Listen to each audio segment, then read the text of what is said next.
Chapter 501, Step 2. As waves of summer heat assaulted the city, its concrete and alloy jungle had turned into a sweltering oven. The air filtration systems were running without pause to save the people from suffocating in the clouds of pollutants, and in poorer districts, water had to be rationed because of the draft. Luckily, none of that touched the peaceful terrace neighborhood. Here, people leisurely enjoyed the warm, whether in the cool shade of the tall trees when they had free time, had unlimited access to fresh water and delightfully cold drinks, and lived their lives seemingly without a care in the world. Sunny was constantly surprised to find himself among these fortunate and prosperous people. For the past month, his life was very busy, but without any distress. He had been steadily working toward his various goals, slowly making progress toward each. His shadow fragments were nearing full saturation, and so were Saint's. He had returned to the dreamscape and participated in countless duels in the professional arenas, where the fighters were much more capable and gave him the opportunity to witness and comprehend many different battle styles. As the result, Sunny was able to further develop shadow dance, making his mastery of it much more solid. The prince of the underworld, enchantment of the mantle, was now also very different from how it had been before. Even if he wasn't going to reach the mark, 6,000 defeated opponents, anytime soon, or even a third of it, he was still making consistent progress. The counter already showed 1,579/6,000. The drawback, of course, was that with each day he went without losing a fight, Mongrel received more and more praise and attention. These days, each of his duels gathered an audience as large as that of the top Dreamscape broadcasters, especially because some sort of a yearly tournament seemed to be approaching. Mongrel's fans, however, were doomed to be bitterly disappointed. Sunny had no plans of participating in a foolish imaginary competition. He didn't care about fame and recognition, and was too busy to even spare it a thought. Apart from practicing shadow dance, he also continued training with Effie and Saint, slowly bringing his mastery of the spear close to that of his knowledge of the sword. He also had to run the brilliant Emporium, which was quickly blossoming into an actual enterprise thanks to Aiko's management and hard work. And of course, he had been training Rain. Come on, seriously. She was currently in his living room, staring at him with outrage. Sunny tilted his head a little. Sure, what seems to be the problem? Rain opened her mouth, then shook her head. Listen, Sunny, I understand that you are the teacher, I really do. But it has already been a month, and all you taught me were wilderness survival lessons. And one, only one. Strike, which I had repeated thousands of times already. When I asked you to train me, I thought, Sunny grinned. You thought what? That I will teach you how to decimate nightmare creatures and bring all your enemies to their knees. She coughed in embarrassment, then said in a small voice, Yes, he shrugged, but that is exactly what I am teaching you. Who do you think survives in the dream realm? The best swordsman? The strongest fighter? No. You need to be alive to fight a nightmare creature, and for that, you need to know how to find food, water, how to read tracks and move through the environment without letting it kill you. And it will try to kill you, believe me. He paused, then added. Yes, they taught you the basics in school, but not nearly enough. You want to live long enough to become strong? Then this is step 1. Rain let out a long sigh and then looked at Effie for support. The huntress was currently balancing in her wheelchair with a bored expression on her face, waiting at the door for some snacks she had ordered to arrive. What? Listen to Sunny, kid. He might look like a wet weasel, but this guy knows his stuff. The things he lived through are simply beyond reason. Honestly, if he had any shame, he would be dead. Sunny spared her a dark glance and said, Thanks, I guess. Rain frowned, accepting her defeat.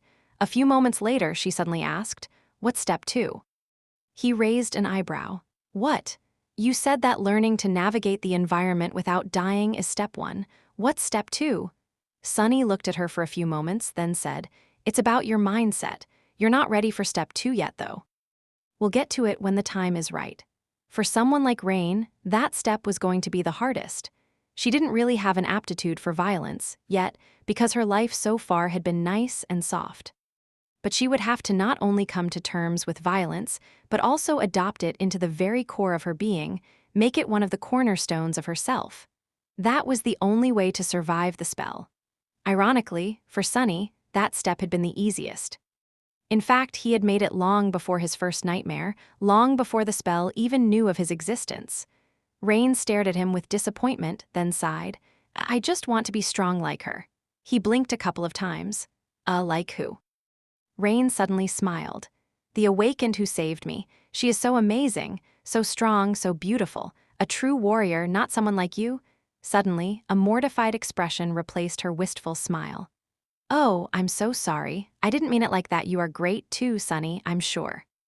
Just, not on her level. Sunny stared at her for a bit, then said in a strange tone, Sure, no offense taken.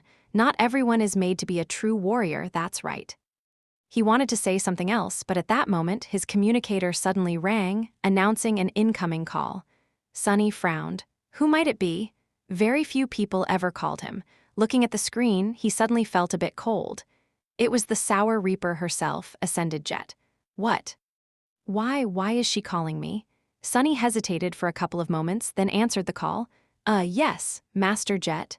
The familiar voice, as relaxed as ever, came out of the speaker. Oh, hey there, awakened sunless. Are you free right now? What does she want? He glanced at Rain, thought for a bit, then said cautiously, Sort of. Why? For a few moments, there was nothing but static and the sound of a PTV moving coming out of the communicator. Then, Master Jet asked, Mind lending me a hand? Chapter 502, Sudden Request. A strange expression appeared on Sunny's face. Lend her a hand, me? Why would a master need help from an awakened? Meanwhile, Master Jet added, you'll be generously rewarded, of course. Well, I can't guarantee the generous part, really, but there will definitely be a reward. His eyes gleamed. Really? What kind? She chuckled. A fair share of contribution points, enough to exchange for a decent memory at least. Plus, didn't you say that you owe me a favor? That did not sound bad at all. Saint was on the verge of reaching the coveted 200/200 status and was currently just a few shadow fragments away from it. However, Sunny couldn't really agree to the proposal without knowing what exactly she expected him to do. Or could he? Master Jet was one of the two Ascended he knew, and his only contact to the government. This was a relationship worth maintaining, which meant that it wasn't wise to refuse her request for assistance. Plus, Sunny quite liked her and also owed her a lot, even before she had saved him during the gate battle. They were both from the outskirts and had a rather good rapport. They had a connection. He lingered for a moment and then said, All right, no problem.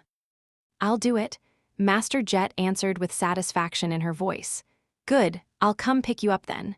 Sunny glanced around, evaluating how presentable his living room was. He was suddenly a bit nervous. What the hell? What are you nervous for, fool? He cleared his throat and then said, Sure, oh wait, let me give you an address. Master Jet laughed. Gee, Sunny, I work for the government, remember? I know your address. Before he could respond, the call was cut off. Sunny was left standing with a rather dumbfounded expression on his face. She knows, well, of course she knows. I wonder what else she knows. Noticing the strange look on his face, Rain asked, Did something bad happen? Sunny sighed, then slowly shook his head. No, nothing bad. Just some business I have to deal with. Sorry, we'll have to continue the lesson next time. She stared at him for a moment, then shrugged. Well, all right, I'll practice back home then. With that, Rain picked up her training sword, said goodbye to Effie, and left. A couple of seconds after the door closed behind her, the former huntress gave him an amused look. That pupil of yours is a bit dense, isn't she? Sunny frowned, offended by her words. What do you mean? Effie giggled. Well, you've been tutoring her for a whole month, and she still has no idea who the two of us are. We're just two average, random awakened to her. I mean, it's not surprising that she didn't recognize you. But I am a very famous person, you know. Sunny smiled slightly. Yeah, your pride must be really hurt, venerable raised by wolves. Please accept my sincere apologies. Not everyone, you see, is obsessed with the awakened. Rain, for example, is more interested in historical stuff, about or from before the spell. Plus, the government mostly uses your dream realm appearance to plaster all over the city, so, Effie waved a hand. I'm joking, you doofus, she's a good kid. She paused for a moment and then added. That's why it hurts me to see her wasting money on a hack like you." At that moment, there was a sound of a PTV stopping nearby and of light steps approaching their door. Effie's eyes shined. Turning her wheelchair, she opened the door and yelled, "Finally." Master Jet stood on the porch in her usual deep blue uniform, with one hand raised to knock on the door. Her jacket, as always, was carelessly unbuttoned, revealing her slim waist and generous figure. Her short raven black hair was a bit messy, and there was a look of slight surprise in her icy blue eyes. Effie stared at the older woman for a few moments, disappointment clearly written on her face. Then, she said dejectedly, "Oh, you're not food delivery." A polite smile appeared on Master Jet's face. "Ah, awakened Athena, it's an honor to meet the famous raised by wolves. I am Ascended Jet." Effie glanced at her, then at Sunny, then back at Master Jet. Then, she smiled. "Good job, doofus, I approve." Sunny gave her a murderous look, cursed inwardly, and turned to Master Jet. "Do I need to prepare?" She shook her head. "Your usual memories should do. If everything goes well, you won't even need to use them." He hesitated and then asked, "What if it doesn't go well?" Master Jet grinned, making Sunny suddenly feel very uneasy for some reason. "Well, then it'll go badly, won't it? We'll know when we know." With that, she looked at Effie and said, "Please excuse us. Time is of the essence, so we will have to leave immediately. It was very nice to meet you, awakened Athena." Effie winked at her. "Sure, it was nice to meet you too. Bring snacks next time." Sunny felt his ears turning red and promised himself to have a word with her when he got back. Or better yet, kill her. Yes, that would be much better. What next time? There won't be a next time. He quickly put on shoes and followed Master Jet outside, then got into the familiar PTV. As soon as the doors closed, she sent the vehicle moving at full speed, the acceleration pressing Sunny into the seat. The streets of the Terrace district flew by in a blur. Master Jet glanced at him, then said wistfully, "That's a nice home you have there. Feels strange, right? To own one. I did the same thing after becoming an awakened, actually. Granted, it took me a bit longer to earn enough. You could have afforded a much better district, though." "You know that, right?" Sunny shrugged. "Yeah, I know, but I like it here, it's quiet." She looked into the window and smiled. "Can't deny that." Sunny waited for a few moments, then finally asked, Master Jet, sorry, but what exactly are we doing?" She briefly glanced at the control screen of the PTV, sent it into a sharp turn, and answered calmly, "We are going to hunt down a dangerous beast." He frowned. "Beast? What kind of a beast?" Master Jet remained silent for a few moments. Then she glanced at him and smiled darkly. "The most dangerous beast there is. A human." Chapter 503, Harsh Reality. Sunny shifted in his seat, a bleak expression appearing on his face. "A human? Why would a master be hunting down a human?" There was police for that, unless, of course, that human was an awakened. Sunny was aware that special government agents, carriers of the nightmare spell themselves, dealt with those awakened who broke the law, simply because police officers were often helpless against criminals that possessed inhuman strength and wielded bizarre or dangerous aspect abilities. It made sense that Master Jet would be involved in that side of government work, too, but honestly, he didn't know too much about how these things usually went. Glancing at her, Sunny asked, "Is it an awakened criminal?" Master Jet spared him a short glance. "A criminal." "Yes, you might say that." She remained quiet for a few moments and then corrected herself. "No, actually do not. The man we must find is not a criminal. He is an animal. A rabid one." Sunny frowned. An interesting choice of words. Master Jet was concentrating on driving the PTV, so she didn't answer immediately. When she did, however, her voice was strangely calm. "You are not an inexperienced sleeper anymore, Sunny, so I will be straightforward. You, of all people, should be able to understand. The nightmares, the dream realm, they take a toll. Some people endure, some people break, some people carry the nightmares back with them to the real world." A dark expression slowly appeared on her face.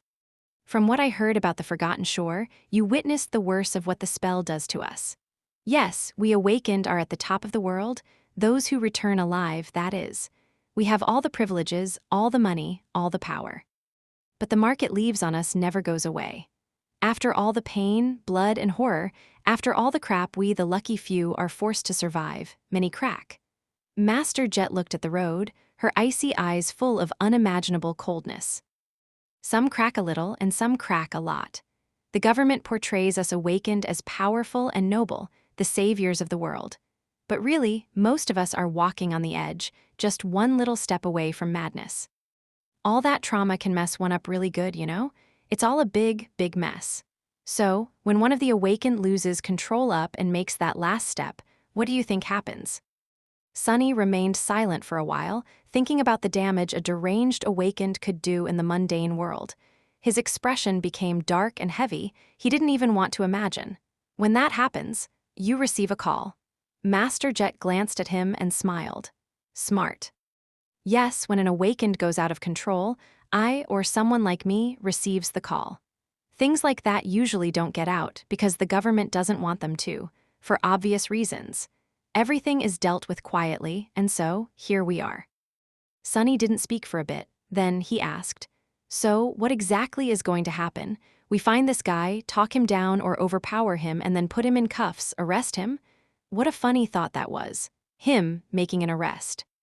Sunny had been on the other side of this equation a few times in the past, and never in his life had he imagined putting handcuffs on someone and not the other way around.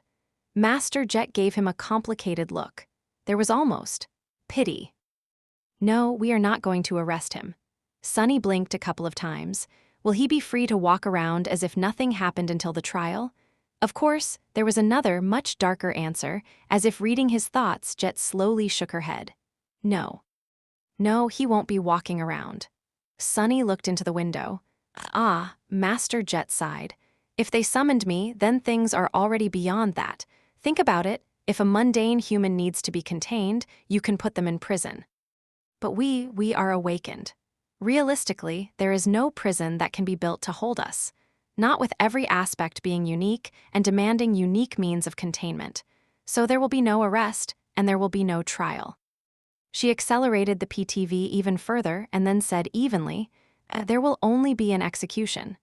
Sunny looked out the window, not sure how he felt about that. Yes, what Master Jet said made sense.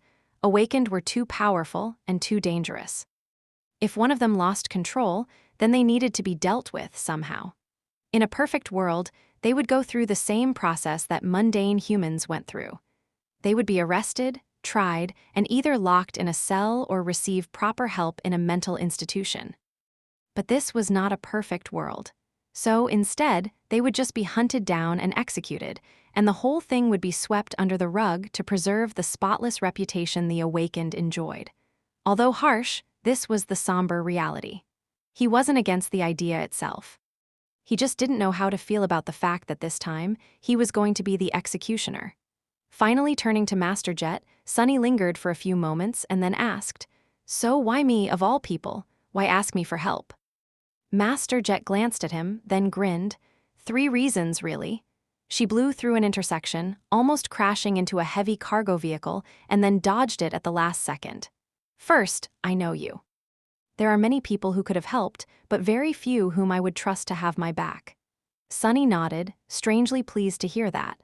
"Second, from the initial information I received, the suspect might have an aspect that is somewhat similar to yours, high affinity to shadows. So you'll be helpful when we're tracking him down, and if things go south, he won't be able to escape easily." Another shadow user. Interesting. She gave him a calm look and added, "And lastly, there are a lot of people working for the government, but very few who are suited for this kind of work." Unlike you and I, Sunny considered her words. After a while, he asked, "Because I am from the outskirts just like you." Master Jet remained silent for a bit and then gave him a bright smile. "No, because you are a killer just like me." Chapter 504, The Right People. Sunny wanted to deny her words, but in the end, simply turned away to look at the city streets flying by. Master Jet knew, of course. She had long known that he had the capacity to be a killer because of the cruel past the two of them shared.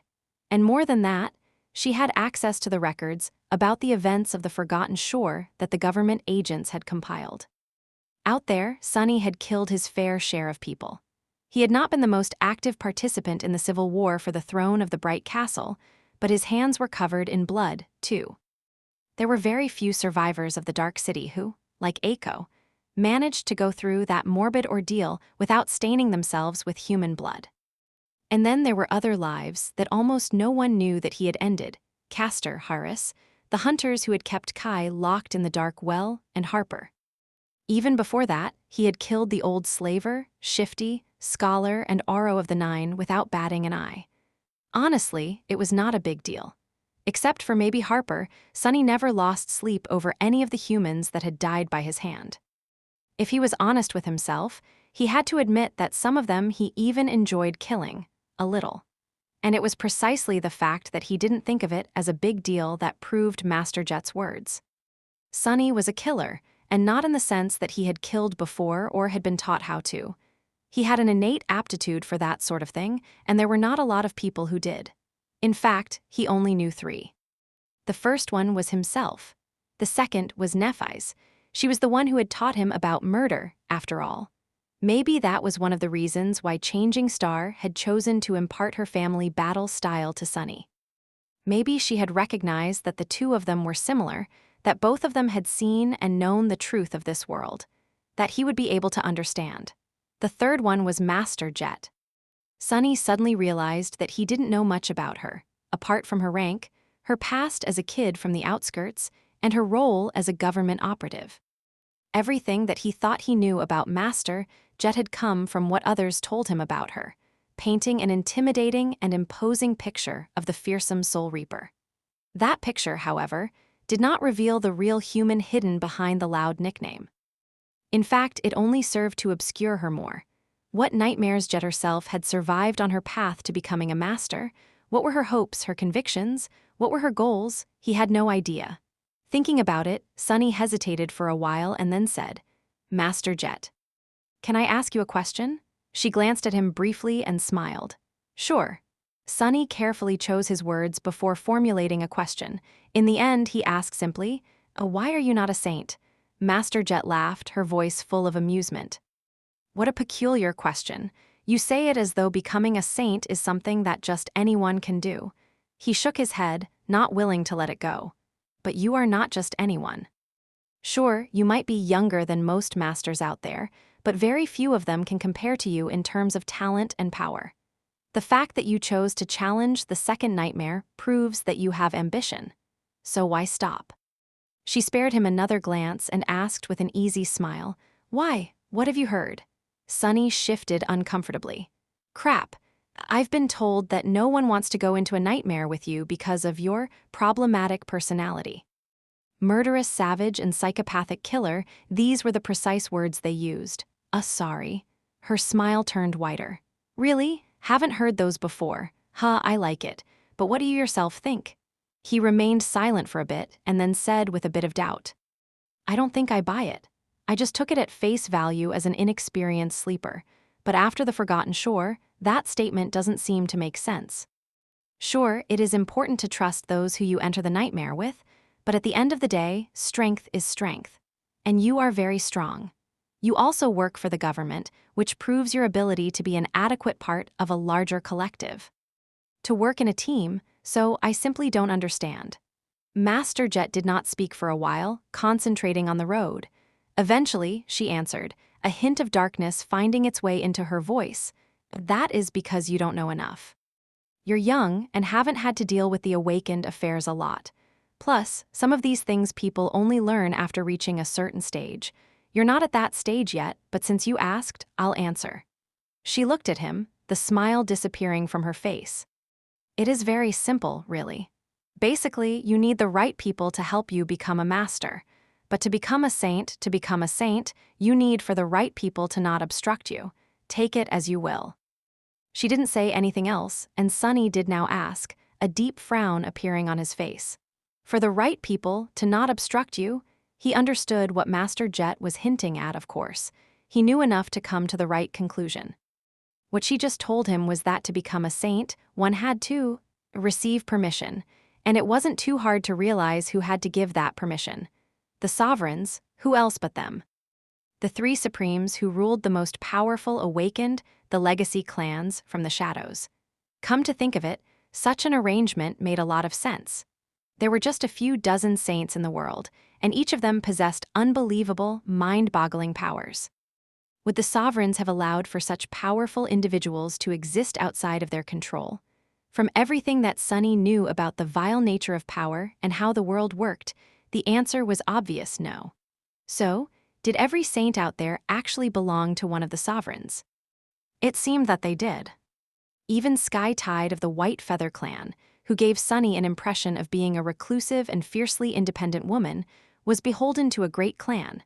And therefore, to Anvil of Valor, Vale of Aster, Song, and Vale, the sovereign of that clan. What about people like Master Jet then? Someone capable enough to become a saint, but either labeled as undesirable or simply unwilling to submit to one of the Supremes. What was the obstruction she had spoken about? Was it a simple lack of support, or would the sovereigns go much further to prevent an independent saint from appearing in the world? If they had no problem with sending assassins to kill the 6-year-old daughter of their former comrade and companion, then they would surely have none with making someone like Jet meet an unfortunate end, should she act out of line. He lowered his head and briefly covered his eyes with a hand. It's absolutely the same crap as what Gunlog had done in the Bright Castle. Gods, how unoriginal, but that was the thing about vile things. People loved to romanticize evil and those who committed it, creating countless alluring characters to act as compelling and brilliant villains. But in reality, human evil was almost always banal. It always followed the same disgusting, predictable paths and led to the same hateful end.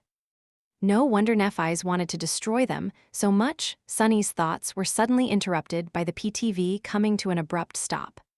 Looking out the window, he saw that they had arrived at a dark and narrow alley, which was currently blocked off by a police cordon. Blinking lights of several armored police vehicles drowned it in an unsettling glow, and there were many officers on the scene, their faces pale and tense. Master Jet yawned, stretched, and gave him a crooked grin. Rise and shine, awakened sunless, we've arrived. Chapter 505, The Slaughterhouse. Sunny get out of the PTV, somewhat apprehensive of what he was about to see. The police officers present at the scene looked very relieved to see Master Jet and him appear, their tense faces cleared, and the darkness hiding in their eyes seemed to dissipate a little. This was not at all how these types of situations were usually portrayed in popular media. In the crime mystery shows, whenever a plucky mundane detective encountered a cold and by-the-book awakened agent, their relationship always started very confrontationally, with mutual disdain and debates over who was supposed to handle the case, only to end as an entertaining team-up, of course. Once again, reality turned out to be very different from how storytellers liked to portray it. There was no conflict over jurisdiction or negativity expressed by the police officers. Instead, they were genuinely happy to see the awakened specialists arrive. Well, of course they were. It was just as the old policeman had once told, right before Sunny faced the first nightmare. If he died there and no awakened was near, they would have to fight the nightmare creature his body had turned into themselves. And that was not something mundane humans ever wished to do. Master Jet walked over to one of the policemen and greeted him with a short nod. Despite the fact that he was much older than her, not to mention Sunny himself, the officer treated them with the utmost respect. "Nice to see you again, ma'am. Greetings, sir. Let me show you the way." He led them deeper into the alley, toward a heavy metal door that hid in the deep shadows. It was wide open, and there were strange flashes of intense white light coming out of it, mixing with the red glow of the police sirens. The whole situation seemed a little surreal to Sunny, as though he was in the midst of a strange dream. I mean, where else would I be addressed as sir by a police officer? Life sure is funny sometimes. Slightly amused by this thought, he turned to Master Jet and asked, "What is this place?" She hesitated for a few moments, then said in an unexpectedly dark tone, "It's a club of sorts called the Slaughterhouse, one of the few such establishments in the city." Sunny stared at the door, which had no sign or any indication that there was a club on the other side of it. Was this a marketing ploy to create a feeling of mystique and exclusivity, Or were there things going on inside that needed to be hidden? A peculiar name for a nightclub. Master Jet smiled with a corner of her mouth. It is meant for a very specific clientele. The ground floor is your usual dance club, but beneath it, there is a VIP area with an underground arena. There is nothing illegal going on there, just things that are in poor taste. She paused and then added somberly, they send echoes, usually dormant beasts, to fight against mundane fighters there.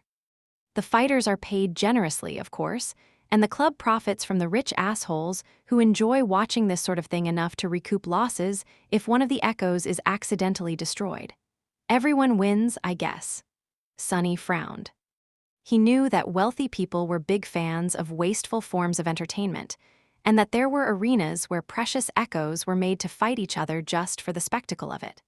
Hiring mundane humans to battle them, though, wasn't it a bit too much? Did I suddenly become a child after the awakening? Of course, nothing was ever too much. Sunny knew all about how Vice worked from his childhood in the outskirts. His current surprise was just because he lacked knowledge of what forms it took among the more affluent layers of society. So, what happened in that slaughterhouse? Master Jet shrugged. That's what we have to find out. All I know is that everyone inside is dead. Kind of ironic, actually. The police officer guiding them spared her a glance and then said hoarsely, "It's a proper mess there, ma'am, not for people with weak stomachs, and also not something that a mundane human would have been able to do." Charming. Inside, the air was filled with the smell of blood. Sunny found himself in a vast hall flooded by flashing lights, blinding white mixing with short moments of absolute darkness to create a strange and invasive atmosphere. It was hard to perceive anything in this strobe light hell. Master Jet frowned. "What's with the light show?"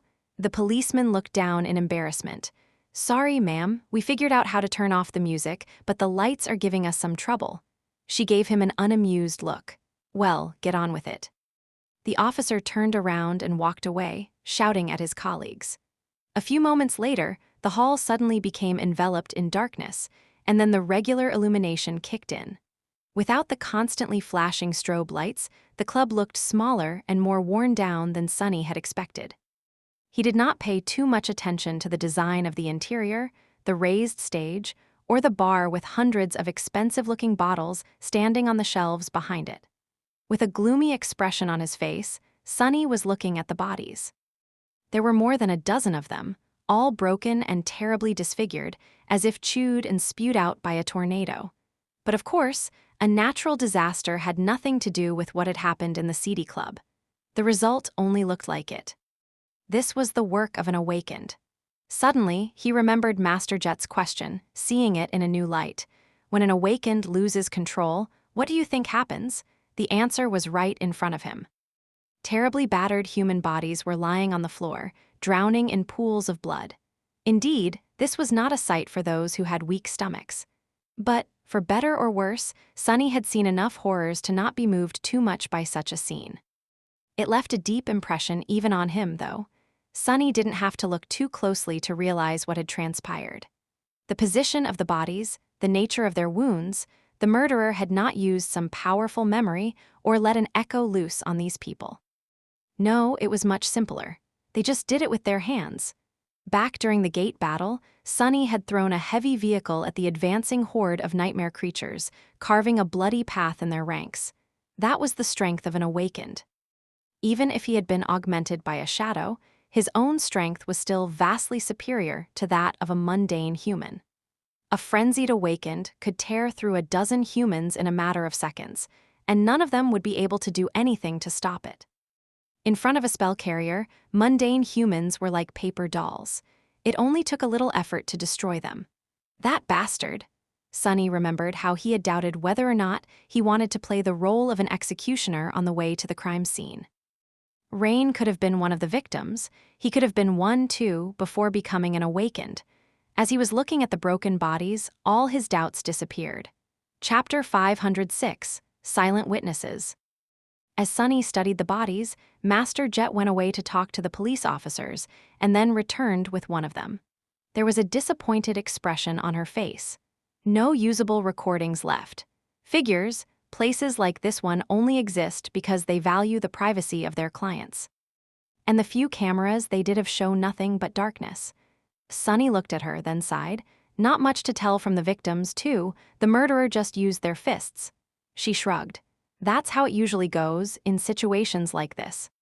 The most likely scenario is that the murderer was one of the clients, who went on a rampage because of either alcohol or stimulants and a momentary failure to hold on to their sanity.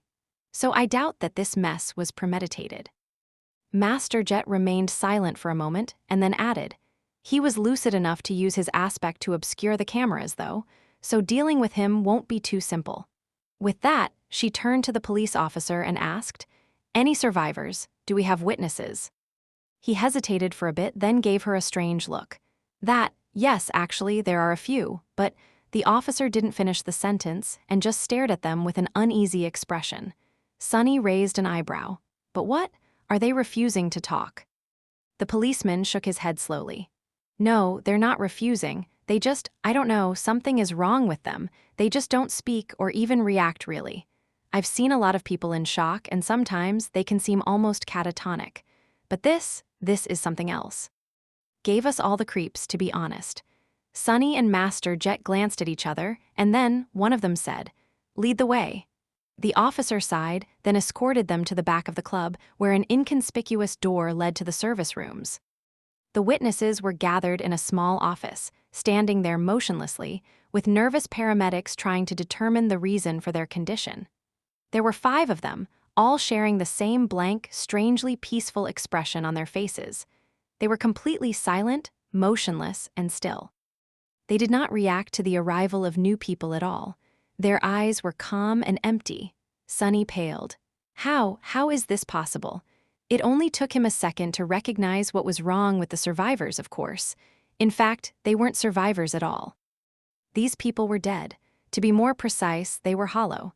How can a mundane human be hollow? Suddenly, he felt a cold shiver run down his spine. Looking at Master Jet, he saw that she had a deep frown on her face, too.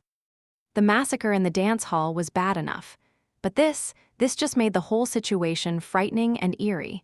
If before Sunny was just disgusted, now he was starting to get concerned. What the hell? Master Jet stared at the 5 hollows for a few moments, then turned to the paramedics. Go take a break, guys. Let these people be. They are already dead. One of the paramedics, a mature woman with short blonde hair and gentle eyes, looked at her with confusion. I'm sorry, ma'am, but they're fine. We need to. Jet let out a heavy sigh. Their souls are destroyed. There is nothing you can do to help them. Something else will take care of the rest. The paramedic looked at her for a while, then glanced at the ground and silently walked away. Her colleagues followed, expressions of regret, anger, and horror clearly written on their faces. The police officer stayed, but made a point of standing as far away from the hollows as he could. Master Jet stood silently for a few moments, her scowls growing deeper, then turned to Sunny.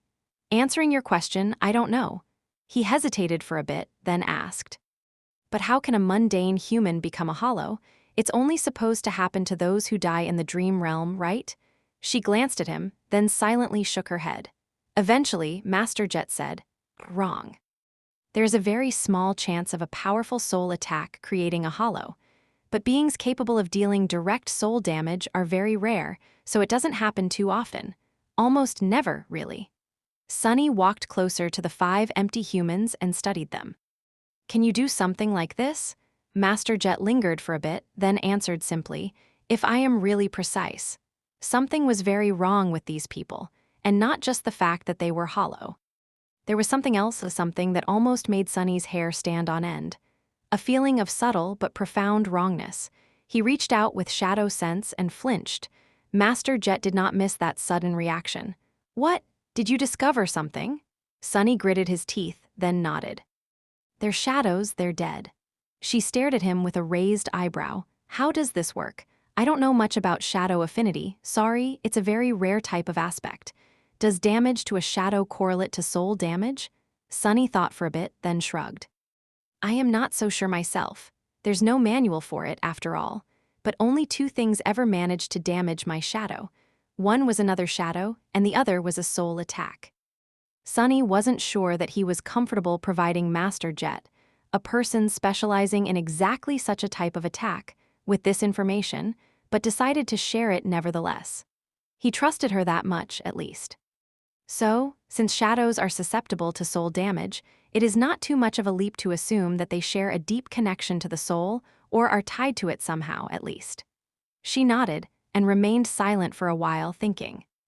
Then Master Jet echoed his recent question, "Can you do something like this?" Sunny shook his head. "No, my aspect doesn't have means of dealing damage to someone's shadow, at least not yet." His shadow sense, meanwhile, spread throughout the whole club, allowing him to perceive it as a whole. And there, deeper underground, he noticed something strange. Sunny lingered for a few moments and then turned to the police officer. "Gather your colleagues and leave. Don't come inside again until either Master Jet or I tell you to." The policeman opened his mouth, wishing to say something, then simply nodded and hurriedly walked away. Master Jet glanced at Sunny with a question in her eyes. What was that all about? Sunny gave her a dark look. How do I say this? I think the killer is still inside. Chapter 507, LN the Spotlight. Master Jet remained silent for a second, then asked calmly, "Are you sure?"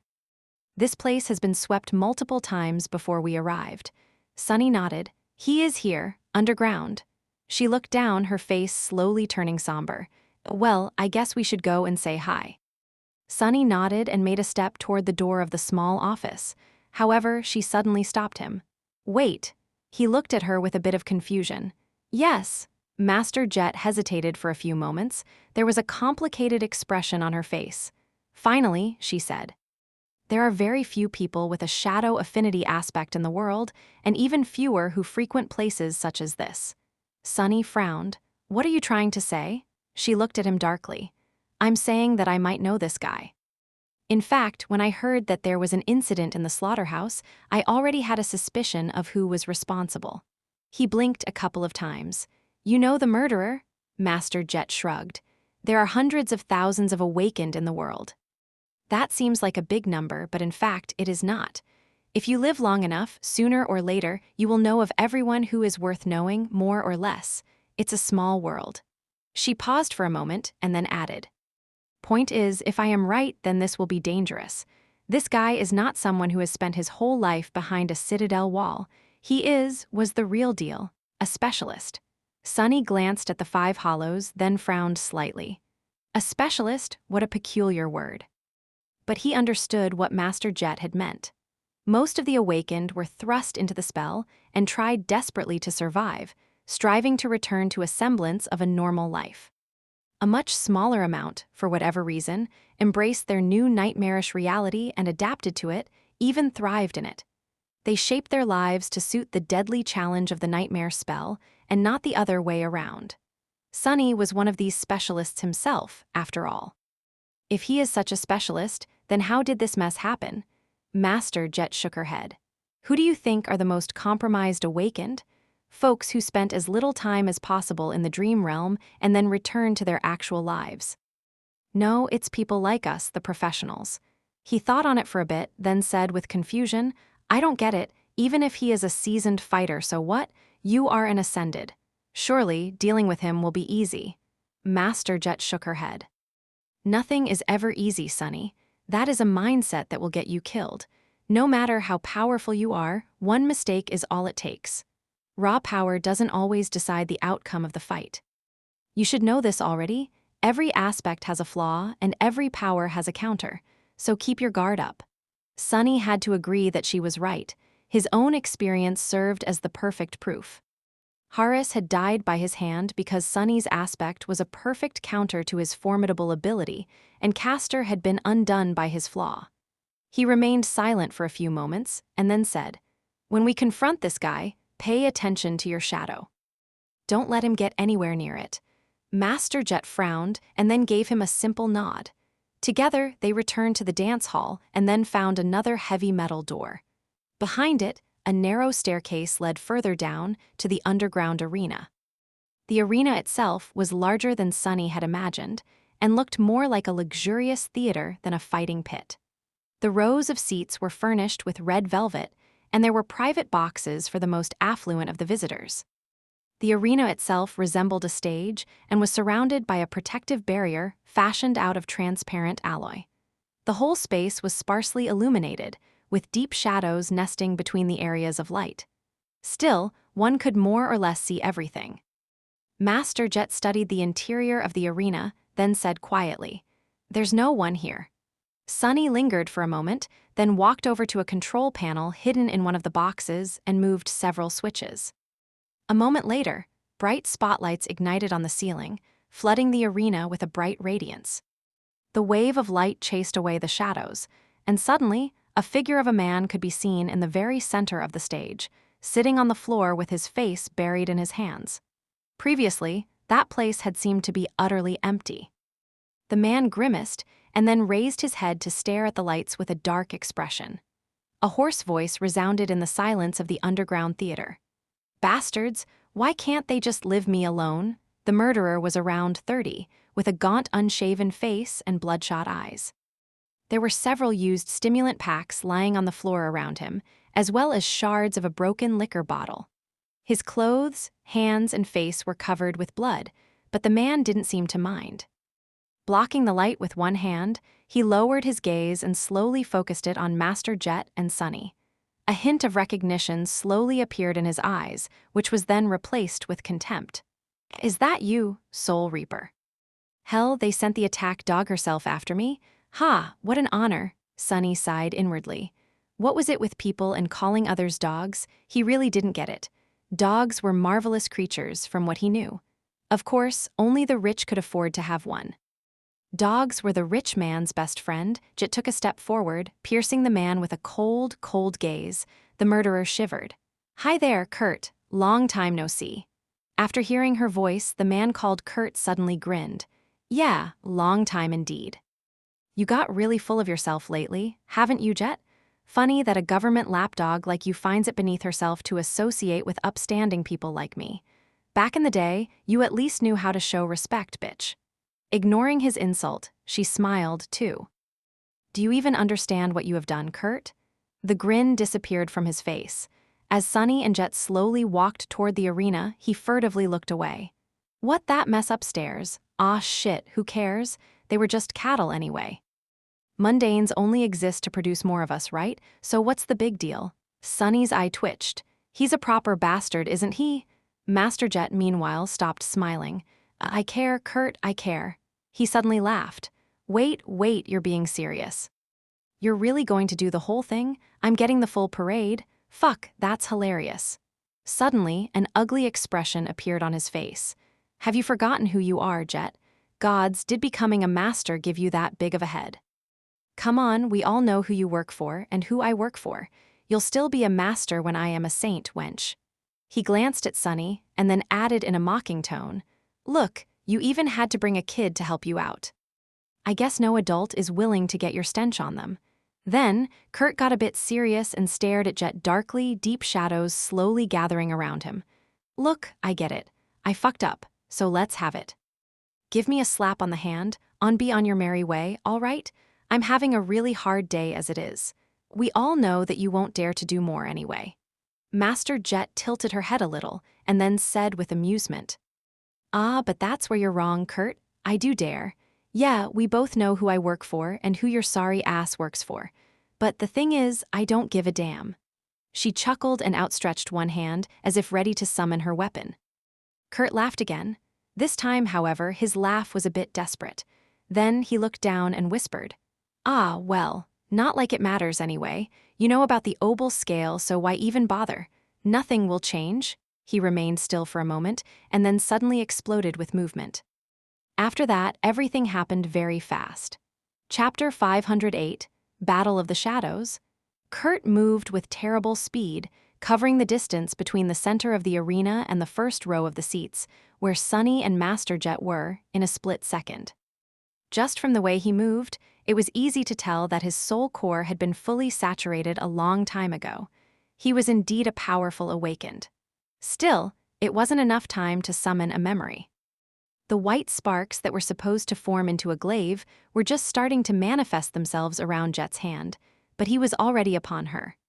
One of Kurt's hands shot forward, a knife forged out of a strange, lusterless alloy appearing in it as if out of nowhere.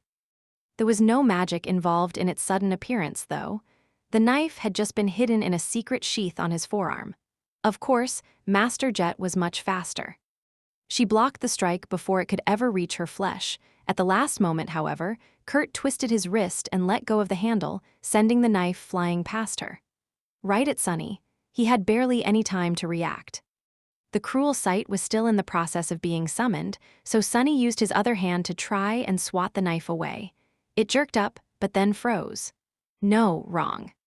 A fraction of a second too late, Sunny realized that the knife was not aimed at his body.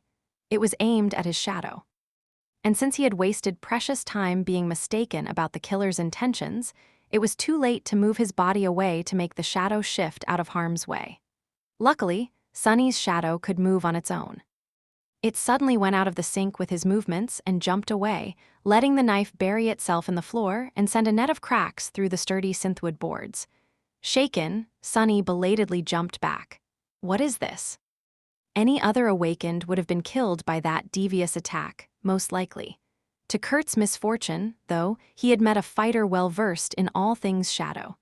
A few steps away, Master Jet was already turning her block into an attack. Her fist seemed to teleport forward, tearing through the air so fast that it sent a small shockwave rolling through the underground arena. Kurt had long disengaged, though. As soon as he threw the knife, he saturated his body with essence and lunged back, smashing through the velvet seats and momentarily appearing a dozen meters away. As soon as his feet touched the ground, he was already moving again, dashing sideways. At the same time, more knives flew at terrible speed toward Master Jet and Sunny. Their purpose was not to kill or wound them, but just to slow them down. One was meant for the Ascended, one for Sunny, and the last one for his shadow. Sunny dodged the knife and summoned the shadow to wrap itself around his body, feeling his strength and speed become even more enhanced. He dashed forward and finally felt the cool wooden surface of the cruel sight's hilt appear in his hand. Not too bad. Jet's voice tore this thought to shreds. Be careful, he's planning something. Before she could finish the thought, a dark smile appeared on Kurt's face. In the next moment, something massive broke through the floorboards and struck her, or at least tried to. Soul Reaper easily sidestepped the attack and jumped back, then suddenly twisted, making her shadow grow smaller. A fourth knife appeared out of nowhere and pierced the floor where it had been just a moment ago. Kurt clicked his tongue. So annoying. Sunny, meanwhile, was staring at the thing that crawled from under the floor. It looked like a mound of worn rags, with two long arms that had one too many joints growing out of it, each ending in 3 terrifying curved claws. The towering thing was vaguely humanoid in shape, with broad shoulders and a small head covered by a tattered hood. He felt angry at his own stupidity. An echo curses, of course he has an echo. Why else would the bastard frequent the slaughterhouse and its underground arena? Something didn't add up, though. Whatever that thing was, it didn't look like any kind of a dormant beast Sunny had ever seen. If he had to guess, he would be willing to bet that the creature was at least of the fallen rank, and had at least 3 soul cores hiding in its raggedy carcass. Maybe more. Weren't the arena meant for dormant echoes? As a vicious-looking curved sword appeared in Kurt's hands, Sunny got his answer. 3 more nightmare creatures suddenly appeared out of the shadows. These seemed not to be fallen, at least. He wasn't sure if they were beasts or monsters, though, just that they looked rather menacing. One was covered in black chitin and had a long tail that ended in a jagged blade drops of poison falling from it, and leaving smoldering holes on the floor. The other was like a repulsive mix of a human and a pale centipede. Its limbs numerous and thin as bone needles, the last one resembled a marionette with sharp knives sewn to its wrists. The 4 echoes surrounded Master Jet. If it was anybody else, Sunny might have been worried. Soul Reaper, though, seemed unperturbed. She simply raised her glaive and smiled darkly. The air in the underground arena suddenly felt bitterly cold. She was probably capable of handling the echoes without too much trouble, even if one of them was a fallen demon or worse. Would she be able to do so while also paying attention to her shadow, though? That was not something people intuitively knew how to do. As the nightmare creatures attacked, Kurt surrounded himself with dancing shadows and dashed forward, while Sunny simply took a step back and suddenly appeared in his way. The more shadows the bastard used, the easier it was for Sunny to get to him, after all. He noticed a hint of surprise in the killer's eyes and brought the cruel sight down. The somber memory was in the form of a short sword right now, so the almost non-existent distance between the two of them was not an issue. Somehow, Kurt managed to dodge the silver blade and swiped at Sunny with his curved sword. Although he was incredibly fast, Sunny was much, much faster. He moved the cruel sight and blocked the strike without too much effort. Easy! Simultaneously, Master Jet's words echoed in his mind, "One mistake is all it takes." Yeah, Sunny knew it all too well. Usually, he was the beneficiary of this deadly truth and exploited the mistakes of his enemies to bring them down. This time, however, the situation was reversed. As something broke with a deafening crash and a roar full of agony resounded behind their backs, a triumphant spark appeared in Kurt's eyes. At the same time, his shadow suddenly moved. Even though the curved sword was already blocked, its black reflection held in the shadow's hand continued to swiftly approach Sunny's flesh. Before it could cut him down, though, the blade of the cruel sight suddenly ignited with blinding radiance, summoning pure sunlight into the underground arena. Sunny had activated the Light Eater enchantment, which could absorb and expel light. Because it shined much brighter than the lamps illuminating the theater, Kurt's shadow was suddenly thrown away, appearing behind him and far away from Sunny. An expression of shock twisted the killer's gaunt face, and he swiftly jumped back, creating distance between himself and the radiant short sword, which was already flying toward his heart. The hilt of the cruel sight, however, suddenly elongated, turning into the shaft of a spear. Before Kurt could do anything, the silver blade pierced his armor and buried itself deep in his chest. He opened his mouth, eyes full of disbelief.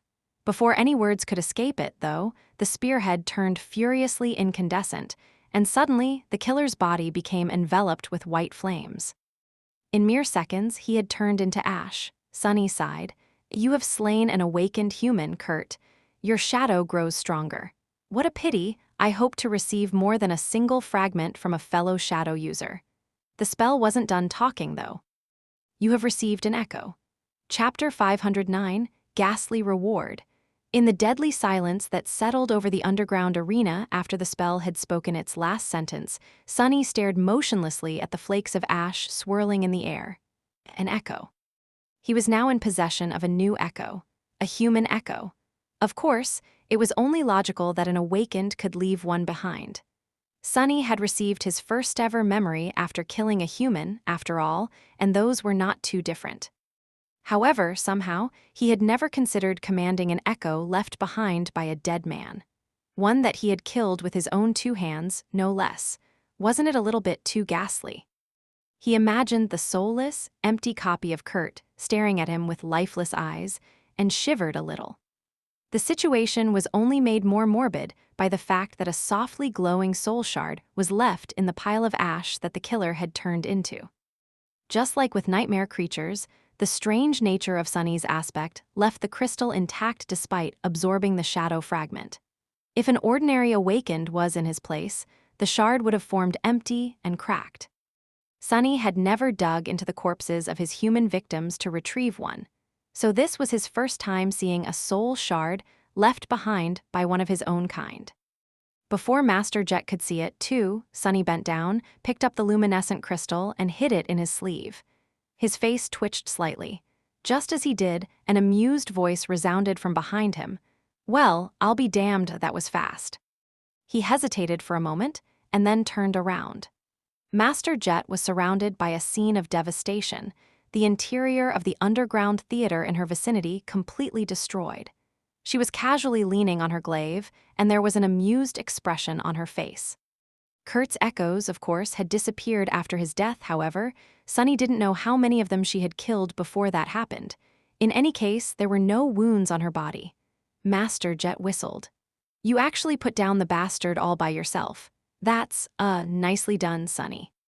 From her voice, it was clear that she was pleasantly surprised. And why wouldn't she be?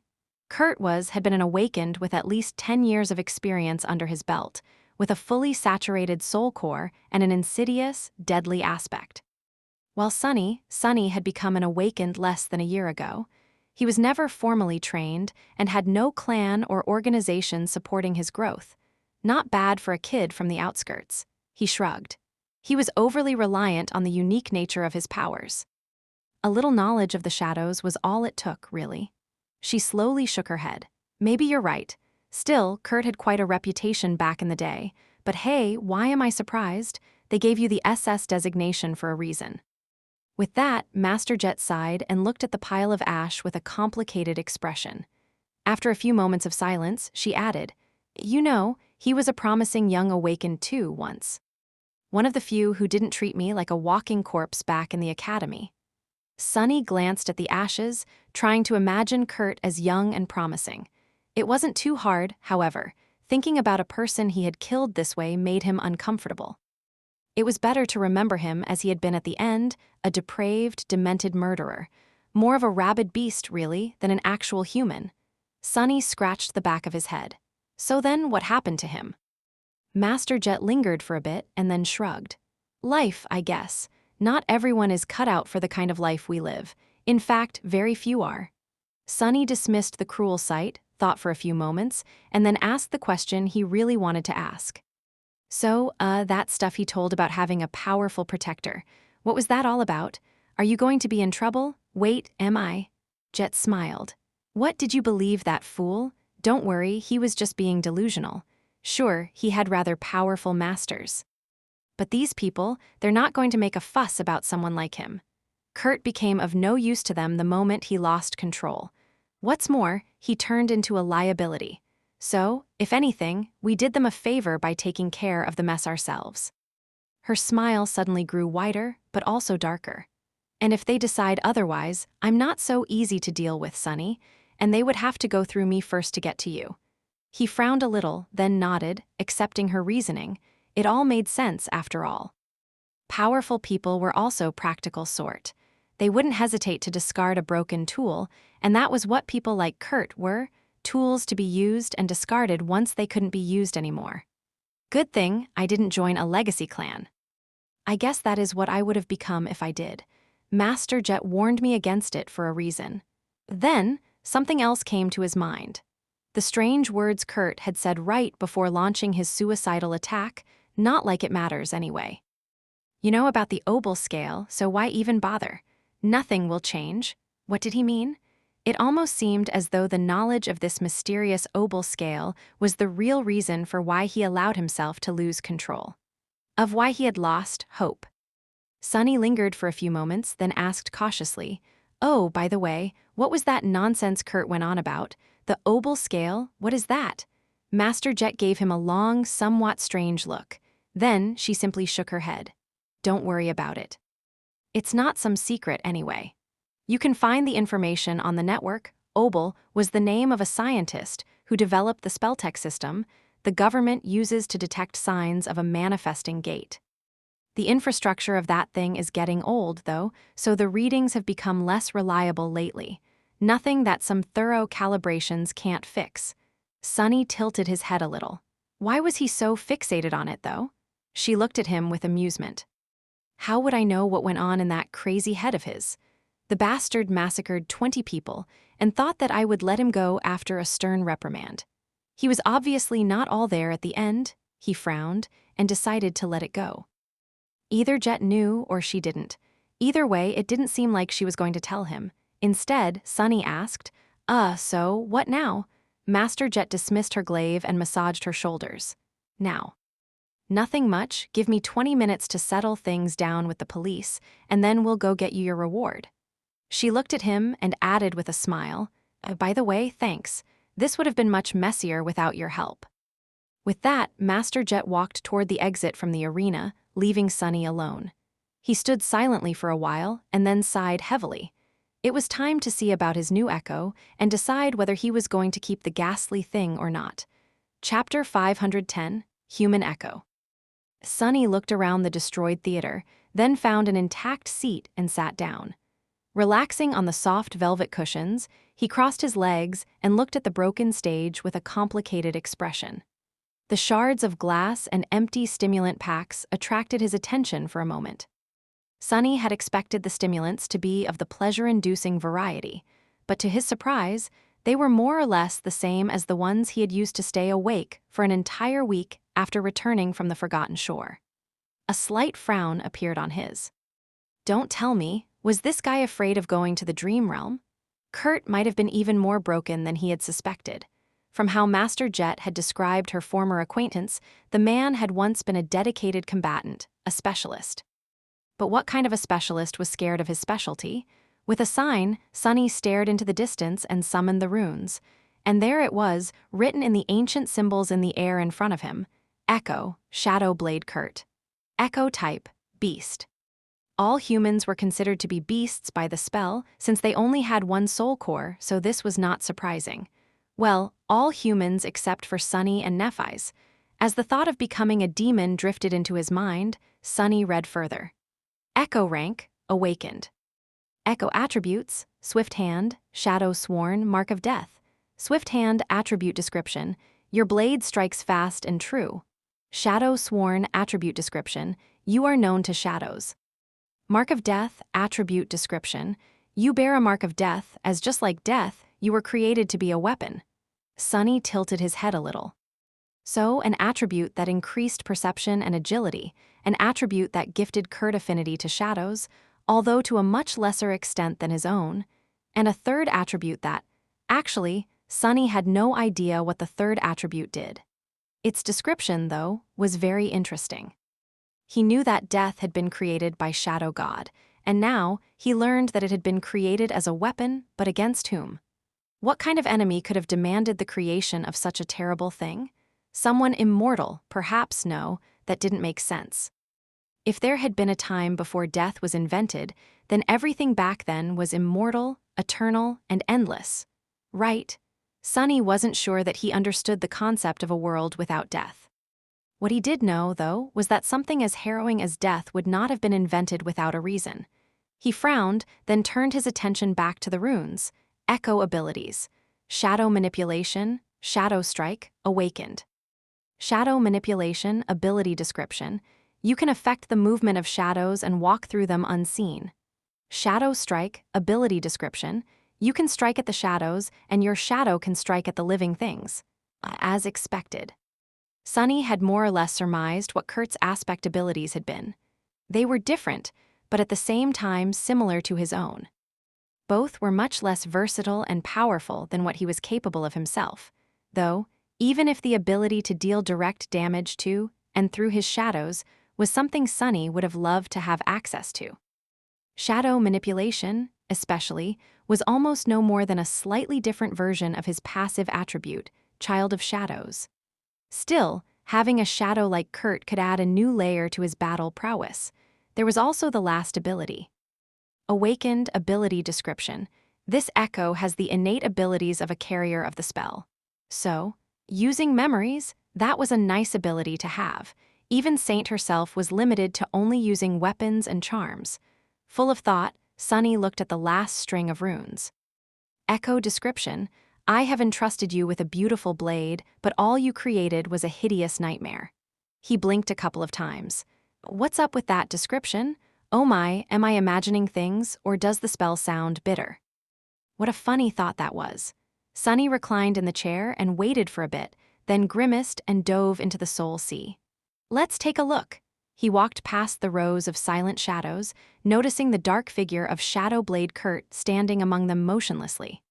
Sparing him a glance, Sunny approached the spot between the black suns of his shadow cores, found a large sphere of light that orbited one of them, and summoned the echo down. The sphere floated to the surface of still waters and slowly dimmed, revealing a gaunt, naked man standing inside. Sunny felt his skin crawling. In front of him was a human, or rather, a soulless copy of a human. Echo Kurt looked almost like a person, but the lifeless emptiness in his eyes screamed of a profound, abhorrent wrongness. It was incredibly unnerving. The echo was very much like the hollow victims of its original, only even more vacant and devoid of the undefinable spark that all living things possessed. It was an artificial copy of a man that lacked the very thing that made him human. a ghastly effigy. The thing was incredibly creepy. Sunny hesitated, then tried to think about things logically. The echo was more or less useless to him in its current state, but thanks to its awakened ability, it would possess the innate capacity to use memories, which meant that Sunny could provide Echo Kurt with an armor and a weapon. That question was, did he want to? On the surface, that question was rather simple. Who wouldn't want to have a creature equal to a powerful awakened in their service? But really, things were more complicated. Sunny frowned, then raised a hand and poked the ghastly creature in the shoulder. A new string of runes appeared near it. Transform Echo into a shadow? He froze, thinking. Having a human shadow certainly had its benefits, but having any shadow also demanded a tremendous investment of resources. Nurturing Saint was very hard on Sunny, and especially on his pocket. Less importantly, but still somewhat pressing, was the need to spend 100 shadow fragments to complete the transformation. Sunny had spent so much time and effort to get close to creating a third core, and the idea of being suddenly pushed back by a whole 100 fragments did not seem too alluring. The point was, he felt reluctant to turn just any echo into a shadow. So was Kurt a worthy echo? Even though Sunny was very curious to see what would happen if one of the silent shadows was placed into a human echo, the answer was no. Sunny wasn't sure that he was. There were two reasons. The first one was rather simple, but also not too convincing.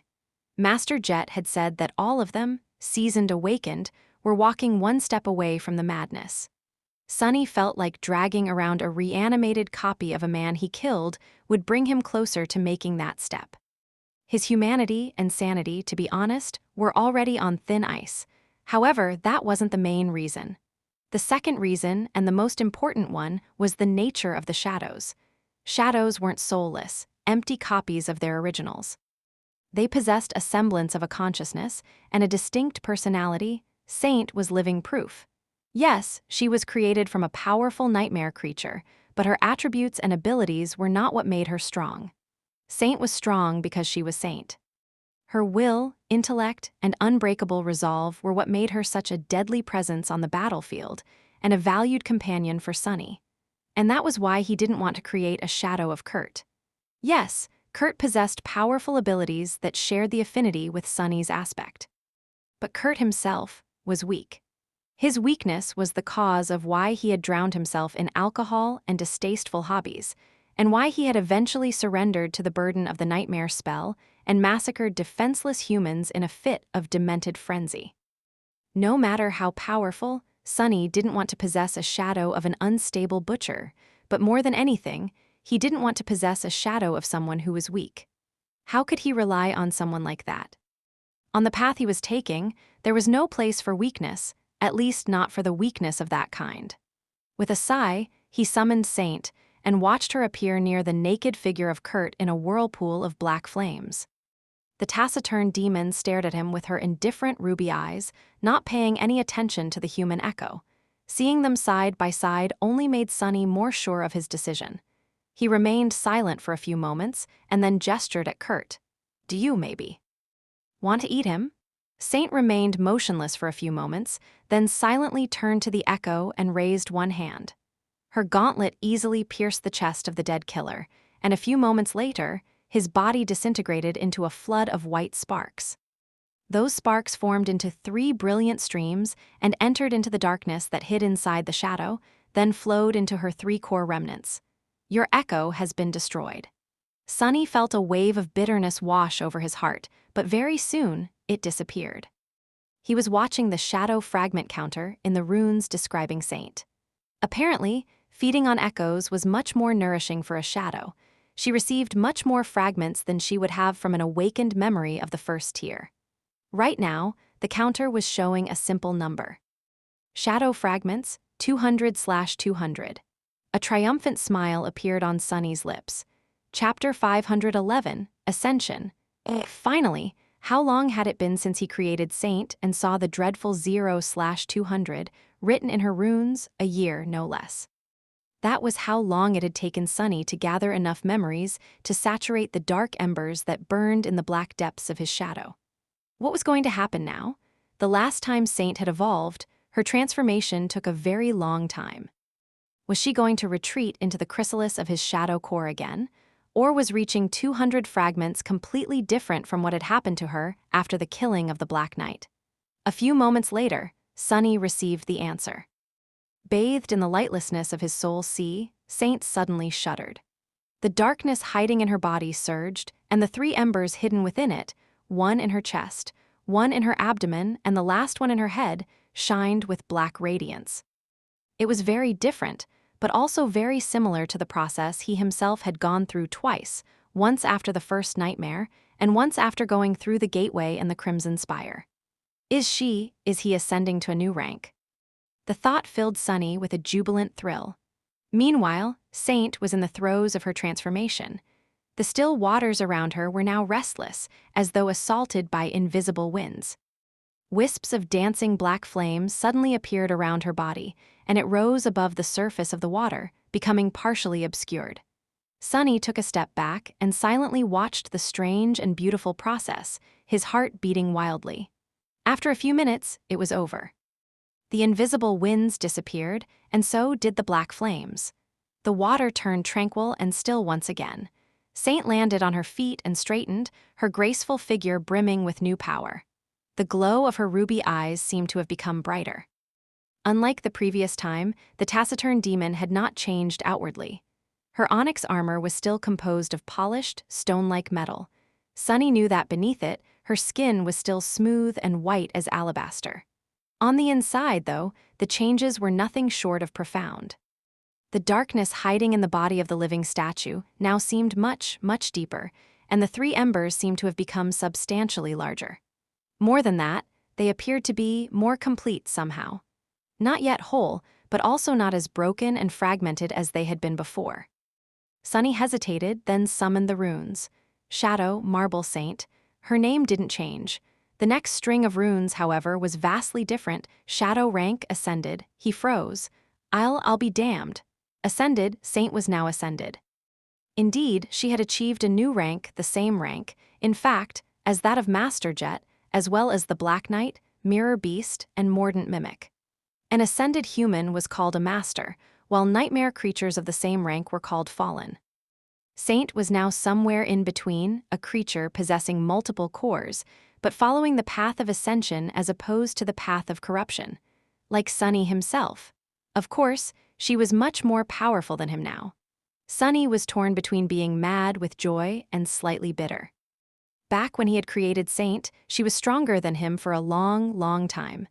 After becoming an awakened, he had finally caught up to her, but now she was the stronger one once more. He sighed, then looked at his demon with a wide smile. Good job, Saint. Who's going to stop us now, huh? The taciturn demon did not answer, and just tilted her head a little. Then, however, she silently raised her hand, made a fist, and lightly struck the left side of her breastplate twice. Sunny stared, not accustomed to his shadow being so chatty.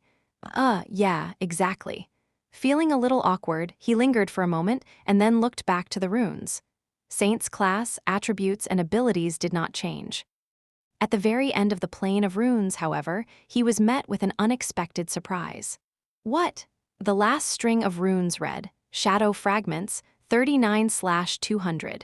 He stared at the number for a few moments, then rubbed his eyes. No, he wasn't mistaken. It was indeed 39 out of 200. Pleasantly confused, Sunny narrowed his eyes. But how does it make sense? Before Saint had consumed Kurt, the runes showed 179/200. How many fragments exactly had Eating the Echo given her? With a sudden suspicion, Sunny turned around and looked at the rows of silent shadows. The shadow of Kurt was gone. So, she consumed it too. He was starting to understand what had happened. Most likely, a larger share of the fragments came not from the echo, but from the shadow of its original. Kurt had been an experienced awakened, one in possession of a fully saturated core.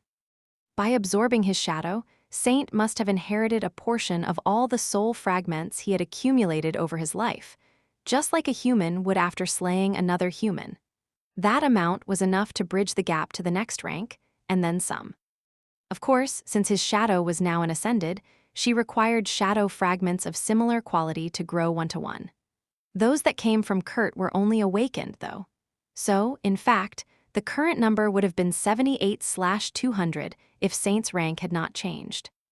That meant that she received almost 100 shadow fragments by consuming the echo of Shadow Blade Kurt, an utterly insane number, considering that it had taken Sunny somewhere around half a year to feed her that much before. Suddenly, the regret he felt over sacrificing such a valuable echo disappeared. That's a windfall, a crazy windfall. Today, luck was truly on his side. And an ascended demon was now by his side, which instantly propelled Sunny to a completely new level of capability. Together with the newly transformed Saint, he would be able to do much more, challenge much more powerful nightmare creatures, and therefore accelerate his own growth even further. Even better, this change could not have come at a better time. Because it was nearly time for him to return to the shipwreck island and challenge the terrifying being that dwelled in the ancient wreck. Having an ascended shadow by his side would be of enormous help. Sunny only noticed that a wide, stupid smile appeared on his face when Master Jet returned to the underground arena. He hurriedly erased it and stood up. All done? She gave him a relaxed nod, then yawned. Yeah. We are free to go, a little paperwork, and the contribution points I promised will be yours to spend. We can grab a bite first, if you want. Sunny smiled. Oh yes, there is also the reward from the government. Now that he didn't need to spend all the contribution points on bringing Saint to full saturation as soon as possible, what else would he be able to get? Chapter 512. Unburdened. Sitting on the very edge of the sanctuary island, with his feet dangling above the abyss of the sky below, Sunny was enjoying the view of the clear streams falling down into the darkness and turning into clouds of water dust. After a while, he lowered his eyes and looked at the item laying on his palm with a bit of confusion. So, that's it. This was one of the 2 memories he had exchanged for the contribution points given to him for helping Master Jet deal with Shadow Blade Kurt. It looked like a long, narrow needle forged out of black steel, with gold wire wrapped around one of its ends, sort of like an antique acupuncture needle, but much sturdier. The needle's name was Heavenly Burden, a very ironic name for a memory, here on the Chained Isles. He had just received it this morning, and this was his first opportunity to properly study the thing.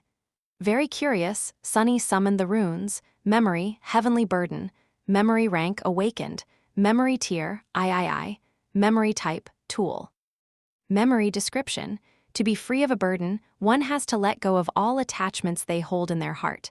Only those who untethered themselves from everything can become truly free. Sounds wonderful. At first glance, the memory wasn't too outstanding. Its rank wasn't high, and neither was its tier. With the amount of money Sunny was making, he could probably buy something like this after a week or 2 of collecting soul shards in the dream realm. But that was why contribution points were more valuable than credits. The government had access to things that were exceedingly rare or simply impossible to get on the market. Heavenly Burden was one such thing, and it was due to the enchantment the needle possessed. Memory enchantments, unburdened. Enchantment description: those pierced with this needle will rise to the skies. Indeed, it was a memory that could allow him to fly. Sort of. Flight enchantments were extremely rare and tremendously valued. In all honesty, Sunny had no business being able to get his hands on a memory such as this. He was already incredibly lucky to have the Dark Wing, which, while not capable of true flight, was pretty close to it. Usually, only masters or saints were able to purchase decent flight memories. That was why Kai was so lucky, but Master Jet pulled some string, and as the result, Sunny was currently holding the Heavenly Burden in his hands. Well, from what he understood about the Black Needle, calling it a decent flight memory was a bit of a stretch. Still, it was indeed capable of gifting him the ability to fly. He grimaced a little, then thrust the needle into his forearm. However, nothing happened. Well, of course it didn't. The thing failed to pierce the soft but adamantine fabric of the puppeteer's shroud. Sunny thought for a bit and then enhanced the Heavenly Burden with one of his shadows. This time, the needle went through and buried itself in his flesh. Ouch! The pain was sharp but not too bad. More than that, Sunny had no time to think about it, and that was because as soon as the Heavenly Burden pierced his skin, his body floated up. and continued doing so. Sunny was steadily rising into the sky, be it at a slow speed. It was as though he had suddenly turned into a balloon. The feeling would have been rather funny if it wasn't so terrifying, mostly because a sudden gust of wind threw him slightly to the side, and now there was nothing but the darkness of the sky beneath him. Both amused and slightly tense, Sunny summoned the dark wing. He also summoned the prowling thorn, just to be on the safer side. After both memories manifested themselves, he hesitated for a moment, and then wrapped the black needle in his second shadow, too. Immediately, the speed with which he was rising into the air increased. Sunny allowed himself to float upward for a few moments, and then commanded the dark wing to activate. With its help, he changed the direction of his flight and slowly moved back toward the island. Making sure that there was solid ground under him, he then dismissed the heavenly burden and smoothly glided down. Not bad. Now, he had two memories to deal with what Cassie had seen in the vision of their supposed death. One memory could only move him upward, while the other allowed him to glide in any direction except up. Together, they gave him the ability of true flight. Even if it was slow and not nearly as effective as what Kai could do, it was still flying. The point was, he was not going to fall endlessly into the sky below again, not unless he wanted to.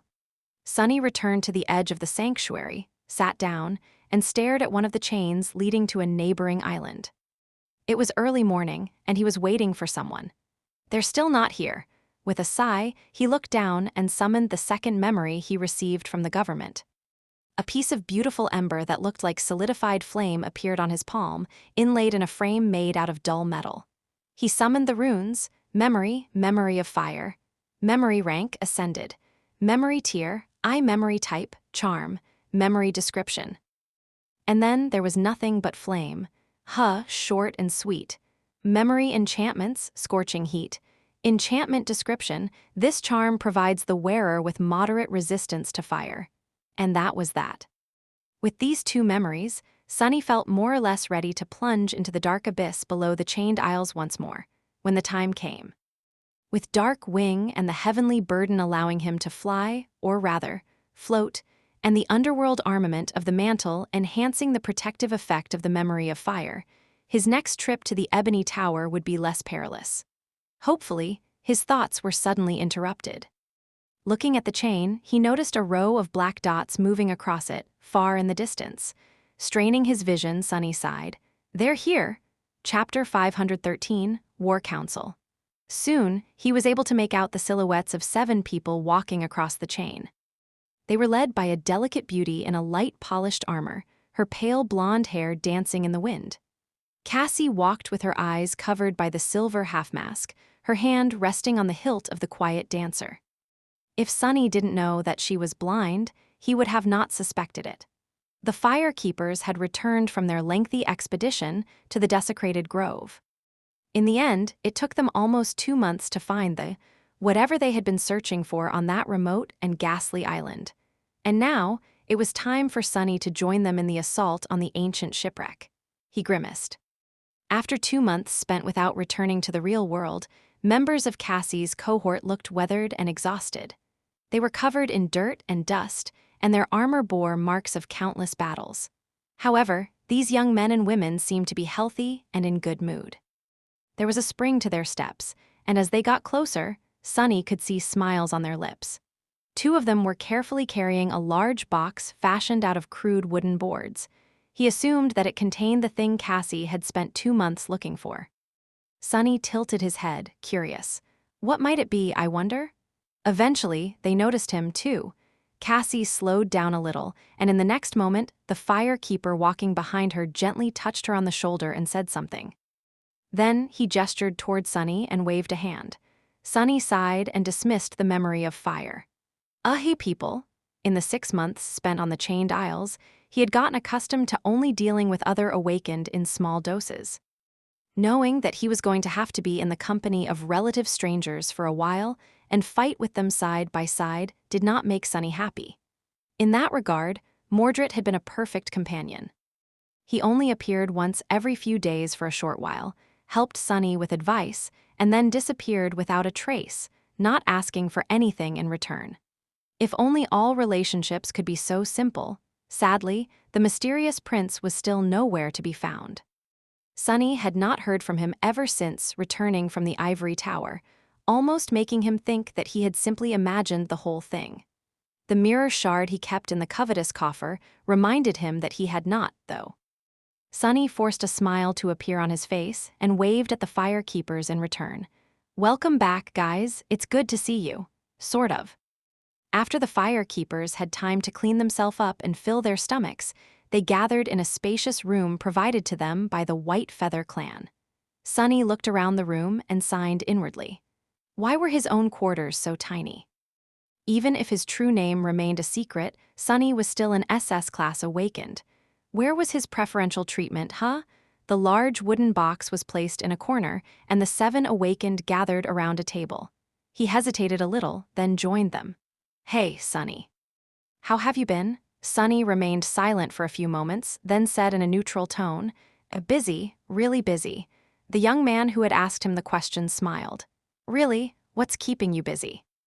Sunny summoned his runes and glanced at a particular string. It read, "Shadow Fragments, 1936/2000. He sighed. "All kinds of things. Haven't you heard? I am the most indispensable shopkeeper on the chained isles. By the way, if any of you want to purchase something, just let me know. Toothpaste, spices, underpants, we have it all." The firekeepers gave him strange looks, then laughed. "What's so funny? That's a legitimate business, you fools." Shaking his head, he glanced at the table, where a map of the chained isles was placed, with possible routes to the shipwreck island marked on it. From the look of it, they were well thought out and as safe as could be. A somber expression appeared on his face. "So you were really serious. We are actually planning to attack a corrupted monster in its lair." Cassie gave him a nod.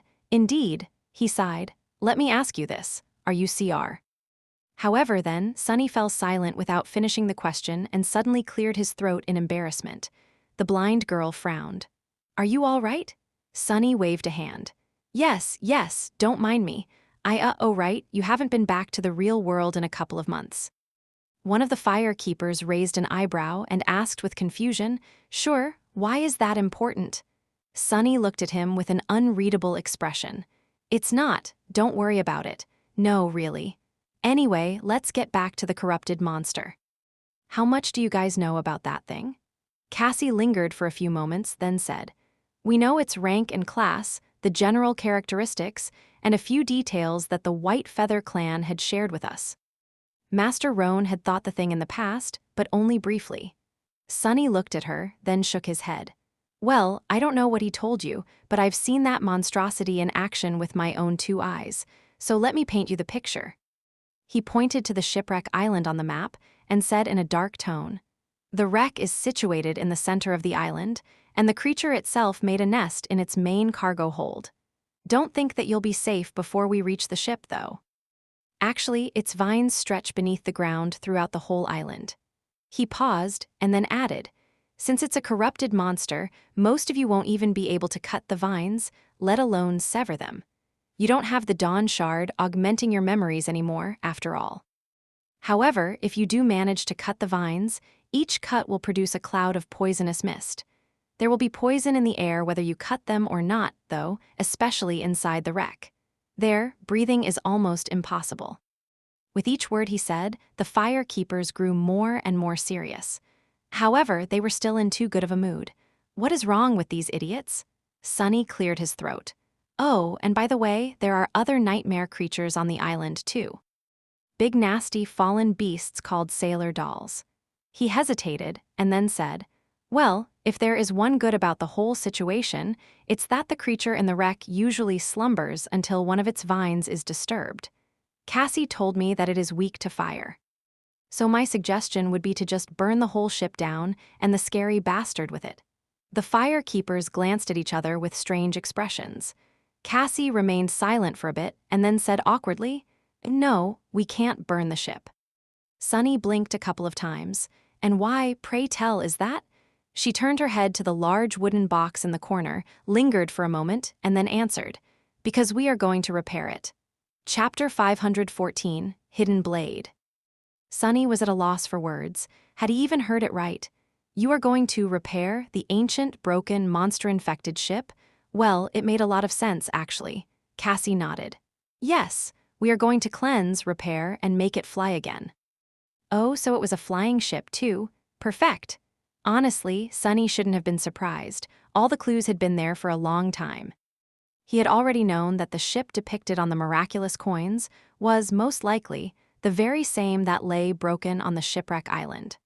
The connection was pretty easy to make, considering that they looked alike and that the coins had come from its treasury in the first place. Sunny had also asked himself the question of what a sailing ship was doing in the middle of chained isles, which had no sea and no rivers for it to sail on. The thought that it had actually been designed to fly through the skies had crossed his mind, among other things. And finally, on the coins, the ancient ship was shown as having a beautiful tree wrapped around its mast. It had also belonged to the enigmatic person called Noctis.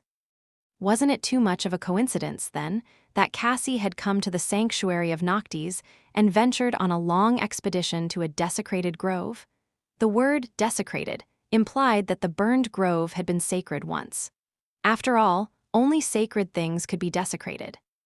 And a sacred tree sounded exactly like something capable of making a massive ship fly. Right? Sunny stared at the large wooden box with a ponderous expression. After a while, he asked, "So what's in the box?" Cassie walked over and gently put a hand on its lid. "A sapling. We spent 2 months searching for a living root in that ghastly place. And finally, deep underground, we found the only one that remained. The wondrous tree which kept the ancient ship afloat in the sky had come from that grove once. The sapling will grow into a new one." She sighed and then turned to the firekeepers. Shakti and Kayor were artisans back in the bright castle. Shakti is gifted with an aspect that helps plants thrive and was Kaido's apprentice. Kayor is an awakened carpenter. We have more people on the way to the Chained Isles, too, to help with the reconstruction. Sunny remained silent for a while, so she had been planning to commandeer the ancient wreck for a long time. From before, he had come to invite her to challenge the second nightmare with him. Was it a coincidence? They were going to have to brave the sky below to get to the seed, after all, and here was Cassie, conveniently planning to claim and repair a flying ship. How much did she really know? As if hearing his thoughts, Cassie turned to him. Her face suddenly turned somber. "With this ship, we might be able to cross the Hollow Mountains. At least that is our hope." The firekeepers grew quiet. After a while, the familiar girl, Shakti, said in a dark tone, "We have to try, no matter what. Going there on foot is suicide. Maybe flying will be different." They were all really, really resolute in their desire to find Nephi's, it seemed. And what about Sunny himself? Well, things were complicated. He sighed. "All right, that answers the question of why you want the ship and how you might be able to repair it. But how are we going to defeat its current tenant without using fire? No offense, guys, but I really don't think that you can handle that fight. Maybe you can hold on for a while outside the wreck, but inside, it's a death trap." The firekeepers looked at each other again. Finally, their mood turned dark. Cassie hesitated for a few moments and then said, "We are going to kill it the old-fashioned way. Use someone as bait and strike the monster down while it's distracted." Sunny rubbed his face. "Let me guess, I am the bait." The blind girl smiled, then shook her head. "No, we are the bait. You are the blade that will pierce the creature's heart from the shadows." That sounded solemn and sort of grand, but she immediately ruined the moment by adding in an awkward tone. "I mean, if it has a heart. If it doesn't, then, well, kill it some other way." Not exactly the icon of eloquence, are we? Sunny frowned. He did like the idea of not being the bait for once. Well, to be honest, Neff was usually the bait. Actually, this plan sort of made sense. He already knew that he could survive in the poisonous miasma inside the ship, and that with enough augmentations, the cruel sight could damage the vines. And that had happened even before he infused the dark mirror, enchantment, with divine flame. Yes, Sunny couldn't burn the ship itself, but that didn't mean that he couldn't deliver once surgical, immolating strike to the main body of the monster. The bastard was weak to fire, so the result would probably be nothing short of spectacular. The problem was, would the firekeepers be able to keep the monster preoccupied long enough for Sunny to achieve his objective? He looked at them gravely and asked, "Why are you all so sure that I can kill that thing?" One of the fire keepers shrugged. "You were in Lady Changing Star's cohort, were you not? She wouldn't trust just anybody to have her back. If she trusted in you, then so do we. No 1 week survived the Forgotten Shore anyway." Sunny barely suppressed a laugh. Wouldn't trust just anybody to have her back. Oh, the irony. He almost wanted to tell them about how Neff made the person literally sent into the dream realm to kill her the second in command. But of course, he did not. "Yes, I suppose I was in her cohort." Another fire keeper smiled. "Plus, Cassie thinks that you'll be able to do it. She is rarely wrong, you know." "Do I ever?" Sunny scowled. She wasn't wrong this time, however. In fact, her plan to deal with the thing that dwelled in the wreck was simple but ingenious. Mostly because it relied on the only awakened capable of delivering a fatal blow to such a creature. Him. Without Sunny, it would have been really impossible. What a fortunate thing that he needed her help with something else. He thought for a bit and finally asked, "Are you guys certain that you can survive drawing the monster's attention, even after everything I told you?" The young man who Cassie described as an awakened carpenter, Kaor, chuckled. "Pretty certain. As much as one can be certain about anything in the dream realm, I guess. All of us survived the siege, so we're aware of what we are signing up for. We have a good combination of aspects and know how to work together. We even have a healer, which should help against the poison. Point is, we are as ready as we ever going to be." Sunny stared at him for a while, then looked down at the map and sighed. "All right then, let's kill a corrupted monster." Chapter 515, Traveling Together. The next day, Sunny left the sanctuary in the company of the fire keepers. Traveling across the chained aisles with Cassie and her cohort proved to be somewhat inconvenient. After all, they couldn't all turn into shadows and swiftly glide across heavenly chains as he could, but also a much more safe and pleasant experience than he was used to. In fact, this was probably the most relaxed and serene journey Sunny had ever undertaken in the dream realm. Even if the party moved slower, it was also much more battle-ready and capable than any solitary awakened could ever dream to be. Each of the fire keepers was a talented fighter with years of experience under their belt, and more than that, they fought together like a singular, finely tuned battle machine. Even though Sunny didn't want to admit it, he had to give Cassie credit. Under her leadership, the cohort had become a beautifully cohesive battle unit in less than a year. She must have learned well from how Nephi's had built her cohort, and then her army, back in the Dark City. The fact that these young men and women shared a common past and had gone through a harrowing hell together must have helped a lot, too. Whenever the party encountered nightmare creatures, Sunny felt a very strange and unfamiliar sensation. It was almost as if he didn't have to do anything. He could literally remain still, and nothing would happen to him. His temporary companions were more than capable of dealing with the abominations themselves. Of course, that was only because the route they were taking had been carefully chosen to avoid the really dangerous places. There was another reason for why this expedition was going so smoothly: Cassie herself. Traveling with a powerful oracle was a very convenient thing, indeed. Not only was she able to steer the cohort clear of anything they were not equipped to deal with, she also had a supernatural intuition when it came to predicting which islands were going to enter into a descent and which were going to rise instead. Thanks to that, they were able to avoid being caught by the crushing and having to either endure it or scramble to escape to the nearest isle, which could have landed them into the hunting territory of extremely powerful nightmare creatures. Just like before, Sunny and she worked together to make sure that nothing unexpected happened. With Cassie's intuition and his shadows scouting ahead, the cohort always had plenty of time to avoid a confrontation with dangerous abominations or thoroughly prepare for it. It was almost like the good old times. The fact that Sunny, unlike the fire keepers, who had spent most of their time on the chained isles up north, knew this part of the region pretty well also helped. On the way, they had passed through many islands that he had explored and hunted on before. Plus, he had the covetous coffer now, which made their rest stops and meals much more enjoyable. So, as far as traversing the dream realm went, this journey was almost enjoyable. After a calm and comparatively uneventful week, they finally reached the shipwreck island. This close to the tier, the nightmare creatures were much more dangerous and vile. Sunny and the fire keepers were currently on the island he had visited before, the one with dozens of stone towers laying in ruins, overgrown by moss and monstrous worms hiding underground.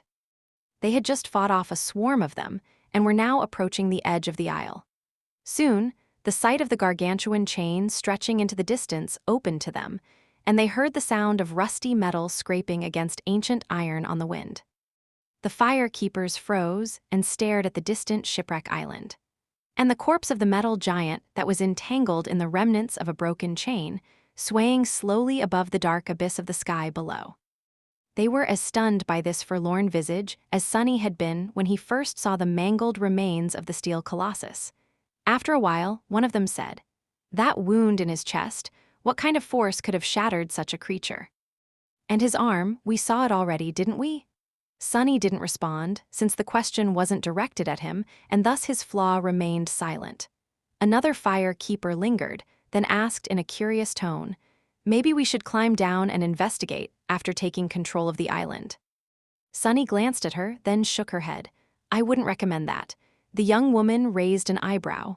"Why?" A dark smile found its way onto his face. "You think the monster in the wreck is bad.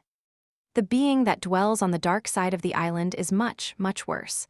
Believe me, and that giant is well within its reach. In fact, I think that it uses him as bait to feed on the chain worms. Those are fallen demons, by the way, and of a very nasty variety. They're just candy to that thing, though." The fire keepers turned their attention to the underside of the shipwreck island, which was shrouded in darkness. Their faces turned solemn, and after a while one of them asked, "But what is it?" Sunny shrugged. "I have no idea. I only saw the tip of its root. That is why I am still alive, most likely. If I saw the whole thing, we wouldn't be having this conversation right now." After that, everyone remained silent. Sunny used that time to take another look at the two tall pillars that rose into the sky from the ancient stone structure on the other end of the chain. Now that he knew that the ancient ship had been a flying one, the purpose of these pillars became clear, too. They were wharves, or rather, mooring masts. The flying ship had to dock to something, after all, when it was not braving the vast expanse of the sky. That made him think there were several such pillars on the island, which suggested that Noctis had not been the only one in possession of a sky vessel in the ancient past. Maybe flying ships were how all the inhabitants of the chained isles traveled across the chasms of the sky below. That made sense, really. The chains themselves were not exactly convenient roads, it's just that the awakened used them for that purpose. But how had the captains of the flying ships dealt with the crushing? Or had there been no such curse on the chained isles before hope escaped from its bonds? His thoughts were interrupted by the loud rattling of the heavenly chain. The shipwreck island was descending. The fire keepers looked at each other. Their faces turned grim. Cassie gripped the hilt of the quiet dancer and then said, her voice calm and steady, "Get ready. You all know the plan, so I won't waste time repeating it. Stay strong, stay together, and stay alive. Today, we will be victorious." Sunny stretched his neck, then summoned the cruel sight. "Let's hope your intuition is right this time, too." Chapter 516, Legacy of Ruin. Returning to the shipwreck island felt strange. It was almost exactly the same, but also different. They followed the remains of the ancient road and crested the hill to see the desolate valley below.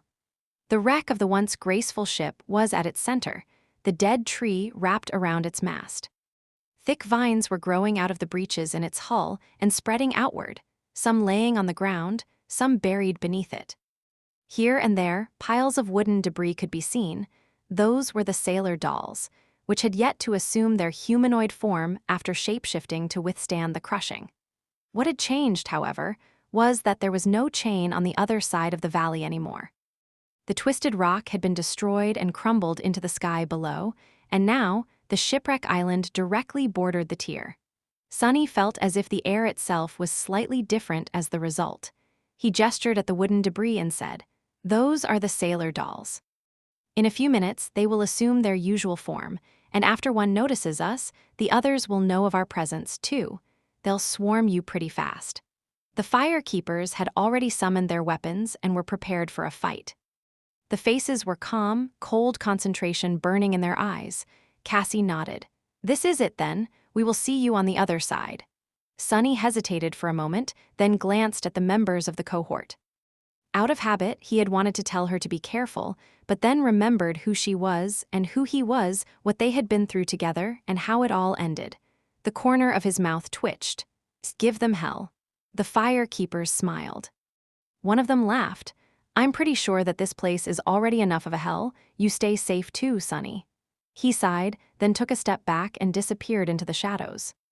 Safely hidden in their dark embrace, Sunny observed as the fire keepers moved forward in a flexible battle formation. A few seconds later, he followed behind them unseen. Soon, the piles of debris shuddered and started assembling into tall, menacing wooden humanoids, their arms ending with jagged blades. The fire keepers did not wait for the first one to lunge at them and launched an attack themselves. Shakti, the former artisan with an aspect revolving around plants, drew a heavy bow and sent an arrow flying. It hit the nearest abomination in the head and suddenly exploded into shards, creating a cloud of icy mist. The creature swayed, then turned to face them, one side of its body enshambled. As it moved toward the humans, a thin crust of ice formed on its limbs, slowing the doll down. Before it could strike with its blades, another fire keeper dashed forward and brought the blade of a heavy axe on its shoulder, severing one of the abomination's arms completely. Another appeared by his side, receiving a retaliatory strike on his shield. The young man grunted but held his ground. A moment later, the sailor doll was dead, hacked into pieces by the rest of the cohort. Not a bad start, but that was just the beginning.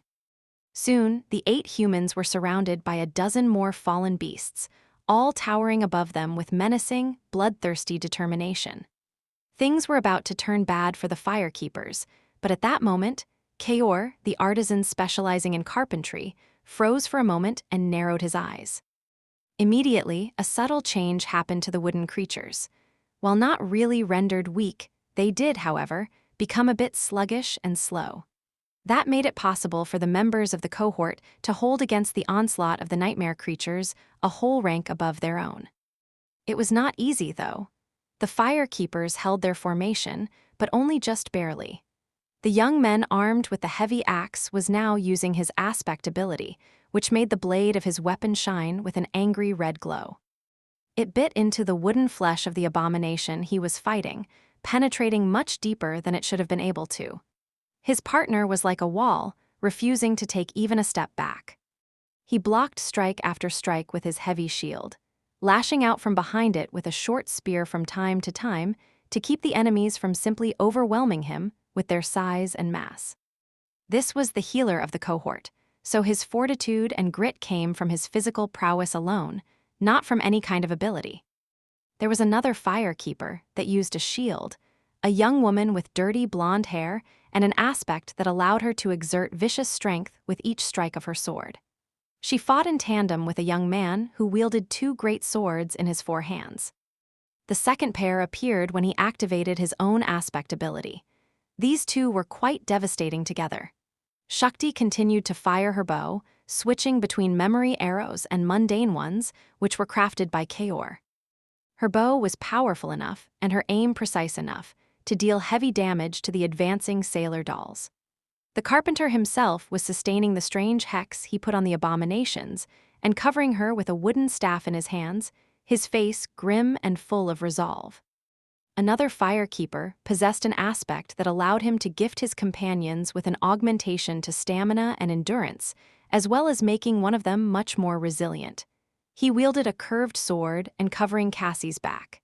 And then there was Cassie herself, who had turned out to be perhaps the most deadly of them all. She wielded the quiet dancer in one hand and a long dagger in the other, using it to deflect blows and launch an unexpected, quick attack from time to time. The delicate girl wasn't the strongest, nor was she the fastest of the fire keepers. However, she fought with confident grace and deadly insight resembling that of a true master, if it was anybody else. Sunny would have assumed that they had long reached the pinnacle of skill and were now able to not only flawlessly follow, but also control the flow of battle. It reminded him of how Nephi's fought, of how deeply attuned she was to the underlying laws that governed combat. Of course, the difference was that while Changing Star was able to predict and manipulate the cadence of battle due to her knowledge, talent, and skill, Cassie could actually perceive a few moments into the future, which made her a frightening presence on the battlefield. As Sunny watched, a towering sailor doll raised one of its blades and brought it down on the blind girl, aiming to cut her body in half. However, Cassie simply moved slightly to the side a split second before the blade would have sliced her apart and lashed out with her dagger. At the same time, the quiet dancer suddenly flew out of her hand and shot through the air. The dagger pierced the creature's chest, while the rapier threw its second blade a few centimeters, of course, then continued forward and tore through another abomination's neck. In the span of a second, 2 fallen beasts were heavily wounded and soon fell dead to the ground.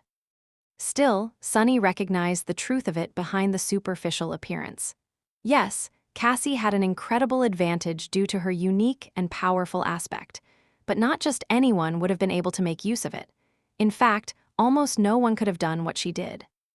In the havoc of a battle, especially a battle between awakened and nightmare creatures, where a fraction of a second could mean the difference between life and death, it was already immensely hard to perceive, comprehend, and react to the enemy's actions in time.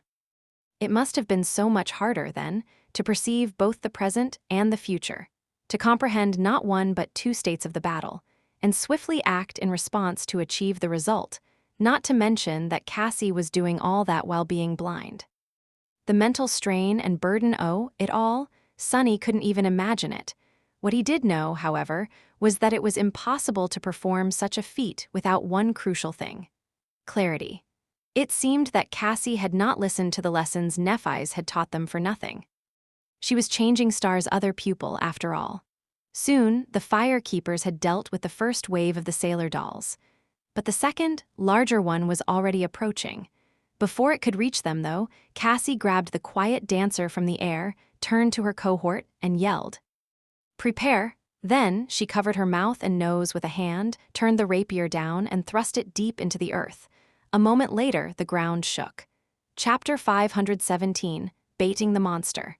Suddenly, the whole of the valley seemed to be moving. The ground shook and seethed, and slowly, green and brown vines started rising from beneath it like vile snakes. The hulking sailor dolls that were about to descend upon the Fire Keepers froze, as if consumed by fear.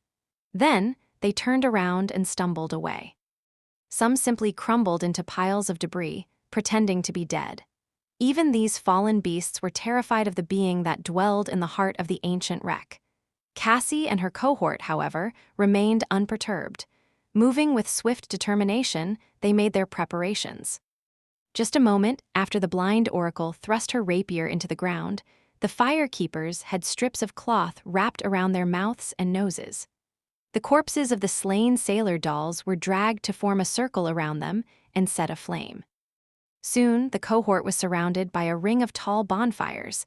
The 8 awakened bathed in the waves of heat. They stood back to back, their weapons drawn and their faces full of grim resolve. Only Shakti was on one knee, her hand pressed to the ground. After a moment, she screamed something. Sunny was still observing from the shadows, his emotions in turmoil. Although he would no go so far as to call these young people friends, he had grown somewhat attached to them after going through the ordeal of the Civil War in the Bright Castle and traveling together. These Fire Keepers were a likable sort. He didn't want to watch them die while doing nothing. But that was his role in this fight. He had to remain safely hidden until the corrupted monster's attention was fully concentrated on Cassie's cohort, and then deliver one decisive strike, ending it all. That time had not come yet. Consumed by dark discontent, Sunny continued to watch. Reacting to Shakti's scream, one of the Fire Keepers suddenly dashed to the side. A fraction of a second later, the moss beneath his feet was pierced by a stem of a brown vine. It thrashed blindly, failing to catch anyone in its deadly embrace, but then seemed to have sensed the presence of life and shot toward the nearest human. The vine was as thick as a man's arm, and there were black thorns protruding from its glistening surface. One of the Fire Keepers sliced at it with her sword, but the sharp blade just bounced off of the vine without leaving even a scratch on its surface. Two others simply fell on it, pressing the thing down with their shields.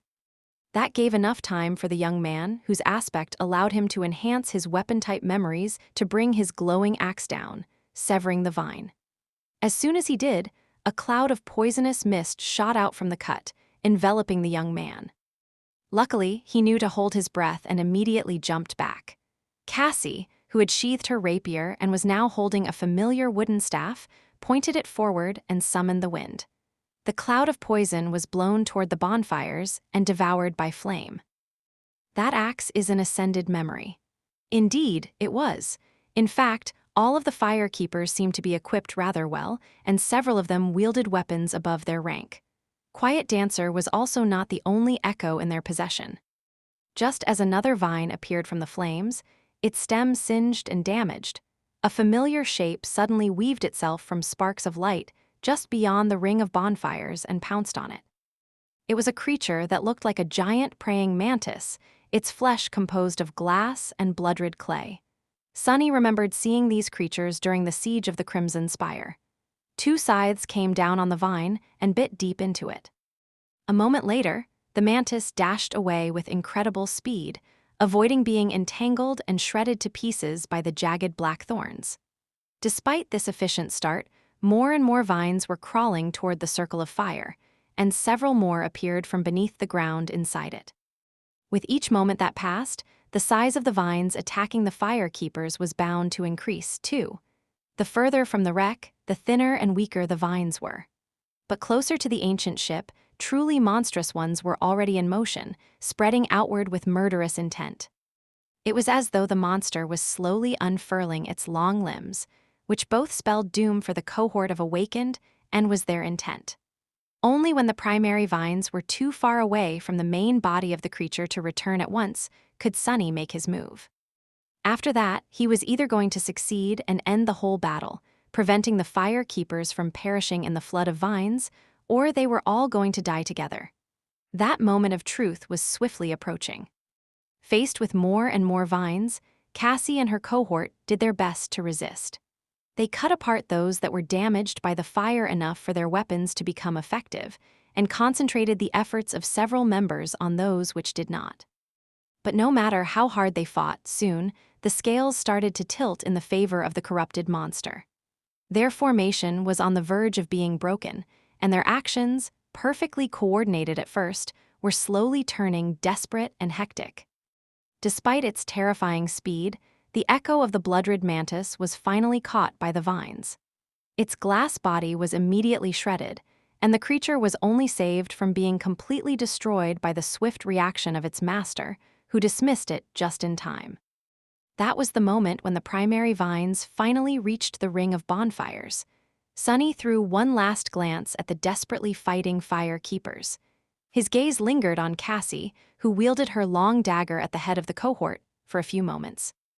Then he turned away and stepped through the shadows. A second later, Sunny emerged from the gloomy shadow on the hull of the ancient ship, far away from the mayhem of battle, and very close to the terrifying creature that was the source of all that horror. Summoning the cruel sight, Sunny held his breath and jumped into the darkness, nesting in a jagged breach in the hull. It was time for him to play his role. Chapter 518, Cargo Hold. Landing into the poisonous miasma of the ancient wreck, Sunny immediately turned into a shadow and glided over the ancient wooden boards, which were long ago overgrown with brown moss and bulging, thorned vines. To be honest, he would have preferred to move through the ship as a human. Sunny knew that he was going to inhale at least some of the poison, while fighting the being that dwelled in the cargo hold. So having some time to get accustomed to the debilitating effect of the toxin was better than going through that process in the middle of the battle. But he couldn't risk getting noticed too soon. The whole battle was supposed to be over in just a few moments anyway. Alas, Sunny had little hope that everything was going to go as planned. His previous experiences had taught him that very few things ever did. Remembering the path he had taken during the hunt for Nocti's coins, Sunny glided through the narrow corridors. This time, they were vastly different from how they had been before. After all, the monster was wide awake now. The vines sprawling through the ancient wreck were pulsating and moving, spouting clouds of deadly mist. The air was murky and full of disturbing sounds of something slithering beyond the wooden bulkheads. It was as though Sunny was inside a giant, living organism, a virus cell that invaded the ancient wreck to kill its host. Luckily, these were mostly just the roots of the vile vines. The parts that were really mobile and dangerous were far away, currently killing the cohort of fire keepers. Suddenly grim, Sunny increased his speed and soon reached the gates of the cargo hold, which were bent outward, as if straining to contain something pressing on them from the other side. He could feel the vast space beyond the gate and a massive shadow of the creature in its center, its form rhythmically expanding and contracting, as if breathing. With each contraction, a wave of warm wind blew through the remnants of the flying ship. He lingered for a fraction of a second and then gathered his resolve. There was no time to waste.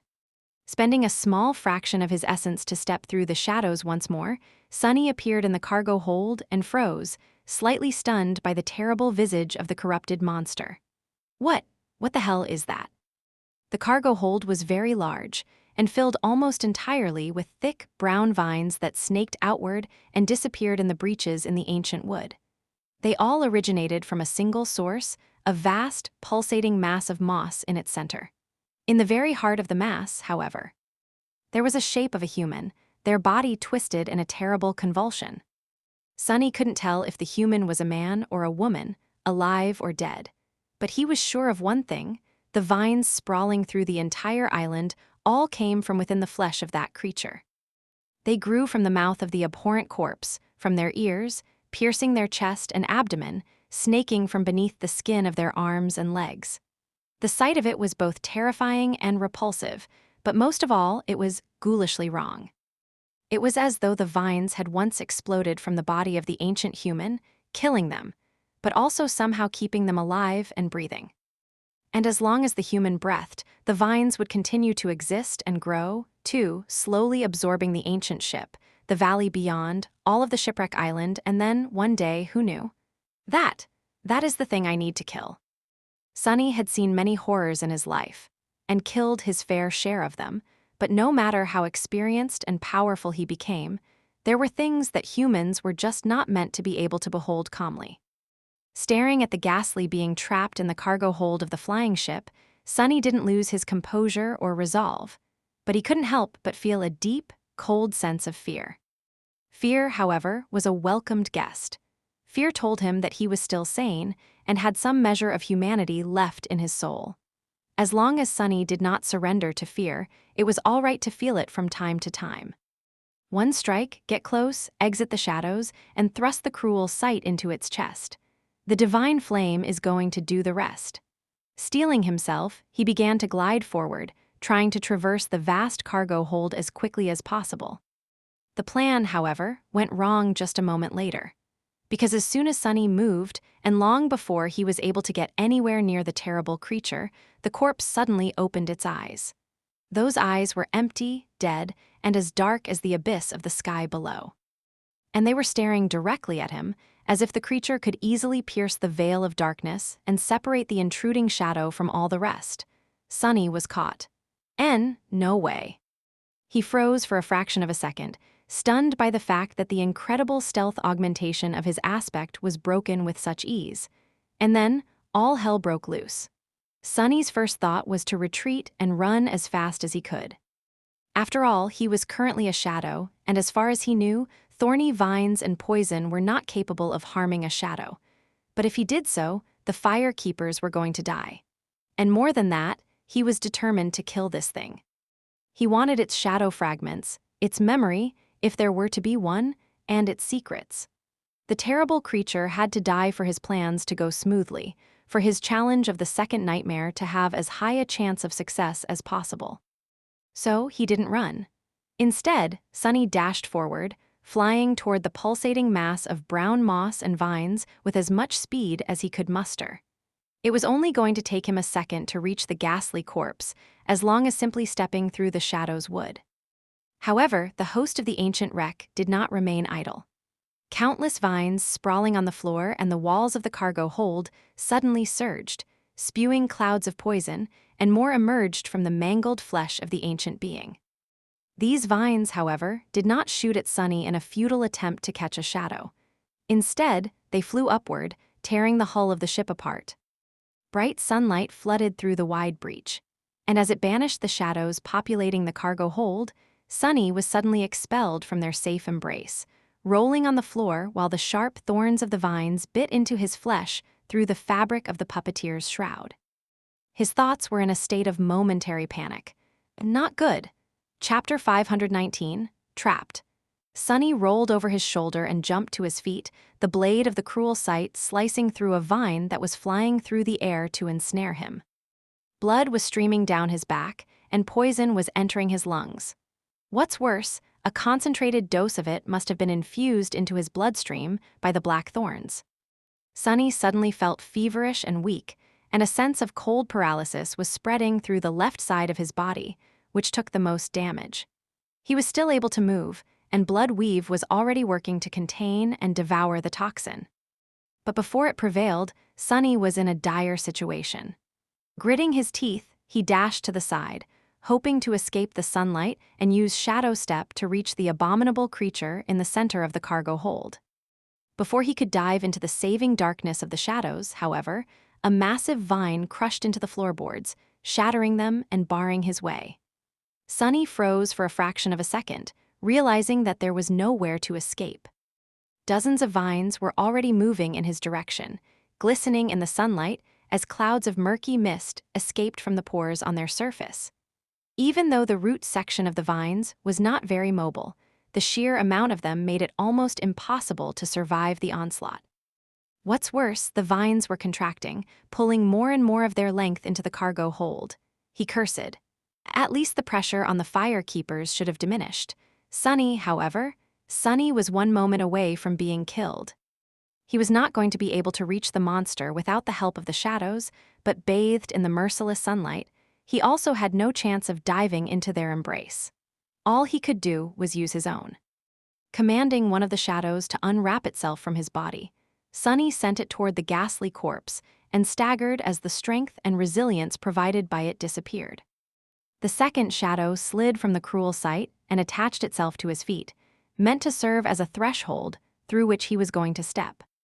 Now, all he had to do was to survive the short second it was going to take the first shadow to reach its goal. That was easier said than done. Straining the flexibility of his body to its limit, Sunny felt his joint groan and his tendons tremble on the verge of tearing apart. Twisting at an almost impossible angle, he dodged one of the vines, placed his hand on the spongy carpet of the brown moss, and performed a bizarre spin, narrowly sliding between 2 more. If not for the torturous training he had put himself through to accommodate the inhuman demands of shadow dance, this would have been impossible. Feeling the skin of his palm burn, as though submerged in stomach acid, he retrieved his hand from the brown moss and immediately jumped backward to save himself from being entangled in the slithering vines. He was swift enough to avoid being caught, but not swift enough to escape unscathed. The black thorns tore into his right side, and more blood flowed down his body, while more poison entered his bloodstream. Arg! Sunny ducked, dashed desperately to the side, then rolled and threw himself upward from an impossible position, feeling his ligaments rip. Dodging the swarm of vines was like being a fly surrounded by a contracting mass of spiderwebs.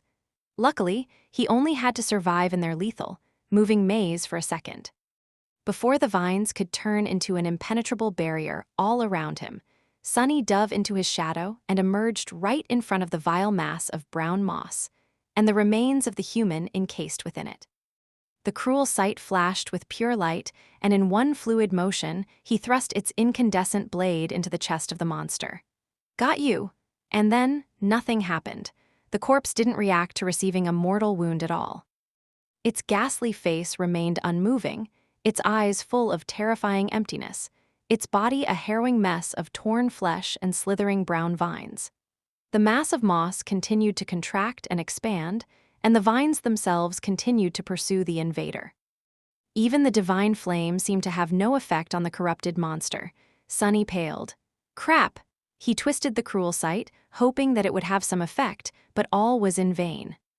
The corrupted monster simply refused to die, for whatever reason, and the ancient remains that were its source appeared to be immune to flame, even if the vines themselves were susceptible to it.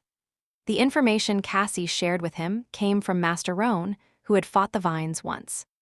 But he had never entered the wreck, so of course, the dashing griffin rider couldn't have known that the creature itself did not share the weaknesses of its sprawling, thorned limbs.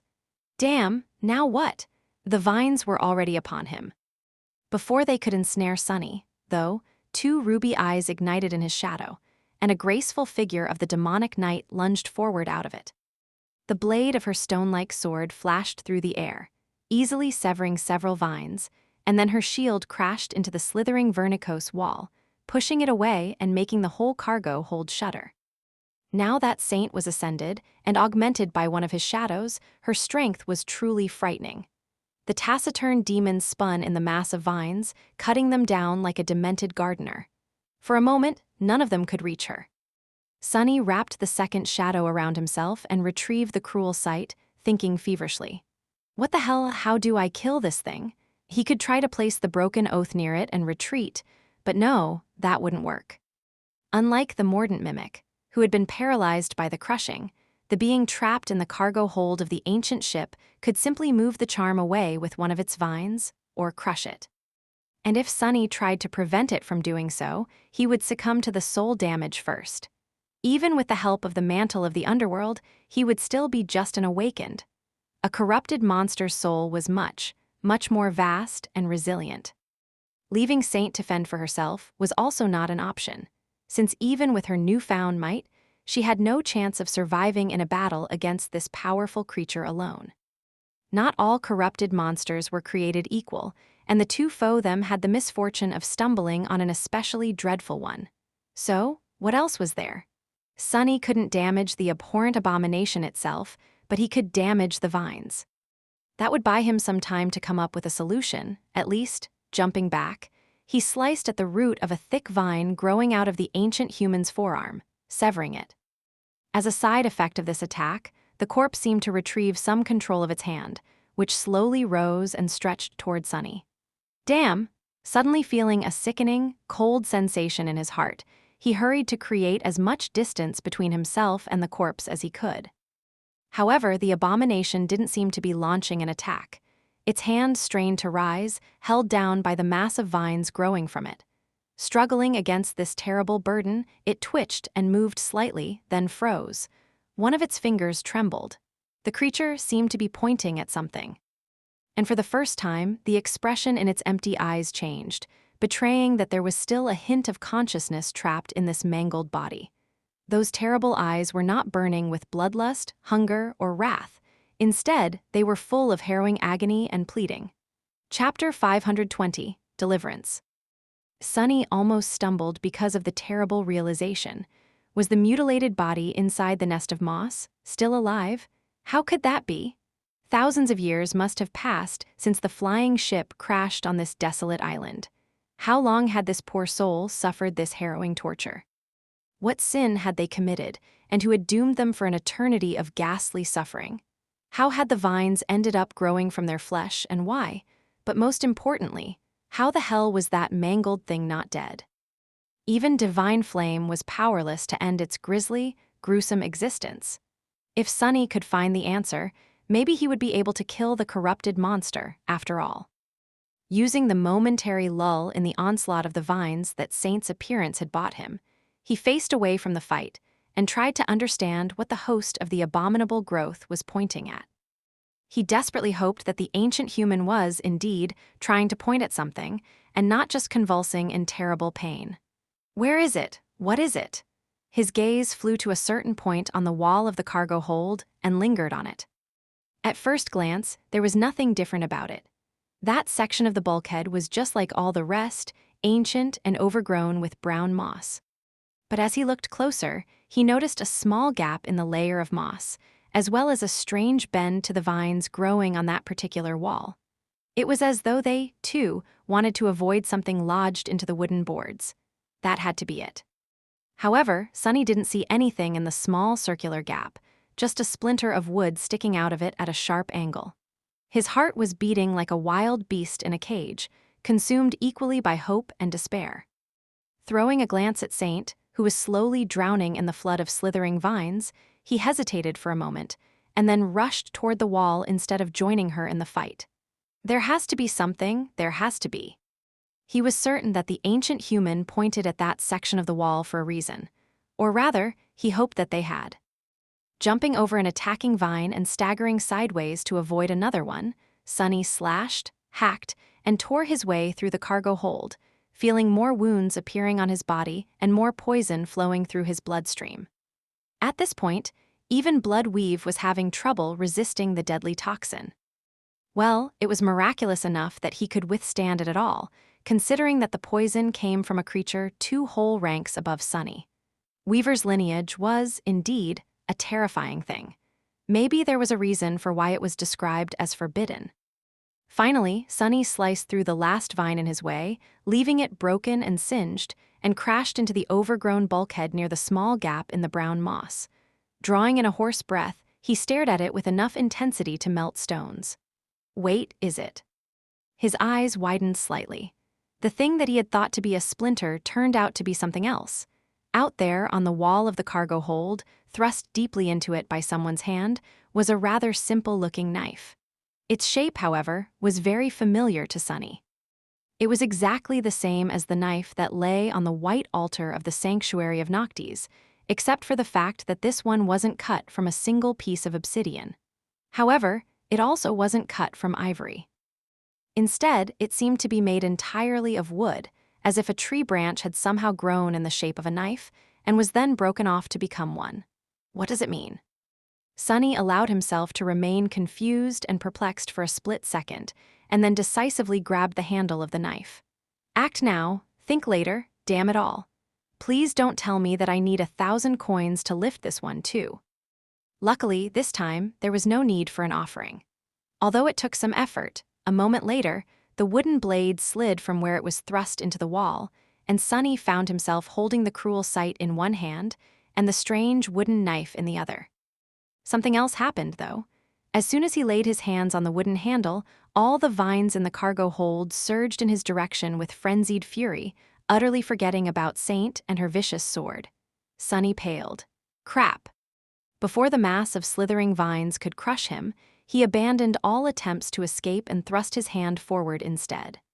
The wooden knife slipped from his grip, cut a sharp arc in the air, and was nimbly caught by Saint. Without wasting the opportunity that the sudden shift in the corrupted monster's behavior gave her, the taciturn demon immediately dashed toward the pulsating mass of brown moss and thrust the wooden knife right into one of the ancient human's empty eyes. In the next moment, the whole wreck shuddered.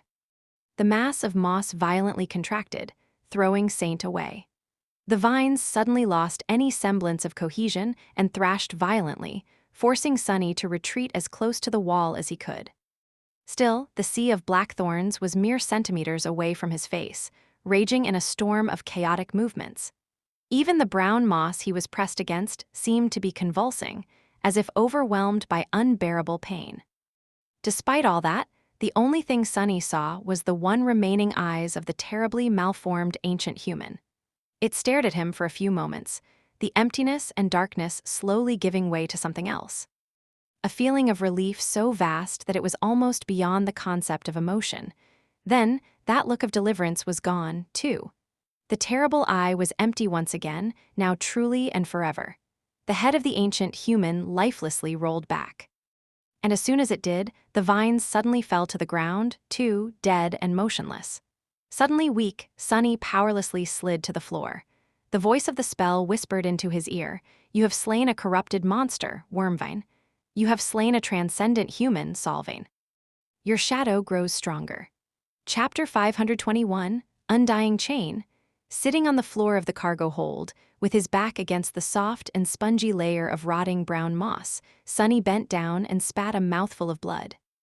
Breathing hoarsely, he stared at it for a moment and then tiredly leaned back. He did not feel too well. Your shadow grows stronger. A bitter smile appeared on his face. What, is that all? After all that had just happened, Sunny felt that he really deserved more. This time, his hopes were not for naught.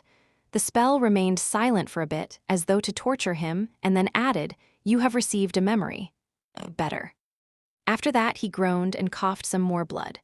All around Sunny, the brown moss was rotting, withering, and turning into dust. The same thing was happening to the vile mass of vines, albeit at a slower rate. Now that both the corrupted monster and its host were dead, the ancient wreck seemed to be cleansing itself. He couldn't be bothered to pay attention to these changes, though, and was fully concentrated on his own miserable state. Even though the whole battle took less than a minute, Sunny had sustained a lot of damage. His body was pierced and torn by the black thorns, and he had too much poison running through his veins. One of his ligaments seemed to be seriously torn, too, which brought him a lot of pain now that the adrenaline was starting to dissipate. The puppeteer's shroud was a wonderful armor and accompanied him on his misadventures from almost the very start of it all. But Sunny had to reluctantly admit that with the caliber of enemies he was facing these days, its protective qualities left a lot to be desired. Sadly, even such a powerful memory could not keep up with the progress of its master. If there was one good thing about his condition, though, it was that the effects of the poison did not seem to be growing stronger. Blood Weave had the situation under control, and he was bound to feel better soon. In any case, the battle was over. The plan worked, in the end, even if killing the Wormvine had turned out to be much more complicated than anyone would have thought. Still, somehow, Sunny had managed to achieve his goal. The Fire Keepers, if they were still alive, were going to have to clean up the remaining sailor dolls should the beasts regain their courage after the corrupted monster's death, but he couldn't muster enough energy to care at the moment. Saint stared at the quickly disintegrating corpse of the person who had once been called Solvane for a bit, then walked over and stood above him silently, looking away in her usual indifferent manner. Sunny rested for a while, not even summoning the runes to take a look at his new memory. Slowly, his exhaustion diminished, and he could think clearly once again. As that happened, numerous questions inevitably assaulted his mind. What had happened in the cargo hold of the ancient ship was just too peculiar. Who was Solvane, and how had they ended up as the host of the Wormvine? How had they survived for thousands of years? Why was Solvane immune to divine flame and couldn't be harmed by the cruel sight, but succumbed to one strike of the wooden knife? Where had that knife come from, in the first place? And why was it so similar to the obsidian one that lay on the altar in the sanctuary of Noctis? As Sunny considered all these questions and found no answers, one thought gradually encompassed all the others. A saint, I killed a saint. The spell had described Solvane as a transcendent human, which was what saints were really called. Sunny knew it to be true, but still couldn't quite believe it. He was not someone to sell himself short, but not even in his wildest dreams had Sunny ever considered being able to kill a saint, at least not at his current rank. Saints were simply creatures of another plane, unrivaled demigods with enough power to level entire cities. Technically, a corrupted monster was of the same rank as a saint, and even possessed one more soul core, but there was no comparison. Due to their aspects and nature, transcendent humans were much more of a force to be reckoned with than any beast or monster could ever hope to be. Only a devil of the same rank, or maybe a powerful demon, could stand a chance in a battle against them. And yet, Sunny had killed one. He had also killed a corrupted monster with the same strike. Well, technically, it was Saint who had delivered the strike, but it didn't matter. The result was the same. Now that is definitely something that no one is going to believe, huh? Sunny chuckled, then grimaced from pain, and finally summoned the runes. The first thing he did was check his fragments. The number was just as he expected. Shadow fragments, 1958/2000. He had managed to kill a few nightmare creatures on the way to the shipwreck island, and killing a human and a monster 2 ranks above him gave 12 more fragments, 4 from the Saint and 8 from the Wormvine. Sunny sighed, lamenting the unfairness of his aspect for the 1000th time, and looked at the list of his memories. New runes appeared at the end of the list. He held his breath and read, Memory, Undying Chain. Memory rank, Transcendent. His heart started to beat faster. At long last, this was the first transcendent memory he had acquired, which was a very pleasant milestone. Granted, An awakened like him was not even supposed to have ascended memories, let alone something one whole rank higher. But then an average awakened rarely had to fight things above their rank, too. Pleased, Sunny continued to read, memory tier, I. Huh, how was this possible?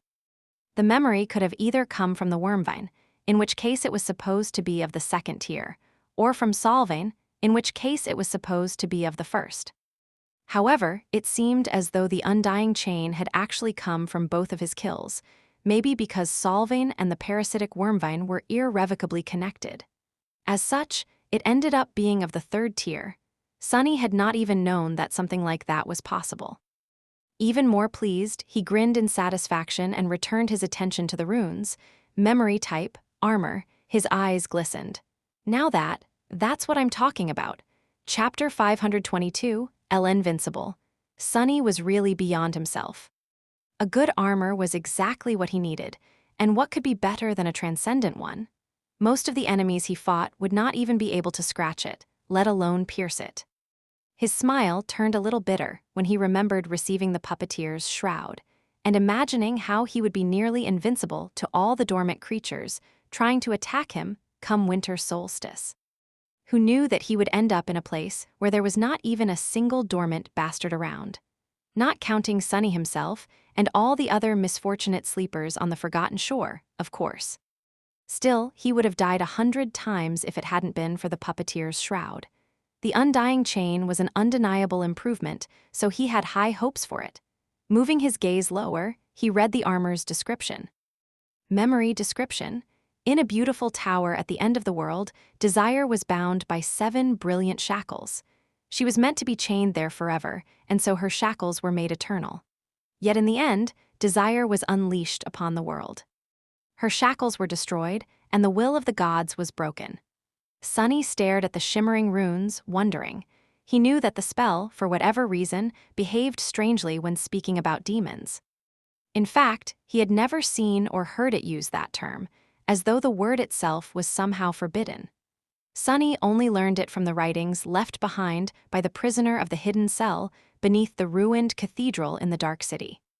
The closest the spell had ever come to mentioning the word demon was calling the prince of the underworld a prideful demon.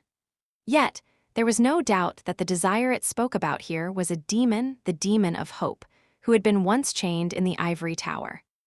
Sunny had seen the place where she had been imprisoned himself, as well as the seed of nightmare growing from her broken shackles. At first glance, the meaning of the description was rather obvious, or at least it was to him, with how much he already knew. But something told Sunny that it wasn't. The thing that didn't seem to add up was the fact that he had received the undying chain for killing Solvane or the Wormvine, both of whom had seemingly nothing to do with the description. Unless he was thinking about it all wrong, Wormvine was susceptible to fire, as well as other means of dealing damage powerful enough to wound the abomination's flesh.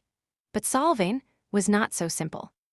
The saint from whose flesh the terrible monster had been born seemed immune to any form of harm, including the immolating divine flame, almost as if Solvane was immortal.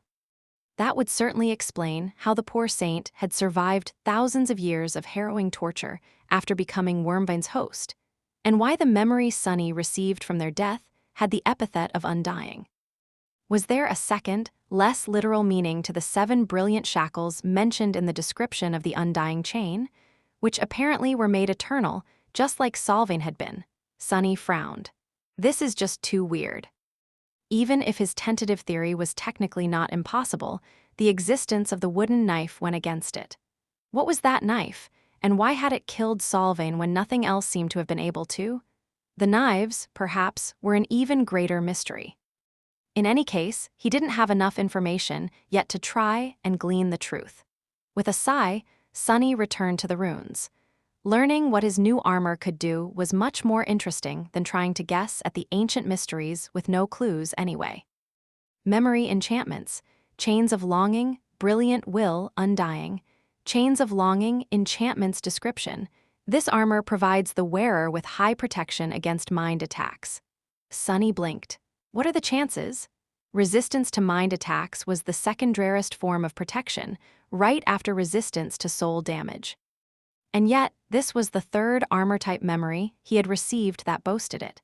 His luck was incredibly good. Or maybe his tendency to run into especially terrible monsters was incredibly bad. In any case, this enchantment made sense. If this memory was connected to the imprisonment of hope, whose powers had been most likely tied to mind manipulation, then having protection against such attacks was logical. The fact that the Undying Chain had only 3 enchantments, as opposed to 5 of the Mantle of the Underworld, was also to be expected. The tier of a memory seemed to dictate how many enchantments it could accommodate, and the Mantle, despite being of a lower rank, was higher by a few tiers. The second enchantment of the Undying Chain was very interesting. Brilliant Will Enchantment's description. This armor becomes stronger when worn by those of divinity. Sunny grinned. Even without looking at the Undying Chain and its spellweave, he could tell how this enchantment worked. It was an overall enhancement based on how high the wearer's divine affinity was, which meant that a random awakened would not receive any augmentation to the resilience of their armor, while someone with the mark of divinity, attribute, would receive a decent amount. Sunny, though, with his ember of divinity, the augmentation would be enhanced threefold. It was a very solid enchantment. This is great. When his eyes fell on the third enchantment, though, he forgot all about his previous joy, intense as it was. His eyes widened slightly. The runes read, Undying Enchantment Description. The wearer cannot die. Sunny tilted his head. What? Being unable to die surely sounded great, even if he had just seen what terrible fate had befallen Solvane. However, Sunny quickly realized the limitations of this seemingly breathtaking enchantment. Unlike chains of longing and radiant will, Undying was an active one. And he was willing to bet that sustaining it required an ocean of soul's essence. Considering that Sunny was just an awakened, his reserves would probably only amount to 1 moment of immortality. Still, 1 moment of immortality was more than fantastic, if used wisely. Sunny could imagine a lot of situations where this enchantment could save his life, but even more where using it would only amount to postponing his death by a fraction of a second. It was an amazing, but very dangerous tool. Full of thought, but extremely satisfied, Sunny stood up. Gunlog, too, had possessed a transcendent armor. However, his golden echo now felt inferior to the Undying Chain. The Bright Lord seemed so invincible and terrifying once, but Sunny had long surpassed him. And now, his arsenal did as well. It was a strange feeling. With a sigh, Sunny dismissed the torn and bloodied puppeteer's shroud, then summoned the Undying Chain. Immediately, a slender metal armor weaved itself from nothingness around his body. It was forged out of lusterless, bleak steel, which looked very similar to the iron from which the heavenly chains themselves were made. The armor covered his body almost entirely, and the few gaps left between the fitted plates of steel showed a layer of thin, but incredibly strong chain mail underneath. His face became hidden behind a helmet that looked like a featureless mask, with only several vertical lines cut into it to provide a decent level of visibility. Shadow nested in the slits of the visor, creating a dark and ominous visage. There was a piece of black cloth wrapped around his waist, held in place by a wide belt fashioned out of dark leather, as well as a hood that provided additional protection to his head and neck. Surprisingly, the armor didn't seem very heavy, and neither did it restrict his mobility by much. The design was so intricate, and the steel plates fitted so perfectly to his body and to each other that it felt like a second layer of skin, if that skin was cast of impenetrable steel. Of course, the Undying Chain wasn't as light as the puppeteer's shroud, but Sunny could move freely while wearing it, all the while not producing almost any sound. In exchange, it provided a vastly larger amount of protection. Standing in the cargo hold of the ancient ship, clad in his new transcendent armor, Sunny couldn't help but feel invincible. Disabuse yourself of that thought, fool.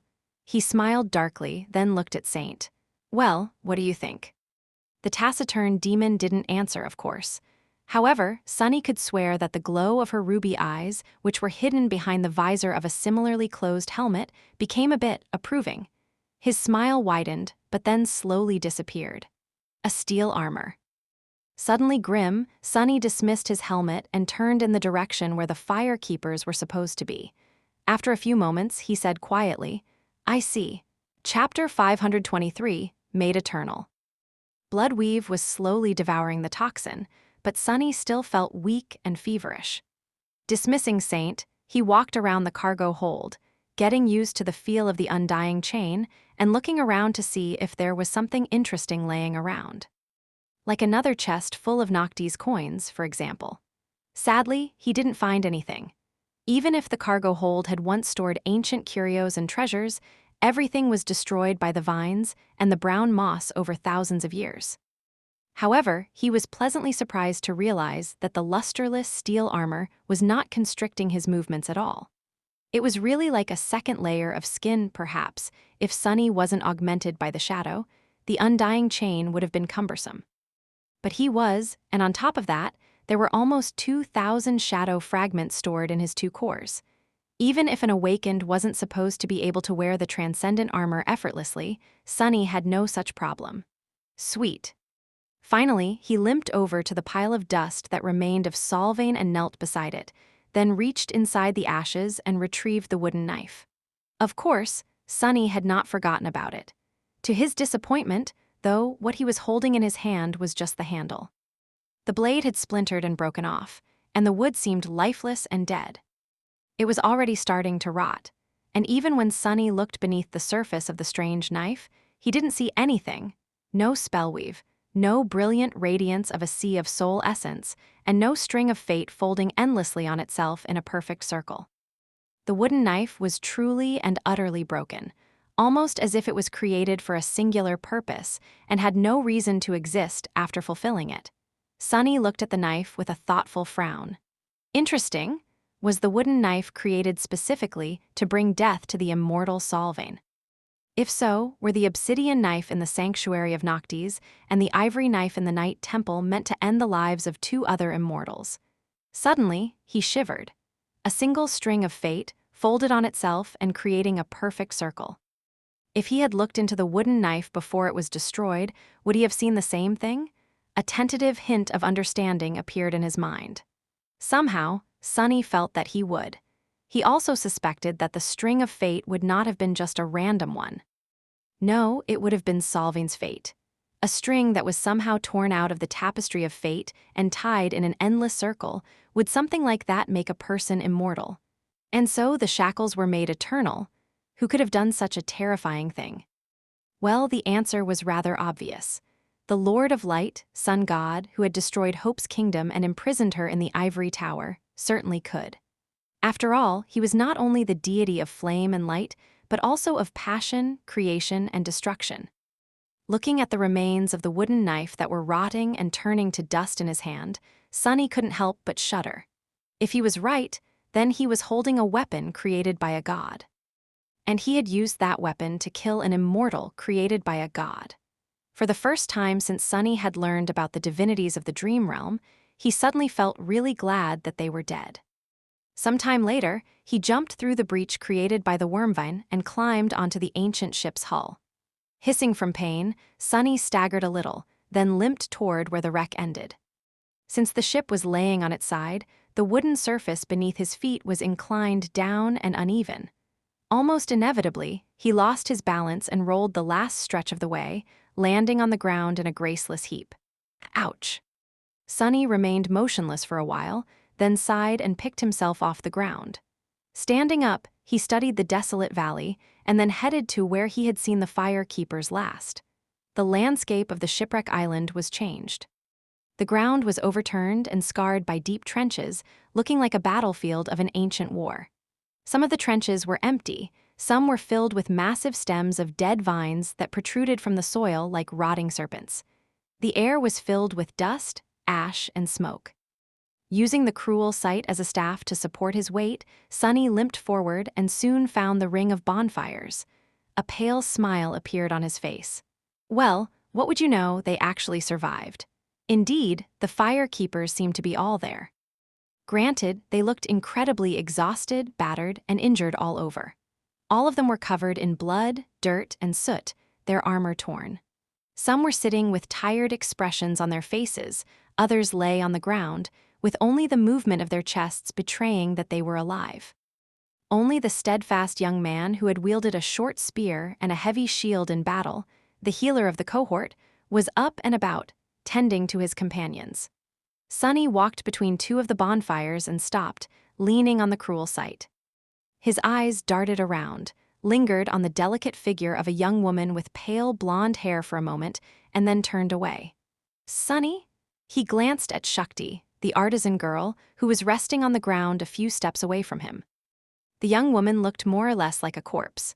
Her armor was almost destroyed, revealing deep lacerations on her tanned skin, and her face was dirty and pale from blood loss. What's worse, her right arm was torn away, ending in a bloodied bandage near the elbow. Such a wound was not permanent, since it was dealt to her spirit body and not the actual one, but still quite severe. Nevertheless, there was a wide grin on the artisan's face. Looking him over, she whistled and said, "New armor, looking good." She tried to laugh, but then bent over in a fit of violent coughing. It seemed that all of them were still suffering from the effects of the wormvine's poison, even if the healer had used his aspect to make it less lethal. The others looked in their direction, alerted to his arrival by Shakti's voice. Their eyes brightened. "Thank the gods. Sunny, you're alive. Good work out there. Crazy bastard, you actually did it?" Sunny couldn't help but smile. "Obviously, why wouldn't I? It was just a corrupted monster." His smile widened. "Actually, I also went and killed an immortal saint that happened to be nearby. One strike for the both of them, to not waste any time. All it took was a minute."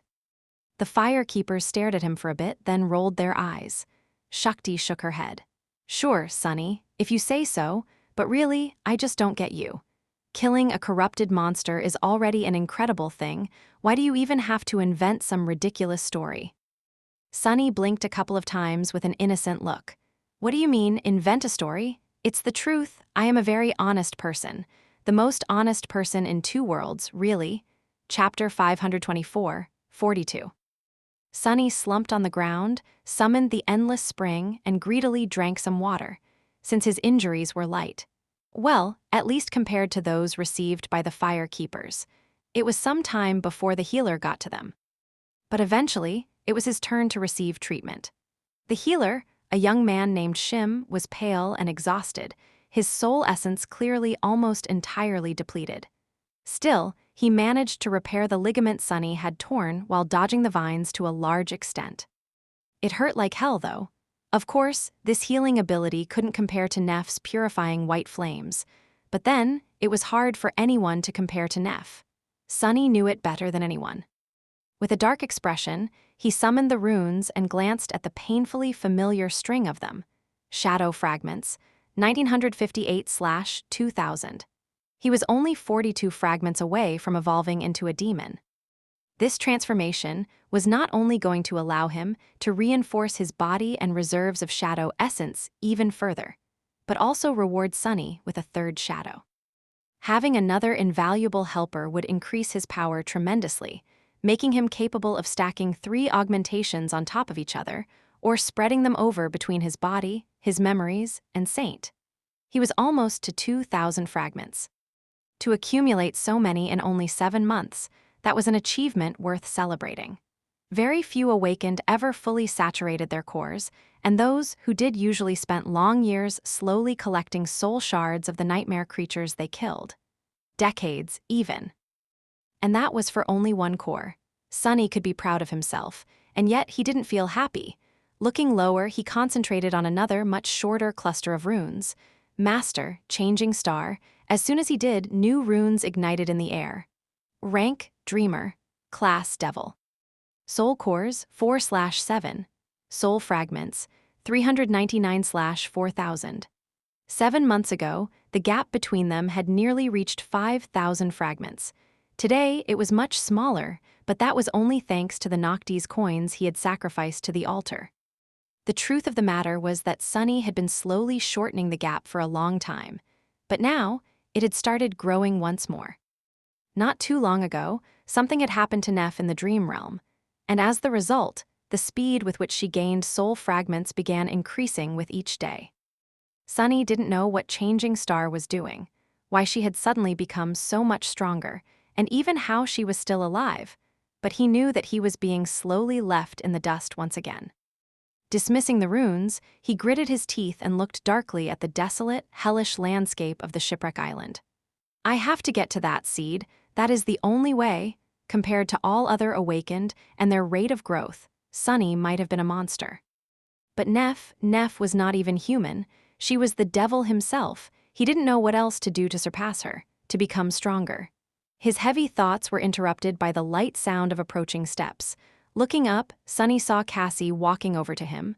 Great. Just what I need. She stopped a couple of steps away and lowered her head slightly. Are you all right? Sunny grimaced, then looked away. What do you care? I'll live. He scowled and then added in a slightly acrid tone, your information was wrong, by the way. That thing was not weak to fire. She tilted her head slightly. How did you kill it then? Sunny smiled crookedly, with a piece of wood. Cassie remained silent for a while, prompting him to speak. So, now what? She sighed and turned toward the distant wreck. All of us are tired and wounded, and there is a crushing approaching. We will return to the sanctuary to rest and regroup, and then come back to establish 2 camps, one here and another one on a neighboring island. Then we will start repairing the ship. He nodded. Good plan, I guess. Do you really think that you can make that thing fly again, though? The blind girl hesitated. Eventually, she said without too much emotion, we have to try at least. Sunny studied the silhouette of the ancient ship, its hull full of breaches, its bow shattered and broken, the tree growing around its mast dead and resembling a black, twisted skeleton. Then he shook his head. How long do you think it will take you? Cassie hesitated. 2, maybe 3 months. We will be done before autumn is over, if that is what you want to know. He chuckled. You remember our deal then? Good. She frowned. Of course, I remember. Sunny looked at the ground, then asked her coldly. When are we leaving for the night temple, then? Cassie lingered for a few moments, a troubled expression suddenly finding its way onto her face. Finally, she said, when do you want to go? Sunny thought about it. There were several things he still needed to do.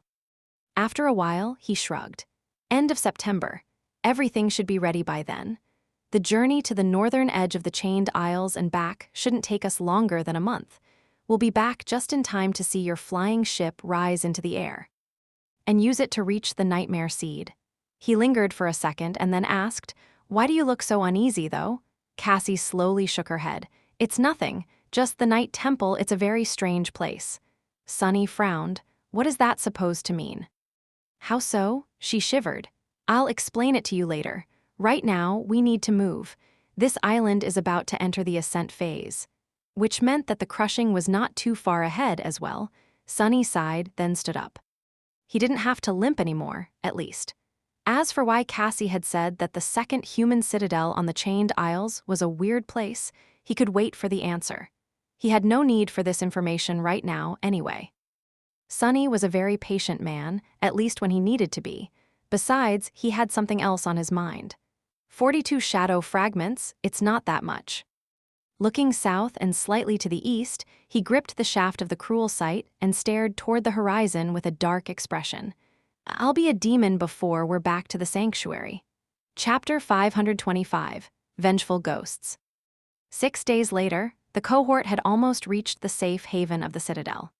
The speed with which they traveled reduced significantly due to the heavy wounds the fire keepers had sustained, so all things considered, it was a very good result.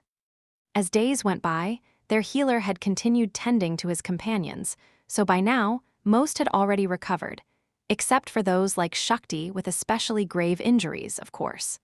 Those would only be healed after they had returned to the real world and then came back. Even then, their physical bodies were going to sustain serious internal damage and require a prolonged period of treatment. As the sun disappeared in the sky below, the cohort reluctantly made camp. From where they were now, only a handful of islands separated them from the sanctuary. However, some of those islands were populated by nightmare creatures too dangerous to attempt traversing their hunting grounds, so the fire keepers were going to have to make a big detour. Since traveling in the darkness was a big risk, they had no choice but to spend another night in the wilderness and continue their journey tomorrow. Sunny didn't mind.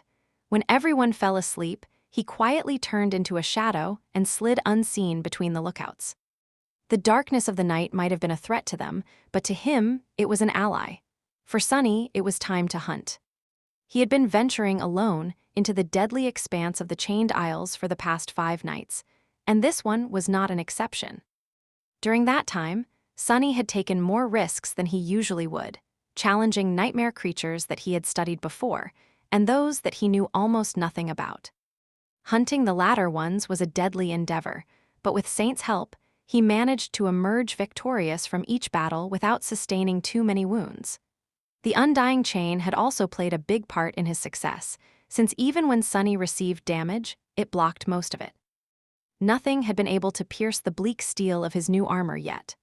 Gliding across the heavenly chain, Sunny approached a neighboring island and soared into the sky, then crushed heavily to the ground.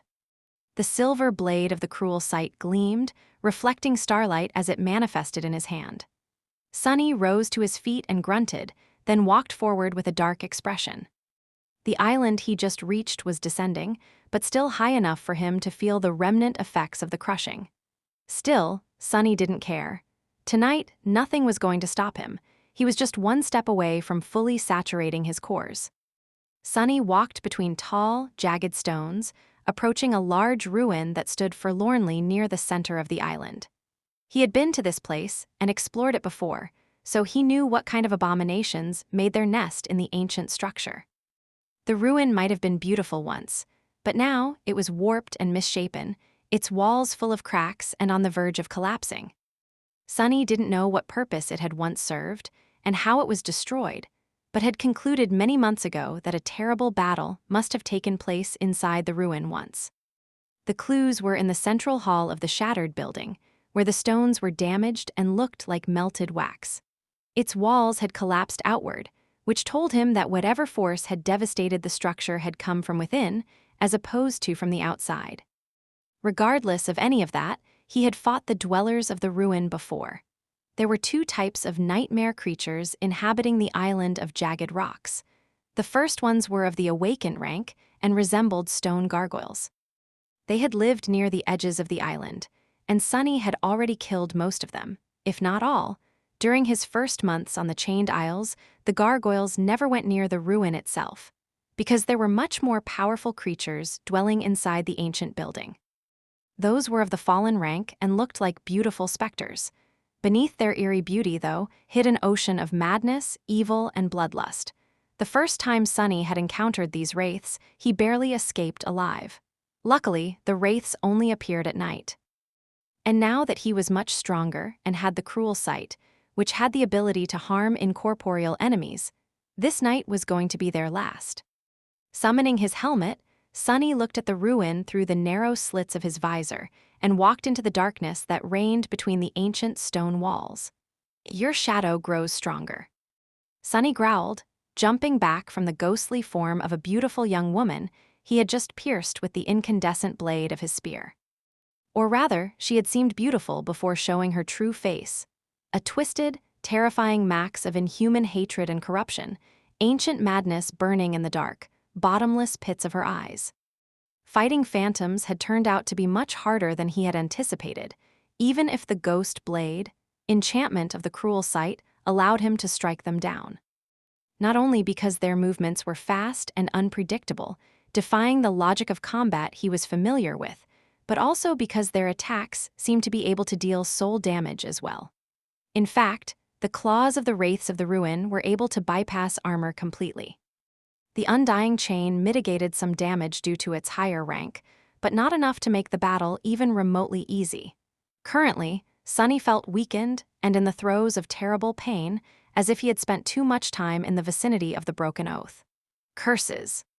This just went to show that one could never feel safe in the dream realm. After receiving a transcendent armor, Sunny had allowed himself to become too complacent. He should have known better than to forget that, no matter how powerful a person was, all it took to die was one mistake. Every power had a flaw, after all. But still, he wasn't going to retreat now. As an ear-piercing scream echoed from the stone walls, growing closer and closer, Sunny gritted his teeth and summoned the runes. Shadow fragments, 1994/2000. He raised the cruel sight and faced the direction of the eerie shriek with a grim smile. One more to go, Chapter 526, Demon. Before the wrathful specter had time to appear, Sunny attacked first. Stepping through the shadows, he passed through the stone wall in front of him and entered a vast ruined hall. It was illuminated by the pale rays of moonlight that fell through the broken roof, but also full of deep darkness.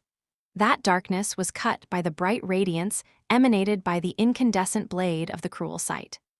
Jumping over a pile of rubble, Sunny brought his spear down on the howling wraith and then spun, sending an unexpected thrust in the direction where any enemy would have retreated. Sadly, the apparition was suddenly somewhere else. Curses. The wraiths moved through space as if they were suspended between two worlds, as well as between the ground and the night sky. Their feet, if they had any, never touched the stone floor, and as such, Sunny couldn't observe their footwork to judge their next move. What's worse, sometimes they simply disappeared and then appeared some distance away, as if phasing between different states of existence. It was a bit like fighting Sunny himself when he used Shadow Step to zip around the battlefield. So annoying. Dashing forward, he barely avoided the ghostly claws and rolled over his shoulder on the floor. The steel of the undying chain scraped against the shattered stones, producing a dull sound.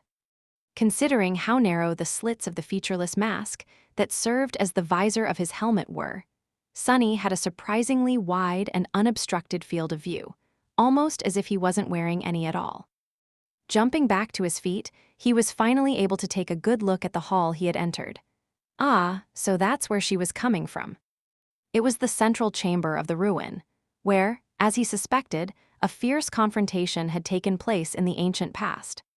The stone slabs of the floor were cracked and misshapen, the pattern of destruction suggesting that something had detonated with tremendous force in the center of the hall once. The pillars supporting the roof were long toppled, and the walls themselves had mostly collapsed. In the center of the room lay the remains of something resembling a massive stone chalice, now broken and almost unrecognizable. And there were human bones littering the floor. Some skeletons were scattered entirely, and some were still whole. A few even wore the rotten remains of red silken garments that strongly resembled those of the deadly specters. Sunny had no doubt that these were the remains of people from whose souls the ghastly wraiths had been born. He had no idea how they had died. Why their souls had turned into vengeful specters instead of dissipating into the void, and what drove them to madly attack anyone who approached the ruins. All he knew was that the wraiths were very hard to destroy and full of seething hatred toward the living. Or maybe they just really hated him in particular, for whatever reason. He grinned and then brought his armored boot on one of the skulls, crushing it into dust. That caused the damnable specter to let out another chilling shriek and lunge at him with murderous fury, as if she had lost all reason. If the creature had any reason, that is, to begin with. Which was precisely what Sunny was hoping for. His body, conditioned by the endless hours of practice with Effie and Saint, reacted almost on its own. Shifting his weight to his right foot, Sunny burst with motion and threw his hand up. The polished shaft of the cruel sight slid between his fingers, suddenly extending forward to its full length. He only caught it near the very end. The reach of this strike was truly incredible, compared to how far a tack-eye like the Midnight Shard could effectively cut. The incandescent blade caught the wraith in the chest, sending tongues of white flame dancing on her spectral figure. Divine flames could burn even souls, after all. However, even engulfed in flames, the creature continued its attack. Since it was impossible to recover from performing such a strike quickly, Sunny would have been in trouble. Luckily, the cruel sight was a very special weapon. Its shaft started shortening at the same speed as the wraith was advancing, continuing to burn it without a pause. In the end, Sunny found himself face to face with the hateful apparition, gripping the hilt of a short sword. Without wasting any time, he pulled it upward, slicing through the incorporeal body of the enemy and reaching her neck. White flames suddenly tore through the darkness of the creature's eyes, and before her ghostly claw could reach his flesh, just like that, the wraith was destroyed. As her figure shimmered and started to disappear, Sunny let out a shaky breath, then summoned Saint from the shadows and threw the cruel sight to her. "Guard me. You have slain a fallen demon, Chalice Maiden." The taciturn demon calmly caught the sword, weighted it in her hand, and then assumed her usual indifferent pose. "Your shadow grows stronger." Sunny gritted his teeth. "Ah, this is going to suck." The voice of the spell resounded once more, echoing in the darkness of the ruined hall. "Your shadow is overflowing with power." He screamed and fell to his knees, feeling as though his very soul was on fire, as though something was rising from its dark depths, ripping it apart. "Your shadow is taking shape." Damn it all, why does it have to hurt so much?" Sunny groaned and clawed at the floor, tears streaming from his eyes. The fingers of his armored gauntlet left deep grooves in the stone. The pain he was experiencing was not the worst he had ever felt, but really up there. Arg. He slammed his fist down, sending cracks through the slab of ancient stone, then did it again and again, pulverizing it into tiny shards. Eventually, those shards turned into dust, and only then did his agony finally begin receding. The spell whispered into his ear, "Your shadow is complete." Released from the paralyzing pain, Sunny fell down and sprawled on the floor. Breathing raggedly, he remained motionless for a few minutes and then summoned the runes. Familiar symbols shimmered in the air. Name, sunless. True name, lost from light. Rank, awakened. Class, demon. Shadow cores, 3/7. Shadow fragments, 0/3000. Sunny smiled weakly. After a while, he said, "Back to 0, I guess." Chapter 527, The New Guy. Now that Sunny had experienced moving up a class without simultaneously rising to a new rank, he understood the difference between the two more clearly. Ascending to a new rank was a much more profound change. It elevated the quality of his shadow cores and essence, gifted him with new abilities, and allowed for a deeper access to his aspect. The resulting jump in power was nothing short of tremendous. Reaching a new class, on the contrary, primarily affected the quantity of his shadow essence, and as such, the increase in power was much more gradual. Sunny didn't feel much stronger than he had a few hours ago, but that was because he had already been enjoying the extra strength and essence capacity for a long time. In fact, the main benefit of having several cores had been aiding him ever since Sunny passed the 1,000 mark on the counter of shadow fragments. Unlike all other awakened, excluding Nephis, there was no limit to his capacity to store essence and reinforce his body. Or rather, that limit was so high that it might have as well not been there. However, that was not to say that Sunny didn't get other, incredibly potent benefits from manifesting a third shadow core. Standing up with a groan, he allowed the moonlight to bathe his slender figure and looked down at the 3 dark silhouettes sprawled on the ancient stones in front of him. One shadow looked like it was suffering from a toothache, the other was beyond itself and jubilant, and the third one? The third shadow was just standing there motionlessly and staring at him, its dark figure not betraying any hint of emotion. Under its silent and unnerving gaze, he suddenly felt a bit uncomfortable. For some reason, Sunny shivered slightly. Is it just me, or is this guy a bit, creepy?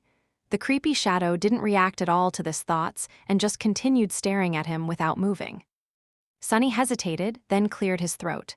Well, welcome to the team. Meet the other 2, your elder siblings." The new shadow lingered for a few moments and then slowly turned its head to look at his other ones.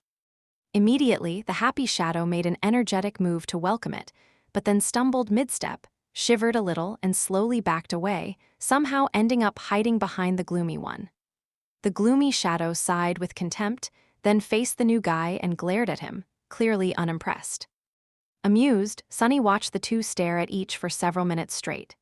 In the end, the creepy shadow glanced at him, then silently walked over to one of the ancient skeletons and studied the skull with disturbing fascination.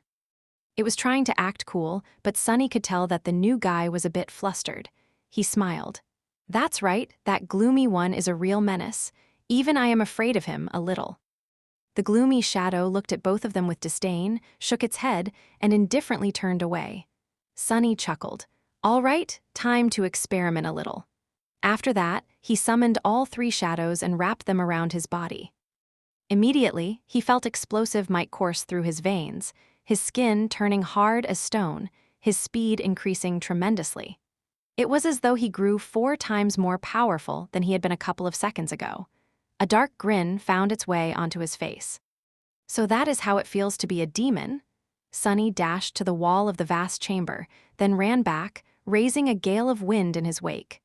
Then, he brought his fist down on a piece of rubble, making it explode into a cloud of shards. Finally, he saturated his muscles with essence and jumped up, easily flying a dozen meters into the air and climbing onto the roof of the ruin through the breach in the dome of its central hall. His heart was beating fast in triumphant exhilaration. "Incredible! This is amazing." Sitting down, he glanced at Saint, who was far below him now, and laughed. Sunny was more powerful now than any awakened was supposed to be. In fact, in terms of pure physical ability, he was much closer to masters, perhaps even at the same level as those of them who had just reached their rank and had no time to reinforce their cores yet. That was not to say that he had a good chance of prevailing in a fight against an ascended. Physical ability was not what made them so deadly, after all. Remembering the ease with which Master Jet had severed the arm of a fallen tyrant, Sunny sighed wistfully. What's more, he now had the ability to augment 3 things at the same time. If Saint wasn't with him, Sunny could enhance his body, his armor, and his weapons simultaneously. Depending on the situation, he could also stack augmentations either on the cruel sight or the undying chain, which gave him much more choices during a battle with especially tough or dangerous opponents. And there was one other thing. Sunny summoned the runes and glanced at a particular string.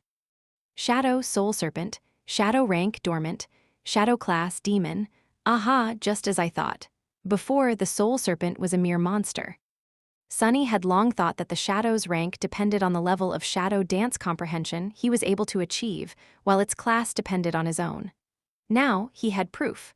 Looking down, Sunny noticed new runes shimmering in the darkness. Shadow Attributes, Shadow Guide, Soul Weapon. Shadow Abilities, Serpentine Steel. The ability was new. Excited, he read its description. Serpentine Steel, Ability Description.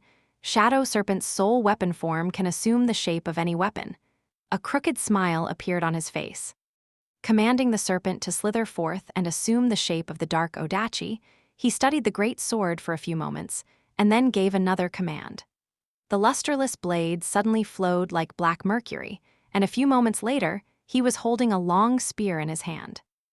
Almost unseen on the dark wood, the scales of a long, coiling body were engraved on its shaft, the spearhead shaped to resemble that of a serpent. Sunny drew in a deep breath. "This is perfect. This is just what I needed." Dismissing the predatory spear and allowing the shadow to slither back onto his body, he looked east, where a pale lilac line had already appeared over the horizon, and smiled. "I should be getting back." The new day was coming, and Sunny couldn't wait to return to the real world. With only a few months left until it was time to challenge the Seed of Nightmare, he had a lot of things to do. Chapter 528, Personal Style. A few days later, Sunny was in his living room, watching as Rain performed the same strike over and over again, her eyes full of stubborn determination. The practice sword rose and fell, over and over again, cutting the air with a whistling sound. Actually, her form wasn't bad. Effie was currently traveling between citadels, so she had not come out of her sleeping pod for a while now. Sunny and Rain were alone, which made the training session much less lively. Finally, some peace and quiet. Despite thinking that, Sunny couldn't help but feel that his home seemed a little bit empty these days. He sighed. There were other things on his mind, too. Now that his part of the deal with Cassie was complete, the journey into the nightmare was drawing close. No matter how aloof about the whole thing Sunny wanted to remain, he was aware that there was a real possibility that he would not return from that trial alive. Even if he did, there was no telling how long conquering the nightmare would take.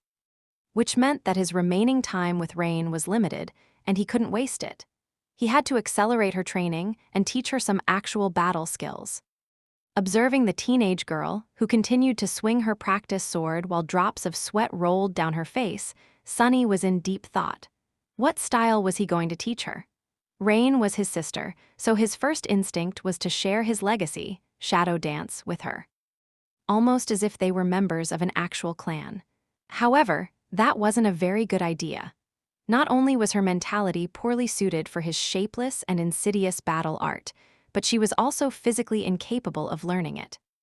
Since everyone received extensive combat training in school, there weren't really a lot of weak people in the waking world. But shadow dance was simply not meant to be practiced by mundane humans. It demanded a physical constitution of an awakened, at least. Sunny was only able to master the first step as a sleeper because of his unique aspect. Hundreds upon hundreds of shadow fragments he had absorbed on the Forgotten Shore, and the fact that this style was tailor-made for him, by him. What then? The flowing and unpredictable battle art that Nephis had taught him obviously came to mind. It was designed to be a perfect foundational style, after all.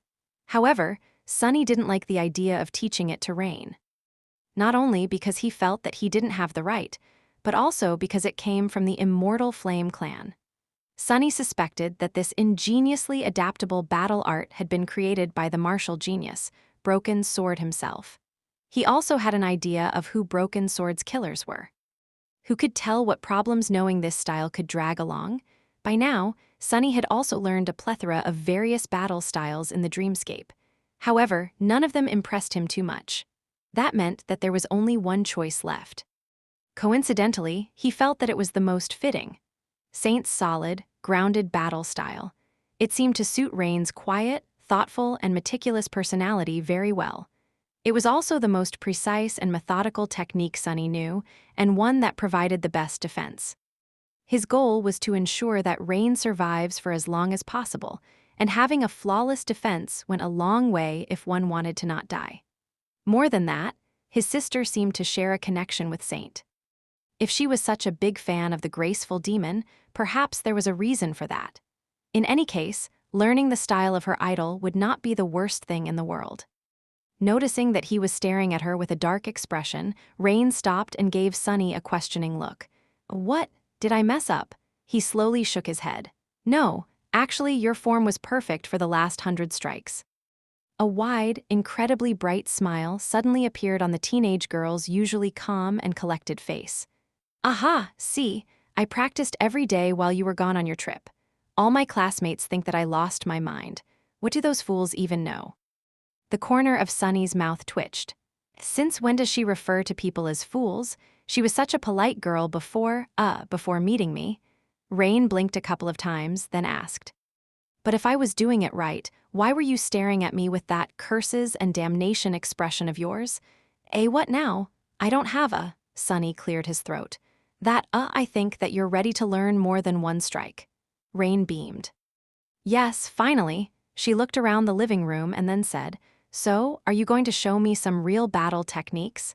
Effie said that you are decent with the sword. At least I think that was what she meant. Are you?" Sunny hesitated, then shrugged and stood up. "Yeah, I do know my way around a sword. This place is too cramped. Follow me." Turning around, he went toward the hallway and pressed on a certain wall panel, which then moved aside, revealing the doors of an elevator. Rain stared at all that with a funny expression. You have a secret door in your house?" Sunny smiled. "Sure, actually I have two. One for the stairs and one for the elevator." The girl thought for a second and then gave him an understanding nod. "You have an underground shelter. That's smart. We don't have one in our home, since building it is very expensive." He gave her a strange look. "Aren't your parents rich?" Rain laughed. "For a wildly successful young entrepreneur, you don't know a lot about money, do you, Sunny? Sure, our family is not poor, but there's rich and then there's rich. And we're not that kind of rich." Sunny tilted his head, trying to make sense of what he had just heard. "What the hell is that nonsense? Rich is rich, isn't it?" He frowned. "I know lots about money, kid. I know to make it and how to spend it. What else is there to know?" Rain stared at him for a few moments and then silently shook her head. Together, they entered the elevator and descended into the underground dojo. Chapter 529, Secret Lair. The dojo was rather large and submerged in absolute darkness. Sunny gave the home a command, and immediately, bright light chased the darkness away, revealing the floor, walls, and ceiling that were covered by heavy plates of armored ceramic alloy. Some of the plates already had cracks in them, which Sunny was painfully aware of after all. those cracks had appeared as the result of Saint repeatedly slamming him against the floor. Simply looking at them made Sunny ache all over. I'm going to have to replace a few soon. He exited the elevator and walked over to a stand where various practice weapons were kept. These weapons were made out of reinforced synthetic materials to withstand the intensity of awakened training, and had cost him a fortune. Sadly, Sunny had never even touched them, since training with the real deal was far more effective. Behind him, Rain walked into the dojo and looked around with curiosity. This space looked dark and mysterious, like a lair of a mythical monster. Do you come here a lot? Sunny gave her a short look. Of course, I do. This is where I sleep. She was slightly surprised, but then seemed to understand the meaning of his answer.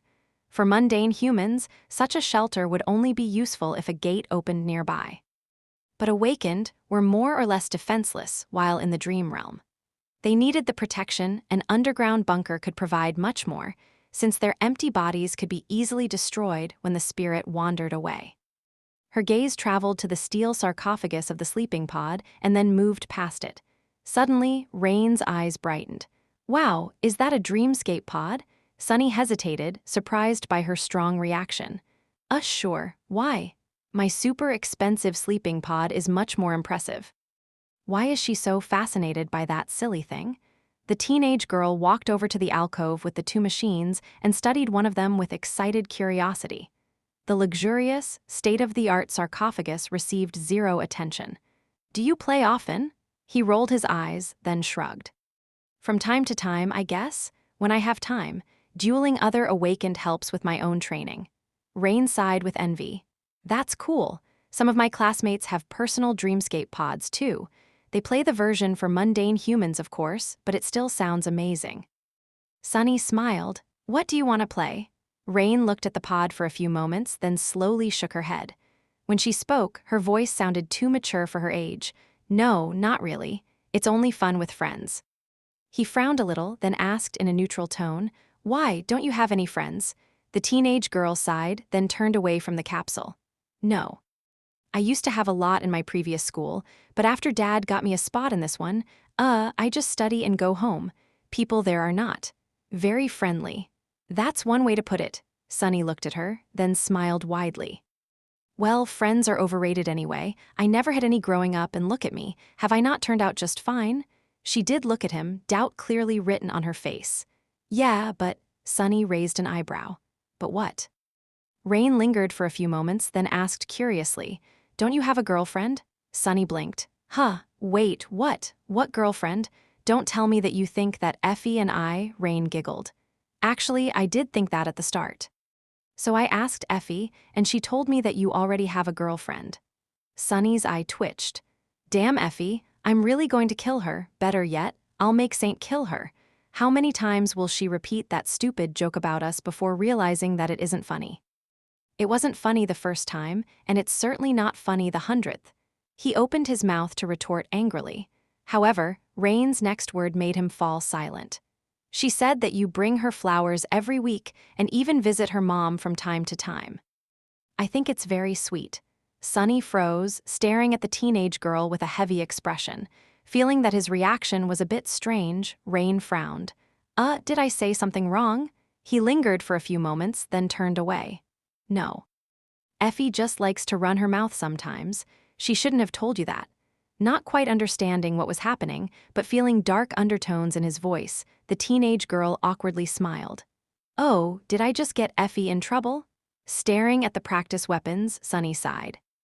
No, it's just that there is indeed a girl I bring flowers to when I can, but she isn't my girlfriend. Rain glanced at him in confusion. But, why do you bring her flowers then? Sunny turned around and looked at her darkly. Rain suddenly shivered, realizing that she had never seen Sunny acting this cold. A few moments later, he said evenly, It's because I made it out of the dream realm and she did not. Do you understand? The teenage girl thought for a few moments, then paled a little and nodded. Sunny shook his head. I don't think you do, and hopefully you never will. With that, he took a round shield and a straight practice sword off the wall, closed his eye for a moment, and then forced an easygoing smile to appear on his face. Anyway, here's what you'll be training with from now on. They might be a bit heavy for you, but the weight will help you condition your body. What do you think? Still feeling a bit awkward, Rain took the weapons, weighed them in her hands, and cleared her throat. Actually, I prefer ranged weapons. That's what I've been mostly using in school. Sunny shook his head. Ranged weapons are wonderful, and you should definitely know how to use them. But they stop being wonderful as soon as a nightmare creature gets close to you, and believe me, they will.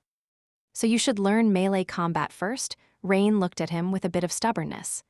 But Knight from Nightingale is an archer, and he is a hero who has a true name. Oh, gods, don't tell me that my little sister is his fangirl too, damned Kai. Just you wait. Sunny stared at the teenage girl for a few moments, his expression unreadable. After a while, he said in a strange tone, Knight from Nightingale can fly. Can you? In any case, learn how to use a sword first. If you do, I'll get him to personally teach you how to shoot a bow. How about that? Rain laughed. Yeah, sure. Why don't you invite him for dinner as well, while you're at it? After that, she covered her mouth with a palm and laughed even louder. Sunny sighed heavily, then shook his head. This child, she's hopeless, isn't she? He waited until Rain stopped laughing and then said sternly, Before we start, though, I am going to ask you a question. She looked at him, turning back into her serious, studious self. Yeah. Sunny lingered for a few moments and then asked, What do you think the essence of combat is? Chapter 530, something better. Rain looked at him with a serious expression, thinking. Inwardly, Sunny sighed. He still didn't know how to change her mentality and make her vicious enough to survive the dream realm. He didn't even know if he wanted to, and if that was the right thing to do. At least she seemed to understand a little bit more about the truth of the world after surviving the gate opening. For now, that was going to have to be enough, and this conversation was his attempt to make the lesson stick. After a while, Rain said with uncertainty, Survival. Sunny raised an eyebrow, looking at her with surprise. What were the chances that, despite their different life experiences, his sister would answer the question the same way he had, all that time ago, in the desolate hell of the Forgotten Shore? He remained silent for a while, remembering those terrible, wonderful days. Then he shook his head. No, the essence of combat is murder. Rain shivered slightly. Murder? Sunny nodded. Of course. What else would it be? You have to kill your enemy or die. Either way, someone ends up murdered and someone ends up as the murderer. So, the purpose of combat training is to make sure that you're the murderer. It is really that simple. He paused and then added, Survival is important, of course, but that can't be your primary goal. Such a goal is a terrible one to have. Even in life, it is not enough. You have to survive to continue living, but if you only live to survive, then what is even the point? More than that, if you don't strive for something bigger, something better, then you will only ever do what is required and nothing else, which will make you weaker than those who want and dare to do more, and that weakness will cost you your life. His voice trailed off and Sunny suddenly fell silent. Rain looked at him in confusion. Sunny? He blinked a couple of times. Yeah, sorry, so? Well, what do you know? I guess it's true what they say, the best way to learn is to teach. While trying to impart some wisdom, little as he had, on his attentive student, Sunny had accidentally stumbled on a truth about his own desperate desire to grow stronger. Everything Sunny had told Rain could be applied to himself.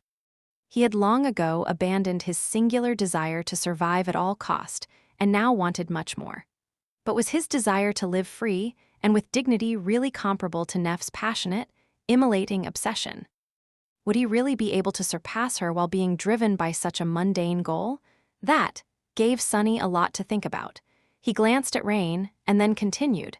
Mastery of combat can be divided into two aspects. Mastery of the body and mastery of the mind. Your body can be trained through exercise, but your mind is much more tricky.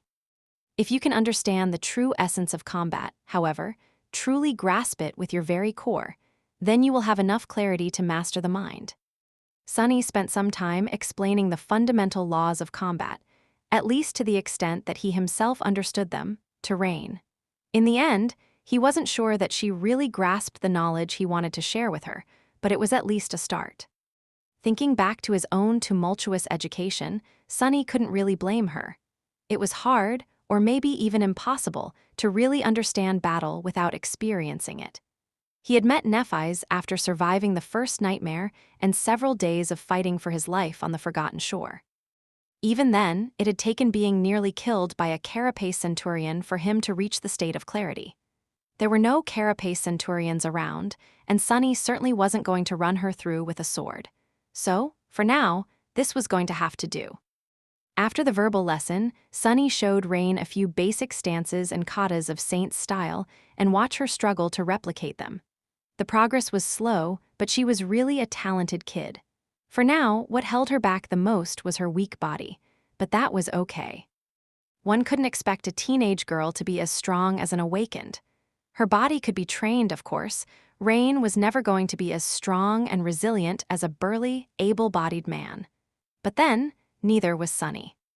Due to his low stature and lean build, he couldn't compete with people like Castor or Master Roan in terms of physical might.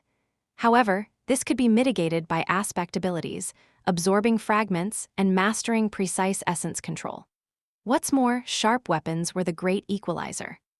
The purpose of a weapon was to reduce the amount of force one needed to apply to deliver a lethal blow. Unless one planned to beat their enemy to death with their fists, technique and skill were much more important than pure strength. And Saint's battle style could make that inherent disadvantage even slimmer. After a while, Sunny judged that Rain had enough. The girl seemed to be sufficiently exhausted, and pushing further would not do her any good. He gestured for her to stop and place the practice weapons back on the stand, then summoned the endless spring and offered it to the tired girl. Rain was breathing heavily, her pale face glistening with sweat. Noticing the beautiful glass bottle, she smiled with excitement. Wow! Is that a memory? Sunny tilted his head a little. Sure, why are you asking? The girl grabbed the endless spring and studied it from all sides, then cautiously took a few sips. You don't get it. I've never seen a real memory up close before. It feels so real? He stared at her in bewilderment. It is real. What are you talking about? Rain glanced at him with scorn, drank the water greedily, and then handed the endless spring back with a bit of reluctance. Did you get it after defeating some terrible monster, or bought it? Sunny frowned, hesitated for a moment, and then said darkly, It was a gift, actually. She blinked a couple of times. Oh, from that friend of yours? He grimaced. No. Not from a friend? Then, Sunny dismissed the endless spring and headed toward the elevator. Anyway, it's time for you to go, otherwise your parents might think that I have kidnapped you. Oh, he thought for a bit before saying. I have some ice cream in the fridge. We can eat it before you go, if you want, unless Effie had already devoured everything, of course. Rain giggled, then followed him with a very pleased expression. Before entering the elevator, she threw one last glance at the Dreamscape pod and then suddenly asked, By the way, the Dream Tournament is in a few days. Are you participating? Sunny scoffed and pressed the button, sending the elevator up. Do I look like I have time to play with kids in a playground?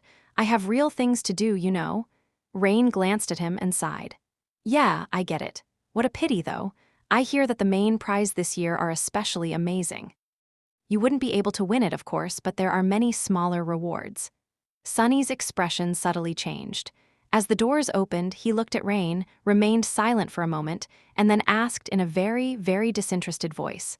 Oh, really? There are prizes? Huh, how curious. What kind of prizes are we talking about exactly? Chapter 531, Dream Tournament. Sometime later, Sunny saw Rain out, watched as she walked away, and then calmly closed the door. As soon as she did, however, his placid expression evaporated. What the hell? How come I didn't know about this? Hastily taking out his communicator, he accessed the network and searched for information about the Dream Tournament. A few minutes later, he sat down on a chair, a little stunned. What is this insanity? Sunny knew, of course, that Dreamscape duels were a popular form of entertainment, both among the awakened, who participated in them, and among the mundane humans, who followed their favorite duelists and created boisterous fan clubs.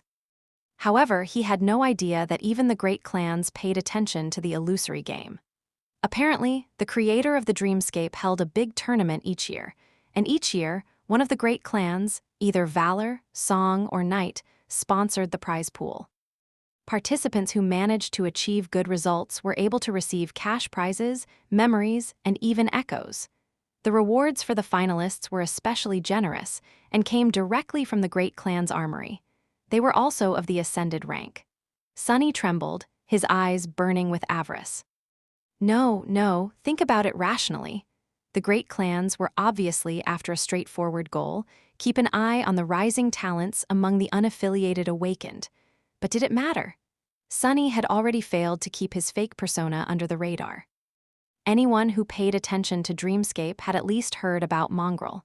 What was there to even think about? Free goodies, that's what it is. Completely forgetting about his previous disdain for the tournament, Sunny got completely absorbed by the prospect of receiving memories free of charge.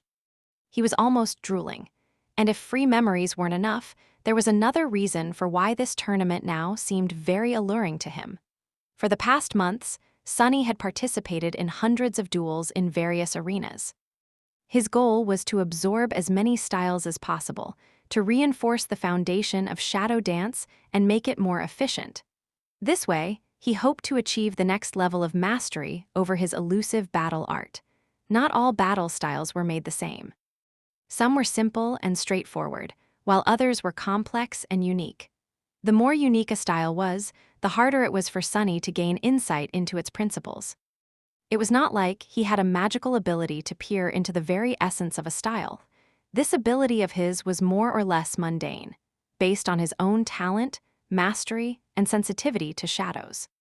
So, he had been working diligently to create a sizable library of simpler styles, which would in turn improve his capacity to discern the patterns of more complicated ones with sufficient speed. After all styles were constructed out of the same basic elements. The more basic patterns he knew, the easier it was to understand various styles on the fly. However, the quality of his opponents in the Dreamscape arenas was not that high for obvious reasons. True talents had better things to do than play games. Most of them also belonged to legacy clans, who lived by a different set of rules. In the world of legacies, strength and talent were not something to boast about. Renown only served to make the enemy aware of your weaknesses. In that regard, hidden tigers of the legacy clans were very much like Sunny, remaining in the shadows until it was time to deliver a lethal strike. That was why his progress had stalled lately. These days, the only worthy opponents he could find were a few rare eccentrics and a rare gem here and there. Not nearly enough to satiate Mongrel's hunger for a variety of distinct battle styles.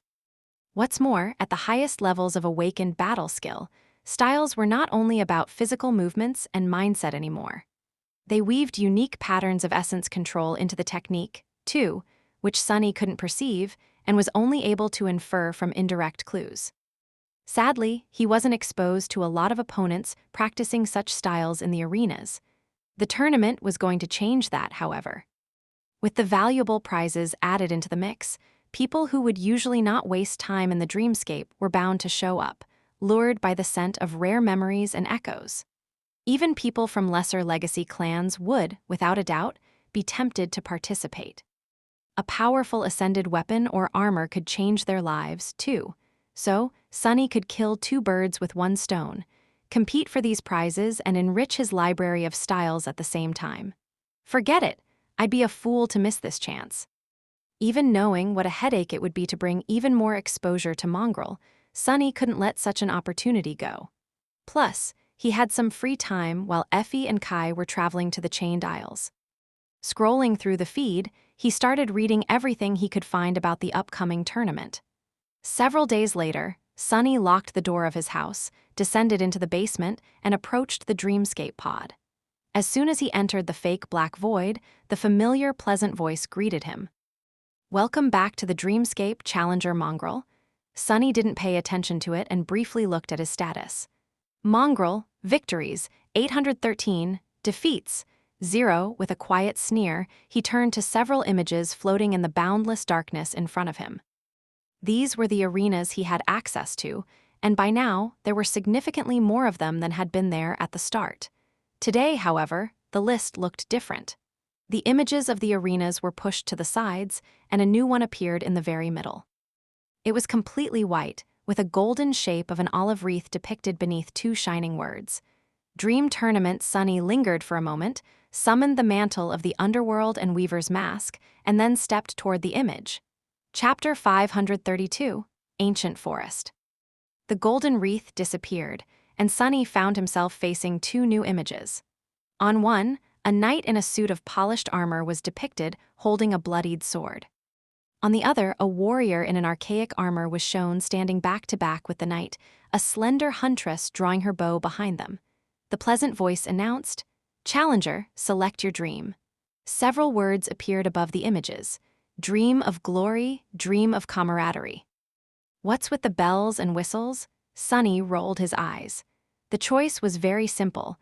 One image was going to send him into the individual competition, while the other was meant for cohorts. The Dream Tournament was basically two separate tournaments happening at the same time. This way, those awakened who didn't have combat aspects could also participate and earn rewards. It was a good system. Sunny had no intention of searching for a cohort, so he simply chose the image of the lonely knight and closed his eyes. Unlike the usual Dreamscape duels, the tournament included various battle modes. They were also broadcasted and happened at a schedule, so he had to wait for the first qualifier round to start. Standing in the darkness, Sunny couldn't help but feel a little excited. Challenger. Draw your weapon and prepare. Only the best will survive. A bright light suddenly shone from above, and he found himself in the middle of a lush forest. All around him, ancient trees swayed lightly, their leaves rustling in the gentle wind. Some distance away, a tranquil lake glistened in the sunlight, and from its clear waters, a breathtakingly beautiful castle rose into the sky. The castle was built out of gray stone and was as large as a city, its ancient walls scarred by 1,000 sieges that it had withstood. Still, those scars could not diminish the ethereal beauty of the great fortress. The arena was vast and encompassed all of the forest. There was no other awakened near Sunny, and for a good reason. The qualifying rounds of the Dream Tournament were held in the form of a grand battle royale. 1,000 challengers were sent into a large environment, and only the last one standing would be allowed to move on. Depending on their performance, a few more people could also gain entry into the tournament, but the only concrete method to qualify was to be the sole survivor. This was a necessary measure implemented in the last few years because of the sheer amount of participants. Arranging and broadcasting so many individual duels was not very practical or profitable, especially considering that most of these awakened were not very skilled. The Battle Royale was meant to weed out the weak and create an exciting show for the viewers. Sunny knew this, of course, because he had done some research in the past couple of days. He didn't need the research to recognize where he was, though. Wow, it's even more beautiful in real life. Who didn't know Bastion? This year, Clan Valor sponsored the tournament, so the arena was designed to resemble the seat of their power, Great Bastion, one of the 3 most populous human citadels in the Dream Realm. Sunny had never been to the ancient castle, but its image was ubiquitous in popular culture. He recognized it instantly. So, this must be the Lake of Bones then, and all around him was the ancient, cursed forest that Anvil of Valor had destroyed. These days, of course, the landscape surrounding Bastion was very different. Instead of a lush forest, it was surrounded by a sea of ash and charred remains of the dreaded Titan, with human forts built here and there to repel powerful nightmare creatures from wandering close to the citadel. But thanks to the dreamscape, Sunny got to enjoy the way this place had looked before, vibrant and pristine. The only difference was that there was no harrowing darkness hiding behind the veil of false tranquility. Ah, how nice. Compared to the Chained Isles, it was a nice change of pace. Just as he thought that, the voice of the dreamscape suddenly announced, Challenger Mongrel 19 was eliminated. Sunny tilted his head. Well, that was fast. Also, what's up with that alias? Shaking his head, he commanded the Soul Serpent to assume the form of the Odachi and calmly headed deeper into the forest. It was time to start hunting. On the official broadcast channel, the image of an eliminated player was shown briefly. Then, a rather lighthearted voice spoke. What a kill! Just a few seconds after the start, and we already have a casualty. Let's all wish Mongrel 19 better luck next year. An avatar of an exquisitely handsome young man appeared in the corner of the broadcast. Glancing at the camera with a bright smile, he continued. And so, the 5th annual Dream Tournament has begun. Yes, it's me, Cyclus, your favorite commentator and nightmare creature expert. Hold the applause, hee hee. Guys, I have a big surprise for you. Guess who decided to join me in the commentator booth today? The young man paused and then gestured to the other side of the screen, where an older man with sharp features, deep eyes, and a short beard appeared. That's right, you're not hallucinating. It's Dimmy, the great loremaster and former Dream Champion. Give him a warm welcome. As a deluge of messages flooded the chat, the older man smiled. Hey, everyone. Cyclus, meanwhile, spoke again. We have a couple of minutes before the real action starts, since challengers need some time to find each other in this beautiful arena. So, while we wait, I have a couple of questions for Dimmy. He glanced at the broadcast, which switched between various awakened traveling through the forest. Some of them were well-equipped and looked skilled, while others less so. First of all, this year we had a record number of fighters signing up for the tournament. What are your thoughts on that as a veteran dreamscape duelist, Dimmy? The older man smiled. It's nice to see more awakened taking up the illusory sword. Some of them might even know how to use one. Of course, I have to give a lot of credit to the generosity of the great clan Valor. They have really outdone themselves with the prizes this year. No, I am not salty. Not at all. Cyclus laughed and then threw a mischievous glance at his colleague. All right, then I'll ask you the question that I am sure is on everyone's mind. As an expert, who do you think will win the tournament? And why is it Mongrel? Chapter 533, Battle Royale. As soon as the commentator mentioned Mongrel, the feed changed to the image of a menacing figure in black armor calmly walking through the forest, the blade of the infamous Odachi resting on its shoulder. The lightless pits of the demonic mask's eyes stared directly into the camera, as if there was nothing but darkness beneath it. As soon as Mongrel appeared on the screens, the chat exploded. Yes, it's Mongrel. Hail to the Lord. Huh, who is Mongrel? You mean hail to the lady? Dimmy laughed. Ah, yes, this guy. Well, Mongrel is a really impressive fighter, but the results may not be as predictable as everyone thinks. Every year, the same thing happens. At the later stages of the tournament, two distinct groups clash. One is the Dreamscape elites, and the other is newcomers attracted by the rewards. Historically, the newcomers tend to do better. He sighed and shook his head. Plus, we don't really know a lot about Mongrel. Sure, he has a very impressive track record, but most of his wins were achieved against random opponents. Who knows what will happen when he faces the best of the best? If I were to bet, my money is still on Queen Bee. If anyone has a chance against the newcomers, it should be her. Cyclus nodded a few times, expressing his enthusiastic agreement. Sure, but still, returning to Mongrel, everyone is dying to know who he really is under that scary mask. And if anyone knows anything about you, Dimmy, they'll know that you must have your guesses. The older man smiled, his eyes suddenly gleaming with excitement. Funny you should ask. Actually, I do have a theory. Challenger Lord Corvus was eliminated. Challenger Fry was eliminated. Challenger Irax was eliminated. Sunny stared at the three corpses at his feet, which were already turning into a flood of white sparks. These three awakened attacked him as a group, and while their skill was not bad and even admirable, he had no problem dispatching the trio in the span of a minute. The fact that they had managed to remain alive for more than several seconds was already an excellent result, considering who their enemy was. Flourishing the Odachi in the air, Sunny shook the drops of blood off its blade and continued walking. Technically, he didn't have to clean his blade, since the blood was bound to turn into sparks of light and disappear, too. But that was already a habit of his. Not to mention being extremely cool. Truth be told, that short skirmish was not as easy as he had made it look. The Awakened were dangerous enemies, since each of them possessed a unique aspect. They were cunning, resourceful, and unpredictable. That was why he had to act swiftly, making the fight appear much more brutal than it should have been. Currently, Sunny wasn't using any of his shadows to augment himself. He had decided against it a long time ago, since being able to crush his opponents with brute force was detrimental to his main goal, polishing his battle technique and learning various styles. So, the gloomy shadow was currently behaving like any normal shadow would, while the other two were wrapped around the autumn leaf. The memory, he used to change the color of his hair. Since it had no other purpose, the augmentation did not give him any advantage. His hair must have looked gorgeous, though. Snickering under the mask, Sunny jogged forward. He was in a rush to eliminate as many other players as he could before the first leaderboard announcement was made. Meeting the group of 3 allied awakened reminded him of the inherent problem with the Battle Royale format of the qualifying rounds. As soon as true powerhouses revealed themselves, weaker participants were bound to band together and start hunting them down.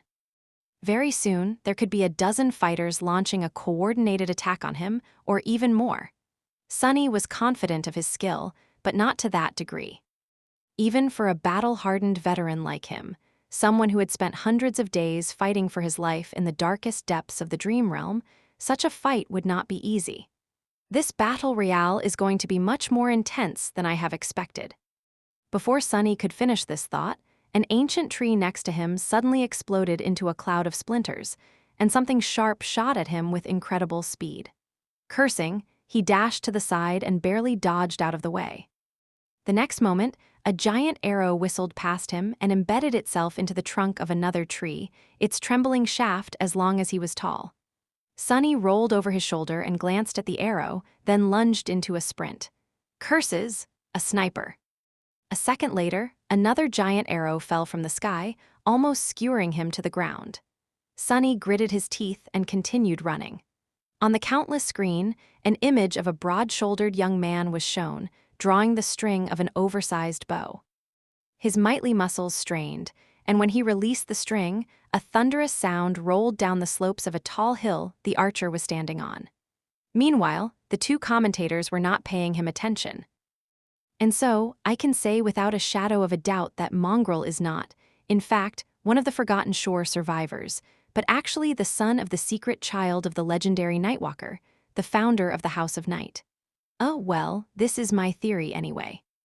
Cyclus glanced at Dimmy with a wide smile, and then turned the conversation back to the skirmishes in the ancient forest, which were starting to happen more frequently and grow in intensity.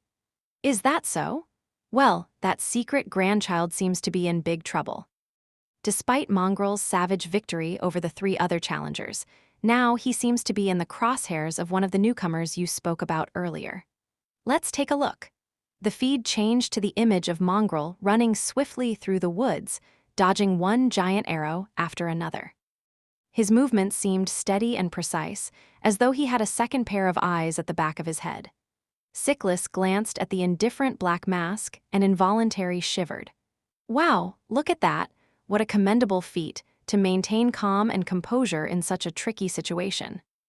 It is almost as if Mongrel is not afraid of anything, not even being bombarded by a rain of enchanted arrows, each of them powerful enough to pierce a fallen monster through. Truly, that man has nerves of steel. I wonder what he is thinking about right now. What the hell, how is this fair? Crap, this is bad, this is so bad, I don't want to die so soon, what the spell am I even supposed to do? Panicking and sweating under the mask, Sunny dodged one arrow after another and cursed nonstop. He had no idea who was shooting him, how they were able to aim through the thick canopy of the ancient trees, and where they were. All he could do was run, dodge, and pray to the dead gods that he survives this devastating barrage. Luckily, a few moments later, he noticed a rock outcropping not too far away, with a deep ravine hiding behind it. Dashing forward, he evaded another giant arrow and slid down the slope of the ravine. Reaching its bottom, he waded through the thick carpet of fallen leaves and pressed his back against the rocks, finally safe from the relentless sniper. Only then could Sunny finally catch his breath and look around. However, as soon as he did, a dark grimace appeared on his face. Damnation! As fate would have it, he was not alone in the ravine. Growling in frustration, Sunny gripped the hilt of the Odachi and once again dodged. A few moments later, the pleasant voice resounded over the ancient forest. Challenger Ajik was eliminated. Chapter 534, Demonic Swordsman. Sunny remained in the ravine for a few minutes, considering his options and hoping that the unknown archer would have to shift to another target. He had already revealed his ability to teleport during the gate battle, but the quality of the recording hid the details of how he was able to do it. With the crystal-clear picture of the Dream Tournament broadcast, though, Sunny couldn't risk using Shadow Step again. Even if he really, really wanted to. Neither could he send his shadow to scout the position of the archer, which left him in a bind. The best option would have been to stay hidden for a while, but luck was really not on his side today. Shortly after he had defeated the other awakened taking shelter in the ravine, the sound of the rustling leaves subtly changed, and an ominous darkness suddenly moved between the roots of the ancient trees. As more and more people were eliminated, the remaining challengers were bound to start having trouble finding new opponents in the vast arena. So, the arena was designed to grow smaller as time went by. This year, it seemed, the players would be forced to move toward the center by the fact that the beautiful forest was slowly turning back to its true nature, that of a giant, abominable, flesh-devouring titan. Great! This is just goddamn great. Pushing off of the rocks, Sunny cursed and started climbing up the slope. Some time later, full of annoyance and with sparks of light falling off his armor, he walked out of the cover of trees and entered a small clearing. There, an awakened in a lustrous brass armor stood above the disintegrating corpses of two others, holding a heavy war hammer in his hands. A few steps away from him, another was bandaging a shallow cut on her forearm. The man threw one glance at Sunny and rolled his eyes. Great, another mongrel impersonado. Before he could finish speaking, though, the blade of the Odachi pierced his throat, sliding precisely between the lip of the brass breastplate and the bottom edge of the helmet. As the body of the awakened hit the ground, his partner looked at Sunny with wide eyes. A battle axe fell from her hands. "Oh crap, you're actually him." The girl turned around and tried to run, but before she could, Sunny was already upon her, ending her participation in the battle royale with one swift strike. Challenger Abel was eliminated. Challenger Win was eliminated. Sunny sighed and remained motionless for a bit, resting. He was more than a little bit tired, but the worst was still to come. Suddenly, the sound of trumpets rolled across the ancient forest, and the pleasant voice of the Dreamskpi announced, "Only 500 challengers remain. Bravest warriors are Dar of the Meharana clan, 78 kills, Fireshing, 33 kills, Mongrel, 27 kills." Sunny stared at the sky, the black mask hiding a grim expression on his face. 78 kills, gee, who is this monster? He had a hunch that he already knew. Defeating his own 27 opponents had not been exactly time-consuming, but looking for them was. Who wouldn't need to waste precious minutes prowling the woods in search of enemies to kill, though? A damned archer with a strange ability to sense his targets across vast distances and through any obstacle, perhaps. I need to step up my game, I guess. It wouldn't do for Lord Mongrel to lag behind some legacy prince. As if to answer his thoughts, a dozen figures suddenly appeared from behind the trees, surrounding him. These awakened were armed with all kinds of weapons, looking at him with satisfied expressions. It seemed that they had planned this ambush really well. Sunny had nowhere to retreat and no chance to escape. And since the midway results had been announced just a few seconds ago, it was obvious that there was at least one person with some sort of clairvoyant ability among them. Otherwise, no one was supposed to be able to pinpoint his location this early into the battle. What else did this bastard know? Sunny sighed. One of the ambushers took a step forward and smiled. "Sorry, Mongrel, all of us here really respect you, especially after you risked your life to hold that gate. But those valor weapons are just too sweet, and we need to think about ourselves. No hard feelings, right?" The menacing figure in black armor stared at the young man for a few moments, and then an elusive but strangely familiar voice resounded from beneath the fearsome mask. None whatsoever. Inwardly, though, Sunny was not at all calm. "Bastards, lowlifes, scoundrels, 12 against 1. Where is your shame, thugs? Come here then, you damned cowards. I'm gonna kill you and then your grandmas." Just a moment later, the ambushers obliged. All kinds of aspect abilities activated at once, turning the small clearing into a furious storm of deadly elements and steel. "Oh crap! Oh no, it seems like Mongrel is in trouble. Cyclus glanced at the sea of outraged comments and then back to the broadcast. Both he and Dimmy were glued to the screen, even forgetting to do their job and fill the silence with informative or entertaining chatter. The scene in front of them was just too terrifying. Just a moment ago, they saw a lone figure in black armor standing motionlessly in the center of a bright clearing, staring at the 12 ambushers surrounding him with cold indifference. Mongrel's voice sounded from the speakers, strangely dark and ethereal, none whatsoever. And then everything exploded in a brutal symphony of violence. The ambushers attacked without wasting even a second, their assault deadly and well-coordinated. Cyclus held his breath. Come on, Mongrel, use your spatial aspect. From what he could see, this was the only chance the demonic swordsman had to escape. However, as a fan himself, Cyclus knew that Mongrel never used his aspect in the dreamscape, as if it was somehow beneath him. Mongrel only ever relied on his sword, his skill, and unadulterated technique. Such dignity, and this time, too, the mysterious warrior refused to compromise his unassailable, noble principles. Instead of activating his ability, he simply lunged at the enemies without fear or doubt. Then, something strange happened. His infamous Odachi suddenly turned into a stream of impenetrably dark, liquid metal and flowed onto his arm, soon turning into a round shield. With that shield, Mongrel deflected an incoming javelin, then twisted his body, dodging a hail of razor-sharp wind blades, and dove into an immolating stream of fire that one of the awakened breathed out of her mouth. Miraculously, he emerged on the other side unscathed, like an infernal monster that could not be burned even in the flames of hell. The black armor reflected the crimson flames, somehow becoming even more menacing. In the next second, Mongrel's spiked gauntlet connected with the face of one of the ambushers. It was as if the poor man was hit by a mountain. His skull caved and then exploded, the lifeless body folding as it flew to the side and turned into a rain of sparks. What happened next could only be described as pure carnage. The black figure pounced on the ambushers, using both his gauntleted fist and his round shield to sow devastation among their ranks. Mongrel moved with terrifying speed and devious cunning, using the bodies of his enemies to block or prevent attacks from their comrades. Cyclus wasn't sure, but he thought that he saw a couple of them die from friendly fire. The rest fell to the demonic butcher himself, though.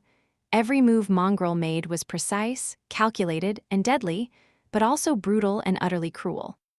He danced among his enemies like a grim reaper, killing them one after another without showing any sign of even knowing what mercy or hesitation were. Blood, screams, and flashes of light filled the clearing for a good couple of minutes. And when it was all over, the lone black figure was left standing alone amidst the bodies, covered in blood from head to toe. A moment later, that blood turned into sparks of light, too, and awash in light, Mongrel stepped forward, his armor as black as pristine as ever. Cyclus remained silent for a few moments and then said hoarsely, "Hey, Dimmy, did Mongrel just slaughtered 12 awakened solo?" The older man cleared his throat. I might rethink my bet. Actually, my money is on that man." His colleague blinked a couple of times. After that, he glanced at the comments and forced out a smile. Is he even a man, though? Meanwhile, Sonny was on the verge of collapsing onto the ground. Arg, everything hurts. What the hell, why is this stupid battle royale so intense? I almost sullied my pants. That battle, hell, it was too close. He barely managed to survive and had only prevailed because the 12 awakened were clearly not a real cohort. They were experienced enough to coordinate their physical attacks, but when varied and unique aspect abilities had come into play, all their cohesion turned into pure havoc. He had used that confusion to quickly get rid of the most dangerous opponents, and then somehow cleaned up the rest. The mantle of the underworld still took several solid hits, the armor itself held, but his body beneath was bruised and battered. Are these damn rewards even worth it? Damn, they'd better be. Suppressing a pained groan, he willed the soul serpent to turn back into an Odachi and headed away from the clearing. Just 488 left. This is going to be a long day. Chapter 535, No Hard Feelings. A triumphant sound of trumpets resounded above the ancient forest. Only 3 challengers remain. These brave heroes are Mongrel, 111 kills, Fireshing, 87 kills, Kimsado, 59 kills. Dream of glory awaits heroes. Sunny dragged his tired body out of the forest, feeling the ground under his feet shift and tremble. At this point, the Titan was almost fully awake, and no part of the arena was safe. With the exception of the narrow strip of sand between the dark woods and the lake that he had just reached, of course. Sunny walked into the shallow water and stopped, using the soul serpent to support himself. His breath was ragged and hoarse, and there were several dents on the onyx surface of the mantle of the underworld. Almost at the same time, 2 more figures emerged from the darkness of the hungry forest. One was an attractive young woman with broad shoulders and an athletic build, her long auburn hair gathered in a ponytail. She was wearing a modest red tunic, her torso protected by a leather cuirass, and wielded a light spear. Her blue eyes were tired, but clear, full of intensity and focus. The other was a man in heavy armor, carrying a greatsword with its blade inscribed by a complicated weave of runes. His face was hidden behind the visor of a helmet, with only calm, cold eyes visible in the narrow slit. His steps were confident, but a little unsteady, betraying a dire level of exhaustion. This must be Fireshing and Sado. The mighty archer had not made it. Sunny could only guess what had happened to him, but the most likely scenario was pretty obvious. The powerful legacy must have run into an ambush similar to those Sunny himself had encountered, only with a much less happy result. Well, that was life. Dar of the Maharana clan had paid the price for daring to stand out too much without having enough power to answer for such audacity. On one hand, it was not very fair, as far as tournaments went. On the other hand, when was anything ever fair? Sunny much preferred to stay in the shadows, even if this damned persona of his had somewhat failed to help him in that regard. Coincidentally, none of those who had conspired to form a group had made it this far as well. And with a good reason, the type of person who would resort to such methods did not have what it took to win this battle to begin with. So Sunny was not going to underestimate his last 2 opponents. They had already proven how formidable they were. The 3 awakened stood apart, looking at each other warily. The clear water of the tranquil lake splashed against their shins. The magnificent castle loomed in the distance, its ancient walls bathed in the bright sunlight. The vista was beautiful and peaceful, but the air was practically crackling with tension. After a while, the man in a suit of heavy plate armor turned to the fiery young woman and said hoarsely, "Let's deal with that demon together. We can decide who wins between the 2 of us after that thing is eliminated." Sunny rolled his eyes. Wow, how unexpected. He gripped the hilt of the soul serpent, preparing himself for a tough fight. To his surprise, though, the young woman shook her head and said simply, a clear expression of disdain appearing on her freckled face. "No." He raised his eyebrows. "Huh. Such nobility, gods, what an idiot, what a fool." The man called Sado laughed and then glanced at Mongrel. "How about it, Mongrel? Same offer. Let's take care of the girl first, and then have a proper duel, you and I, or is it beneath you?" Sunny gritted his teeth but had no choice but to say, "It is." "Arg, curse it." Sado shook his head. "Young people these days, so naive, have the dream realm taught you nothing?" Sunny raised the odachi and grinned. "It taught me everything."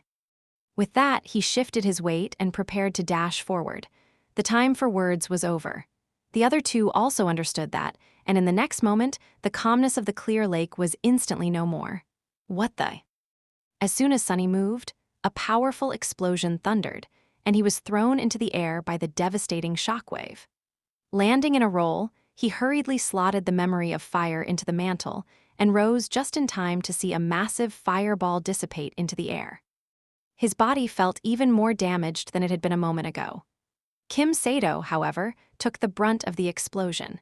His heavy armor was mangled and torn, patches of burned skin visible through the tears. Just as Fireshing lunged at him, tongues of flame appearing on the blade of her spear, he suddenly moved with unexpected agility, thrusting his sword forward. He wasn't aiming at the girl, though. Bad. Sunny noticed the rows of runes ignite with a menacing purple light, and then hastily threw his body sideways. In the next moment, A phantom figure of an armored giant appeared in the air and slashed downward, cutting the air where he had just stood with the identical copy of the same greatsword. What a powerful memory. Since both of his enemies seemed to possess deadly means of range attack, he had no choice but to close the distance. Luckily, Sato was already entangled with Fireshing, who rained a barrage of lightning-fast but precise and deadly strikes on him. It was as if the young woman was dancing, her auburn hair and red tunic flying through the air like tongues of wild flame. Interesting style, I should leave her for last. The man, meanwhile, didn't try to evade the burning spear and instead turned his body swiftly, making sure that it struck the undamaged parts of his armor. Despite being mangled by the explosion, the heavy armor held, betraying the fact that it, too, was a memory of considerable power. It didn't matter, though.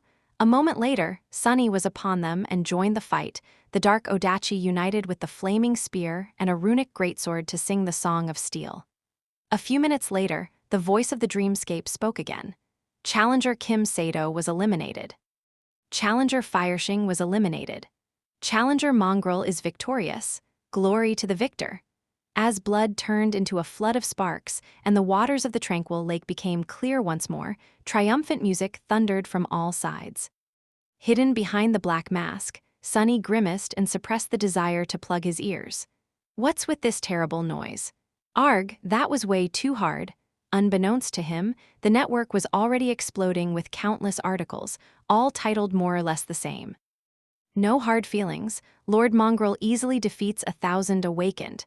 Chapter 536, Elcon of Chivalry. What a chore! Sunny dragged himself out of the dreamscape pod and sighed. Even though the battle royale happened inside an illusion and his body wasn't tired or bruised, the mental exhaustion was real. The qualifier round had turned out to be much more demanding than Sunny had thought. Of course, he could have used the 3 shadows to augment himself and devastate the entire arena, but that would have defeated the purpose. Sunny had managed fine with just his own strength. This way, he was also polishing his technique and enriching his comprehension of shadow dance, which was not a small matter. Putting on some clothes, he returned upstairs, sprawled on the sofa, and then looked at his communicator. Currently, hundreds of similar illusory battles were being broadcasted for people to see. Some were already close to a conclusion, some were in the thick of bloodshed, and some were only just starting. However, not every broadcast received the same amount of attention. Those arenas where renowned duelists or especially powerful newcomers were fighting pulled the most of it. Sadly, due to Mongrel's infamy, the one Sunny had just finished was among the more popular broadcasts. It was also one of the earliest to end, so clips of the most exciting moments were already circulating on the network. Sunny groaned. Perfect, just perfect. Another damned viral clip. His final fight against Fireshing and Sato received a lot of views, but nowhere near as many as the clip of his brutal confrontation with the 12 ambushers. The comments were exploding. Hell yeah, our Lord taught these thugs a lesson. Only 12. These guys are idiots, they should have gathered at least 100.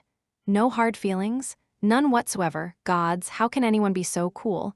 Did you see his Odachi shapeshift? I was not hallucinating, right? Is it just me, or does Mongrel's hair look extra gorgeous today? He grimaced, then looked at the comments under the other video. That Sato guy, why did he even ask?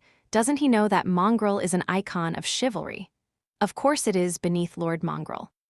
He is so noble? What are you fools talking about? Mongrel is not noble, he is a wild beast. He only said that teaming up is beneath him because a beast like him doesn't need anyone's help to kill everyone. Gee, so many edgelords in the comments today. I miss the early days when only true experts knew about Mongrel. His technique was way better back then, too. Sunny stared at the screen for a while, then shook his head. What's wrong with these people? Since when was I an icon of chivalry? Wait, what does chivalry even mean? He shook his head again, then switched to the official feed and looked up the results of his match. Sunny, of course, qualified for the tournament the moment he had won the battle royale. However, other participants also had a chance to move on to the next stage. That depended on their performance and individual score, so there was no set number of people who would be allowed to continue. As it turned out, Out of the 1,000 awakened who had fought in his battle, Real, 2 more qualified to participate in the tournament. One of them was Fireshing, the young woman whom he had faced last, and Dar of the Meharana clan, the archer who had almost skewered Sunny with his giant arrows. The bastard squeezed through, after all. Losing interest, Sunny turned off the communicator and yawned. Tomorrow, the real tournament was going to begin. Around 1,000 fighters, those who proved their mettle in the qualifying rounds, were going to face each other in proper duels, and after several days of intense competition, one victor was going to emerge to reap the best reward. I better rest well. He went back into the underground dojo, climbed into the sleeping pod, and closed his eyes. Soon, the familiar sight of the sanctuary appeared in front of him. Without wasting any time, Sunny left the altar island, went to his room, crashed on the narrow cot, and almost instantly fell asleep. Who said that there was no rest for the wicked? The next morning, Rain appeared at his doorstep for the training session, punctual as ever. Luckily, the tournament was not going to start until noon, so Sunny didn't have to find an excuse to cancel their lesson. Not that he would. This was much more important than some stupid tournament. He could get powerful memories elsewhere, but every day that passed was one less day for him to increase his sister's chances of survival. So, tutoring Rain took precedence. The girl repeated the movements and katas he had shown her the last time. Her form was as horrible as he had expected, but Rain was nothing if not diligent. She was improving with every set, slowly correcting the mistakes he pointed to her and absorbing the technique into her bones. For a complete novice, she was doing rather great. Runs in the blood, I guess. Making sure that she couldn't see, Sunny faced away and grinned. At that exact moment, his communicator received a message. After looking at it, his mood improved even further. The message was from Eiko, informing him that the soul shards he had retrieved from the Wormvine were finally sold. Transcendent shards were infinitely more rare and precious than those of lesser ranks, not only because they stored more essence, but also because there were aspect abilities and spell-tech applications that depended on the quality of the raw materials used. So, Sunny just became considerably richer. He had not dared to sell Solvain's soul shard, though. There were certainly awakened out there who could determine the nature and source of a shard. If anyone learned that he was in possession of one coming from a human saint, Sunny would have to answer too many uncomfortable questions. So he had just given it to Kai instead. Strengthening the members of his cohort was, in a sense, the same as strengthening himself, so Sunny didn't feel that aggrieved because of the loss of potential profit. It was still incredibly sad, though. After the training session was over, he made a tasty breakfast for himself and Rain. The girl was hungry as a wolf, so she destroyed the contents of her plate in record time. When she was almost done, Sunny glanced at her with an incredulous expression and asked neutrally, "Has that tournament of yours started?" Rain swallowed the last bite and smiled. "The dream tournament? Yes, the qualifying rounds were yesterday." He took a sip of tea, acting indifferent. "Oh, really? Right, I think I saw some clips on the network. Did you?" She nodded. "Yeah," Sunny lingered for a bit, then mentioned as if he just happened to think about it, "I hear that mongrel guy is quite good." Rain scoffed. "Sure, I guess, but I don't like him." Sunny almost choked on his tea. "What? Why?" It took a lot of effort to keep his voice calm and conversational. "Why don't you like Mongrel? Mongrel is awesome. He defeated 12 awakened solo, you know." The girl simply shrugged. "I don't know, he just seems pompous." "And who does he think he is, going around teaching people how to live? Plus, what's up with that mask? A good person wouldn't have to hide behind a mask, that's what I think." Sunny glared at her with a bit of resentment, then forced out a smile. "Well, I don't know. The mask is a powerful memory for sure. And he probably doesn't even want to teach people anything, at least that is my impression." Rain frowned. "Plus, he caused so many problems for Night. If he had the tiniest bit of conscience, he would have come forward and refuted those ridiculous rumors, but I bet that he doesn't." Sunny's eye twitched. "Aha, so this is the root of all this. Just you wait, Kai, I'll repay you for this one day." He slowly took another sip of tea and asked, hiding his outrage, "You seem to know a lot about that tournament, huh? I thought you weren't very interested in that kind of stuff." Rain sighed. I am not. I just thought that maybe I'll see that awakened again, the woman who saved me, but she's not participating. Sunny wanted to say something, but before she could, the girl added, well, of course. A true awakened like her would never waste time on something frivolous like this. She is probably busy doing something important, exploring the dream realm to help humanity, protecting people from the nightmare creatures. Stuff like that, you know? Sunny smiled. That is certainly a possibility. Wait, what do you mean? A true awakened wouldn't waste. Didn't you suggest that I participate in that tournament? Rain looked at him as though he was stupid. That's you, and that's her. What kind of question is that? By the way, what time it is? Oh, goodness. I have to run. With that, she hurriedly waved Sunny goodbye and dashed to the door, leaving him completely stunned. What the hell is that supposed to mean? That's me and that's her. He remained motionless for a while, then slowly closed his mouth and looked at the time. As it turned out, he had to hurry, too. The tournament duels were about to begin. Walking toward the elevator, Sunny was seething with anger. That's me. Well, of course, that's me. I'll show her, hell, I'll show all of them. I mean, Mongrel will. Ah, curses. Chapter 537, Learning Curve. The opening ceremony of the tournament was supposed to be a spectacular event, with thousands of challengers, each of them a talented awakened fighter, gathered in the magnificent central courtyard of the illusory bastion. Slightly more than 1,000 of them were those participating in the individual competition, and the rest were members of competing cohorts. The representative of the great clan Valor welcomed them and gave a short speech, after which an androgynous person of undetermined age in exquisite silk garments, the eccentric saint responsible for creating the dreamscape, followed suit. This transcendent had a hypnotically beautiful face that was, for some reason, plastered with an unreasonable amount of makeup and a genteel, almost effeminate bearing. If Sunny was there, he would recognize their pleasant voice as the one that read all the announcements in the dreamscape. But he wasn't. Why would he waste time on these theatrics? He skipped the speeches, the performances, the incredible montage of the most exciting moments from the battles of the previous day. And even the event that everyone had been waiting for with bated breath, the formation of the tournament bracket that would determine who would face whom and in what order. Sunny didn't care who was going to fight him, he just wanted to kill somebody as soon as possible.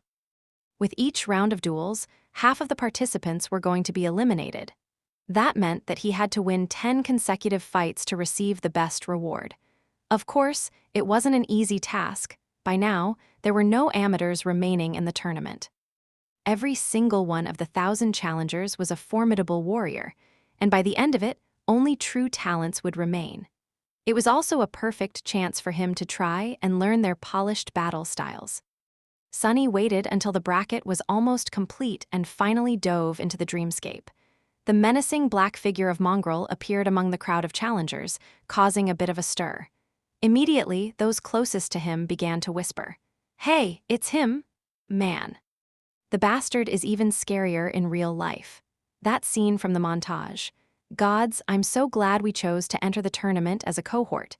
Tui, what's the big deal? I hope I draw him as an opponent. Crushing this wannabe should be fun. Ignoring the whispers, Sunny looked around with curiosity. He wasn't interested in the people gathered around him, but in the courtyard itself. This was his first time inside Bastion, well, an illusory version of it. Still, he couldn't help but feel a bit of awe. This was a legendary place, one of the earliest citadels conquered by humans, their greatest foothold in the dream realm, the seat of a great clan's power, and the former stronghold of one of the demons. It was like he was part of history. Sunny's curiosity didn't last long, however, quickly drowned by anger and annoyance. That girl, what does she even know? His hands were itching to slaughter someone. Finally, the bracket was complete. Sunny didn't bother to study it and just prepared himself for the battle. A few seconds later, his vision darkened for a moment, and then he found himself in the courtyard again. Only this time, the crowd of challengers was gone, leaving only him and his opponent standing opposite each other. There were flags streaming in the air and thousands of excited spectators looking down from the stands. They were chanting, screaming, and waving their hands. His opponent was a young man in a striking blood-red armor, wielding a long espadon. His looked vaguely familiar. As soon as the young man saw the black mask, his face paled. "I knew this would happen. Crap, not Agai," Sunny growled and dashed forward, raising the soul serpent. A few moments later, a human head flew into the air, the audience exploded with cheers, and the pleasant voice announced, "Challenger Paradise in red was eliminated." Cyclus was in the middle of a light-hearted discussion with Dimmy when the producer of the broadcast addressed him through the earpiece, forcing the young man to blink a couple of times and mask his surprise with a smile. "Ah, sorry to interrupt you, Dimmy, but it seems we already have a win. Wow, that was fast." The feed changed to a replay of a swift and brutal duel that ended before the voice of the dreamscape could even introduce the fighters. That was a first in his memory. "Ah, haha, of course it was Mongrel, who else?" His colleague laughed. "Such bad luck for his opponent, I hope that he is not disheartened." There is no shame in losing to such a fearsome enemy. Everyone who made it through the qualifying rounds already deserves our respect. Back in my day, getting into the tournament was much easier. Cyclus agreed, glanced at the figure in black armor standing motionlessly above the corpse of his opponent, and couldn't help but shiver. Was it just him, or did Mongrel look especially ferocious today? Maybe he really is a nightmare creature. After that first unexpected win, several other heated duels were shown. Cyclus and Dimmy switched from commentating on them to commercial breaks, to sometimes joining the other commentators to spectate the most exciting cohort battles. After a while, it was Mongrel's turn to fight again. This time, the producers switched the feed to his duel beforehand, expecting another fast and brutal kill. However, they were left disappointed.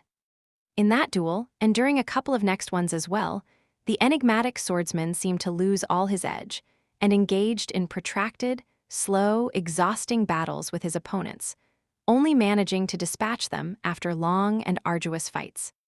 Cyclus, who was somewhat of a Mongrel fan but not a diehard follower, was a bit confused by the sudden change. Luckily, he had an expert partner.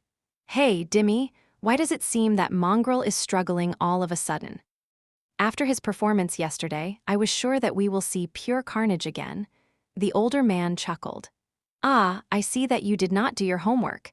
That is what Mongrel does, and what makes him so dangerous. Yes, it might seem as though he is struggling, but in fact, he is not. He is learning." Cyclus glanced at the chat, then laughed. "No, I am sure that Dimmy didn't mean learning to suck. But, what exactly did you mean, Dimmy?" The resident expert smiled.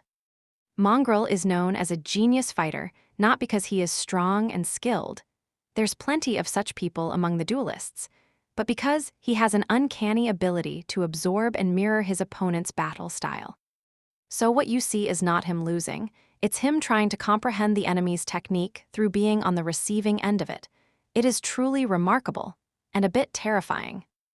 Cyclus stared at the feed and finally noticed that, indeed, Mongrel's style seemed to change with every duel, closely resembling that of his opponent's. His strange weapon also shifted and changed to mirror theirs. "So cool!" He turned to the camera with a wide, delighted smile. "Well, there you have it, folks, so don't dismiss Mongrel yet. Who knows, maybe he will shock us all yet." Soon, it was time for Sunny's last duel of the day. Once again, he appeared in the courtyard and glanced at his opponent, excited to learn what style they were going to use. When he saw the enemy, though, a dark smile appeared on his face. "What a nice surprise, so we meet again, or rather, for the first time. Yesterday, we didn't have a chance to get properly acquainted, you bastard." Opposite him stood a tall young man with broad shoulders and an incredibly muscular physique. He looked mighty and confident, like a statue of an ancient deity come to life. It was the damned archer who had almost sniped him from across the arena during the battle royale. Dar of the Meharana clan, was it? Well, let me introduce myself. Chapter 538, Devouring Styles. This was the fifth and final duel that Sunny had to fight today. His previous 3 opponents all practiced unique and interesting styles, so he had taken his sweet time trying to learn from them. He succeeded twice and failed once. The first opponent was called Straw Hat and used a curved sword, his technique relying on extreme speed and flexibility. Even Sunny, who had himself trained to make his body as malleable as possible, struggled to keep up with this unpredictable opponent. The alias of the second one, the other fool, was a bit familiar, but the style he used was not. Sunny spent a lot of time trying to understand the strange pattern of essence expenditure the fighter used, all the while dodging unpredictable attacks of his exquisite halberd. In the end, he learned a lot from this fight. However, it was the third opponent that had really tested him. This awakened, whose alias was Blue Vash, wielded a slender rapier and practiced a deceptively simple battle style. What separated him from the rest was that each of his movements was utterly perfect, and every one of Sunny's mistakes had been instantly punished. It was as though the man had a supernatural ability to see even the tiniest flaw in his enemy's technique, and was able to immediately exploit it. No matter how hard Sunny had tried to comprehend the essence of the style Blue Vash was using, he couldn't grasp it. In the end, he was forced to overwhelm and kill the astute fencer just to survive. However, despite that failure, he learned from this fight even more. Regardless, after several duels against such talented fighters, Sunny felt that his mastery of shadow dance, which had stayed stagnant for a while, was finally progressing again. He was slowly approaching a precipice. That was why he was so glad to see Dar of the Meharana clan. To some, facing a legacy might have seemed like a tough break, but for Sunny, legacies were like gift boxes. They hid all kinds of goodies, his for the taking. The problem was that, just like the covetous coffer, this box in particular could potentially bite off his greedy hand. The young legacy fighter wasn't using a bow anymore, of course, which wasn't a surprise. Legacies were trained to be proficient with a multitude of weapons, and a duel was not a place for arrows. Instead, he was holding a menacing great mace, its round head brimming with sharp spikes. What made this guy so dangerous was not his bow, in any case. It was his strange ability to zero in on the enemy and somehow perceive their every move, or whatever it was that had allowed him to barrage Sunny with arrows from afar with frighteningly high precision. While Sunny was staring at the mighty Dar, he was looking back at Mongrel. The Scion's gaze traveled across the mantle of the underworld, making Sunny shiver for some reason, and then reached Weaver's mask. Suddenly, the muscular young man frowned. Strange, an ascended armor and an echo for a weapon. Even if it is just dormant, you've done well for yourself. But that mask, where did you get it? The corner of Sunny's mouth twitched. Chatty enemies, they were the worst, especially ones with such a kin vision. Took it off a random corpse. He paused and then added with calm indifference. Shall we start? Or do you need time to run to the other side of the arena, hide, and summon your bow? Sunny was trying to antagonize the young on purpose, hoping that he would forget this line of questioning.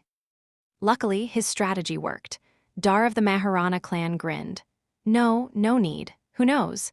Maybe I'll take it off your corpse one day, too. With that, he raised his heavy weapon and suddenly lunged forward with a speed that no one his size was supposed to possess. The spiked mace whistled through the air, and in the next moment, the sound of clashing steel rang across the arena. Strong, Sunny was thrown back by the force of the impact. His block held, and the soul serpent held, too. However, he failed to adjust the weight of the mantle of the underworld enough, so his body was pushed back. How the hell is he so strong? I have 3 soul cores, damn it. Dar didn't care. He was much taller, had much more muscle mass, a much longer reach, not to mention that as a legacy, he could have had many charms and memory enchantments feeding him strength, agility, and resilience. This fight wasn't going to be easy. Before Sunny could even properly land, the mace was flying at his head again. He pivoted on one leg, dodged the spikes, and dashed forward, hoping to close distance and get up close to the opponent, where his small stature and the shorter weapon would give him an advantage. The soul serpent lashed out, aimed at the enemy's heart. Dar was wearing a light leather cuirass that left his shoulders and arms exposed, so Sunny hoped to pierce it with one blow. However, to his surprise, the tip of the Odachi slid off the light leather armor as if it was forged from adamantine steel instead. Damn legacies. The legacy in question spun his mace, forcing Sunny to retreat, then glanced down at the spot where a tiny scratch was left on his cuirass. When he looked up again, his eyes were full of dark amusement. Not bad. Sunny gritted his teeth. Still running his mouth, let's see if you have any breath to waste in a couple of minutes. The two of them clashed again, exchanging dozens of blows. Both were strong, fast, and skilled. Neither could easily overwhelm the opponent.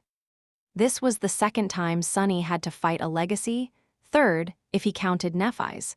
The difference was incredibly obvious. His previous opponents were talented and experienced, but none of them could compare to Dar. This young man was a deadly battle machine crafted to reign on any battlefield, trained from the moment he had taken his first step to wield weapons of war and destroy his enemies. He was no match for Castor, however. But Castor had never gotten the chance to become an awakened. Once a legacy learned to control the flow of soul essence, their power grew exponentially. Which was what Sunny was currently experiencing. Raw power shaped into a deadly weapon by long years of relentless practice and superb skill. And yet, he wasn't worried. Dar was powerful, skilled, and experienced, but he lacked something that people like Sunny had: the memory of fear and bitter defeats, knowledge of death, and a vicious will to persevere. Sunny didn't doubt that the legacy had spent a lot of time in the dream realm, battling nightmare creatures, but he did doubt that Dar had ever found himself in absolute despair, having to claw his way back to life. His experience was that of fighting down and not fighting up. As Master Jet would say, he wasn't a killer, but Sunny was, and so the legacy had already lost this fight, even if he didn't know it yet. He was only alive because his enemy was interested in learning sophisticated battle styles. And there was a lot of sophistication in Dar's aggressive and domineering battle style. Legacies were truly in a league of their own. This was not something that Sunny could learn in a heartbeat. He needed time, and so their violent duel had turned into a slow but terrifyingly intense battle of attrition. A minute passed, then another, then another. The two fighters were still entangled in a ferocious melee. The spectators were at the edge of their seats, holding their breaths as they watched the incredible spectacle. The direct feed of the duel was gathering more and more viewers. Bastard, how are doing this? How? Sunny was trying to peer into the core of Dar's style, but failed to understand its essence over and over again. Until he didn't. I see, so this is how. It was so obvious. By that point, both of them were exhausted and wounded, their reserves of essence running dry. Sunny had much more left, of course. Even though continuously enhancing his physical prowess and using the feather of truth, enchantment of the mantle, was hungrily eating through shadow essence, he had 3 times the capacity. He also had much better control of it, it seemed. All the time Sunny had spent meditating in the sky below was not for nothing, after all. Feeling the foundation of shadow dance grow stronger, Sunny grinned behind the mask and suddenly changed his entire attitude. His movements turned sharper and more aggressive, his demeanor bold and overbearing. The soul serpent turned into liquid darkness and then shaped itself into a spiked mace. Dar was thrown off by the sudden change, but only for a moment. However, that moment was all Sunny needed. Dodging the enemy's attack before it could even fully manifest, as if reading the legacy's thoughts, he dove under the strike and delivered a crushing blow of his own. His enemy's leather armor still held, but the bones beneath it did not. Dar's ribcage caved, and he spat a stream of blood. In the next second, another hit connected with his jaw, turning the young man's face into a bloody mess. He fell to his knees and raised a hand, desperately trying to block the finishing blow. The demon in black armor knew no mercy, though. Calmly raising the mace, he brutally brought it down. The crowd let out a collective scream. In the silence that followed, a pleasant voice announced, Dar of the Maharana clan was eliminated. Chapter 539, Out of Reach. Sunny climbed out of the pod and stretched, lamenting the fact that dreamscape capsules weren't as sophisticated as the sleeping pods used to enter the actual dream realm.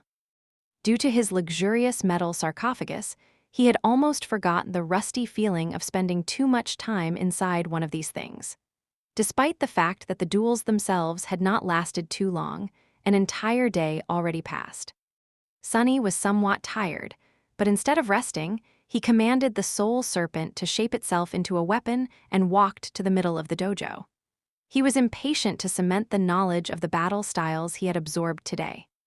Sunny started to perform various katas, executing each one slowly at first, and then quicker and quicker and quicker still. Soon, he moved with incredible speed, his lithe and flexible body almost leaving afterimages behind. Lean muscles were rolling under his pale skin, which soon glistened with sweat.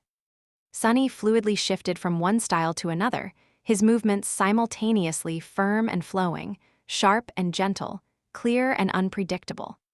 The soul serpent flowed from one form to another, too, as insidious and shapeless as the person who wielded it. It was as though Sunny was performing a strange, graceful, viciously complicated dance. His three shadows danced with him, moving swiftly on the ceramic plates of the armored floor. If Sunny could look at himself right now, he would be surprised to see that his movements were eerily similar to the dance that the young slave girl had once performed in his dream. But while her movements were beautiful and smooth, his were deadly and sharp. Hers were flawless, while his were slightly crude, as if he had not mastered his art yet. I can feel it, the second step. I can feel it, but why can't I reach it? Something is missing. After a long time, Sunny tiredly fell on the cold ceramic floor and remained motionless for several minutes, his chest moving heavily. There was a tired but determined expression on his face. More, I need more and better. In the morning, Sunny had some free time before he had to enter the dreamscape again. Making himself a cup of tea, he relaxed in a comfortable chair and took out his communicator. After yesterday, the number of duelists remaining in the tournament had drastically reduced. Now there were only 32 of them left. Each one was a formidable opponent, so Sunny decided to study their previous fights a bit. Luckily, all the recordings were readily available on the network. His were, too. Now I am even more sure that Mongrel is a legacy. Or an actual demon. Who else could have defeated that monster, Dar? Mongrel knew that this guy was an archer, so he even offered to give him time to get away. He's so cordial, so noble, what an inspiration. You mean an actual demoness, right?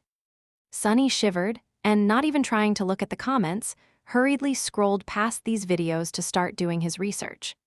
Maybe one of these guys will help me advance to the next level of shadow dance.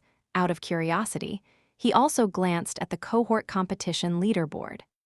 The team that was currently in the first place was called Librarians and, weirdly, consisted of only 2 people. Their aliases were Unorganized Laundry and Izza, which didn't tell him anything. But considering that these 2 were currently dominating much larger cohorts, they must have been a truly fearsome duo. Initially, Sunny had only joined the dream tournament to reap the alluring rewards, so he had not thought much of it. But now, he was starting to suspect that it was going to be a humbling experience. He had already faced several troublesome opponents that earned his reluctant acknowledgement, and things would only get exponentially harder from here. Due to his recent progress, Sunny had allowed himself to become a little vain. He was stronger and more experienced than most of the awakened he met, so he had almost forgotten to always expect the worst. Seeing these powerful awakened helped him remember how dangerous it was to underestimate the enemy. And these weren't even the true elites. Real powerhouses of the awakened world would never reveal their might in a public tournament. Sunny was one of these hidden tigers himself, after all, so he would know. With a dark expression, he shook his head and concentrated on the screen of the communicator. Very soon, he was back in the arena. Sunny had skipped all the theatrics again and only entered the dreamscape at the last minute, hoping to avoid any situation that could lead to him being asked questions. Sadly, he couldn't avoid his opponents, and if they wanted to talk, he had to answer. Currently, he was facing a man wearing a peculiar armor made out of rusted metal, their face grim and full of dark apprehension. He was in his early 30s and looked like someone who had led a rough life. Challenger Mongrel has joined the fight. Challenger what? No, wait, has joined the fight. Hidden behind the mask, Sunny raised his eyebrows. What's up with that alias? Wait. Why does it sound familiar? While he was trying to remember where he had heard this bizarre name, the man summoned a shield and an arming sword, glanced at him darkly, and asked, "You're the new guy everyone is talking about?" Sunny sighed, knowing what would follow. No. His opponent frowned. "Why are you lying?" Sunny rolled his eyes, exasperated by all the talk. However, he didn't want to attack the older man recklessly. His opponent had to be quite powerful to get this far.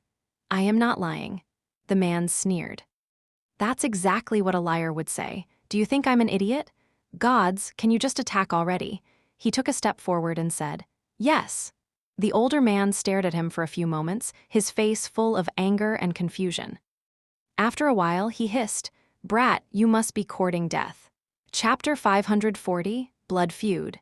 The peculiar man had an excellent technique, but it seemed as though anger was clouding his judgment. Sunny spent several minutes dodging and blocking his attacks, carefully observing both the enemy and the enemy's shadow. It wasn't long before he was able to grasp the essence of the enemy's style. "There, I understand now." After more than 900 duels in the dreamscape, his ability to comprehend different battle styles had considerably improved. And this guy wasn't using anything he had never seen before. His technique was polished, but unoriginal. Not that there was anything wrong with that, except that it was also too straightforward and inflexible. How did he even get so far? Since there was nothing else for Sunny to learn, he switched from defense to attack and delivered a swift strike, leaving a shallow wound on the opponent's shoulder. A few drops of blood landed on the mantle of the underworld, and in the next moment, Sunny learned just how the man was able to climb so high on the tournament ladder. Suddenly, the blood shone with menacing crimson light and exploded, throwing Sunny back and tearing the soul serpent from his hand. At the same time, his enemy's wound ignited with dim red radiance, and in the next second, his movements became much faster, his blow carrying much more weight. What the hell? Sunny barely dodged a devastating downward slash, rolled away, and grabbed the hilt of the odachi, just in time to block another strike and be thrown back a few steps again. How is he suddenly so strong? He struggled desperately to keep up with the man in rusted armor who had somehow instantly become utterly overbearing. In the process, another drop of blood landed on him. Crap! The mantle withstood another explosion. Its surface did not crack, but Sunny could tell that the armor was weakened. Jumping back to his feet, he gritted his teeth and continued to fight. Pretty soon, his suspicion was confirmed. The enemy seemed to possess an aspect related to blood. His first ability allowed him to ignite it, and the second increased his strength and speed the more he bled. So every time Sunny managed to perform a successful attack, the man grew much more formidable, while Sunny himself had to either dodge the drops of blood or somehow survive another explosion. But he wasn't worried. By now, Sunny had realized that there were 4 types of challengers who tended to do well in this tournament. The first type relied on skill, the second type relied on a powerful aspect, and the third type relied on excellent memories. While the latter two were tricky to deal with, only the first type was really dangerous. The fourth type, of course, was the most deadly. These were fighters who had both formidable skill and powerful aspects, as well as an arsenal of fearsome memories at their disposal. Luckily, there weren't many such people around. This guy was obviously an opponent of the second type and relied too much on his bizarre aspect. To defeat him, Sunny just had to think of a counter, and in this case, the counter was pretty obvious. Since every wound made his enemy stronger, he just had to finish the bastard off in one strike. And since the warrior in rusted armor neglected to truly develop his technique, that was not that hard to do. After another explosion, Sunny increased the weight of the mantle of the underworld and withstood the shockwave, then made it as light a feather and dashed forward. He understood the essence of the enemy's style already, so it wasn't hard to predict his next move. In fact, Sunny had manipulated the man into doing exactly what he wanted. Once his opponent raised his sword to block a vicious slash, Sunny shifted his weight and suddenly changed the direction of the attack, sidestepping as he pushed his sword forward. The soul serpent scraped against the enemy's sword and slid effortlessly into the visor slit of the rusted helmet. Immediately, Sunny dismissed the shadow and jumped as far back as he could. He was just in time. The body of the man in rusted armor shuddered and then violently exploded, causing the whole courtyard to tremble. If Sunny was just a tiny bit slower, he would have been pulverized by the explosion, too, and his enemy would have avenged himself from beyond the grave. Well, from beyond being eliminated from the tournament in this case. What kind of an aspect is that? Phew. I guess this is why awakened are so dangerous. You just never know what kind of weird crap they are capable of. As the crowd exploded with applause, the voice of the dreamscape announced, "Challenger what? No, wait, was eliminated." Sunny, however, didn't pay it any attention, because almost at the same time, the spell whispered into his ear, "You have received a memory." A few moments later, Sunny was back in the black void, staring at the fake pattern of radiant strings with a perplexed expression. That's crazy. He knew, of course, that it was possible to exchange memories in the dreamscape. This illusion was a mystical space created by a saint's aspect ability, after all, and not an artificial VR simulation. What he had not known, however, was that one could just receive a memory out of nowhere, without the usual requirement of being in physical contact, even if that contact was illusory, with its master. However, if the saint in question was responsible for delivering the rewards, then it sort of made sense. More importantly, though he had received a memory, his eyes gleamed. Sunny was already eligible for several smaller prizes, most of them in the form of credits or soul shards. He wasn't going to bother receiving them, though even if there was a way to do so without leaving a paper trail, Sunny didn't know of one. The memories, however, that was an entirely different situation. Summoning the runes, he quickly read, "Memory, memory of ice." Wait. That sounds familiar. Don't I have a memory of fire charm already? Indeed, the memory he received was eerily similar. It was another protective charm. Memory rank, ascended. Memory tier, I memory type, charm. Memory description. Even when the sun returned, they shivered and remembered the never-ending winter. Memory enchantments, bitter cold. Enchantment description, this charm provides the wearer with moderate resistance to cold. A wide smile appeared on his face, hidden behind the black mask. Now that is what I am talking about. Chapter 541, Battle of Two Demons. An incredible win by by Mongrel. Looking at the cloud of blood rising above the arena, Cyclus couldn't contain his enthusiasm. Today, there were no simultaneous duels, as there were only 32 contenders left. Each battle was intense and exciting, and received the full attention of the commentators. Looking at the cheering audience, Dimmy laughed. Indeed, Mongrel did very well against No Wait. That aspect of his is a real menace, believe me. I've been on the receiving end of those explosions way too many times. Dimmy had been one of the first renowned duelists of the dreamscape, back when it had been just growing popular 10 or so years ago, so he was talking from experience. Cyclus glanced at the chat, knowing that it was a good time to involve the viewers in the discussion. Coincidentally, he noticed a comment concerning something that he himself was curious about. Yeah, very devious. But Dimmy, don't you feel like Mongrel behaved a bit out of character today? I mean, he practically called a respected dreamscape veteran an idiot, with how noble, dignified, and chivalrous Mongrel usually is. Dimmy thought for a bit, then shook his head. You see, Cyclus, I respected Mongrel before, but now I truly admire him. It takes a very talented fighter to quickly recognize a battle style. True, Mongrel is talented, but he is also wise. He smiled. Because it takes a very wise man to quickly recognize an idiot. And make no mistake, this guy is a complete buffoon.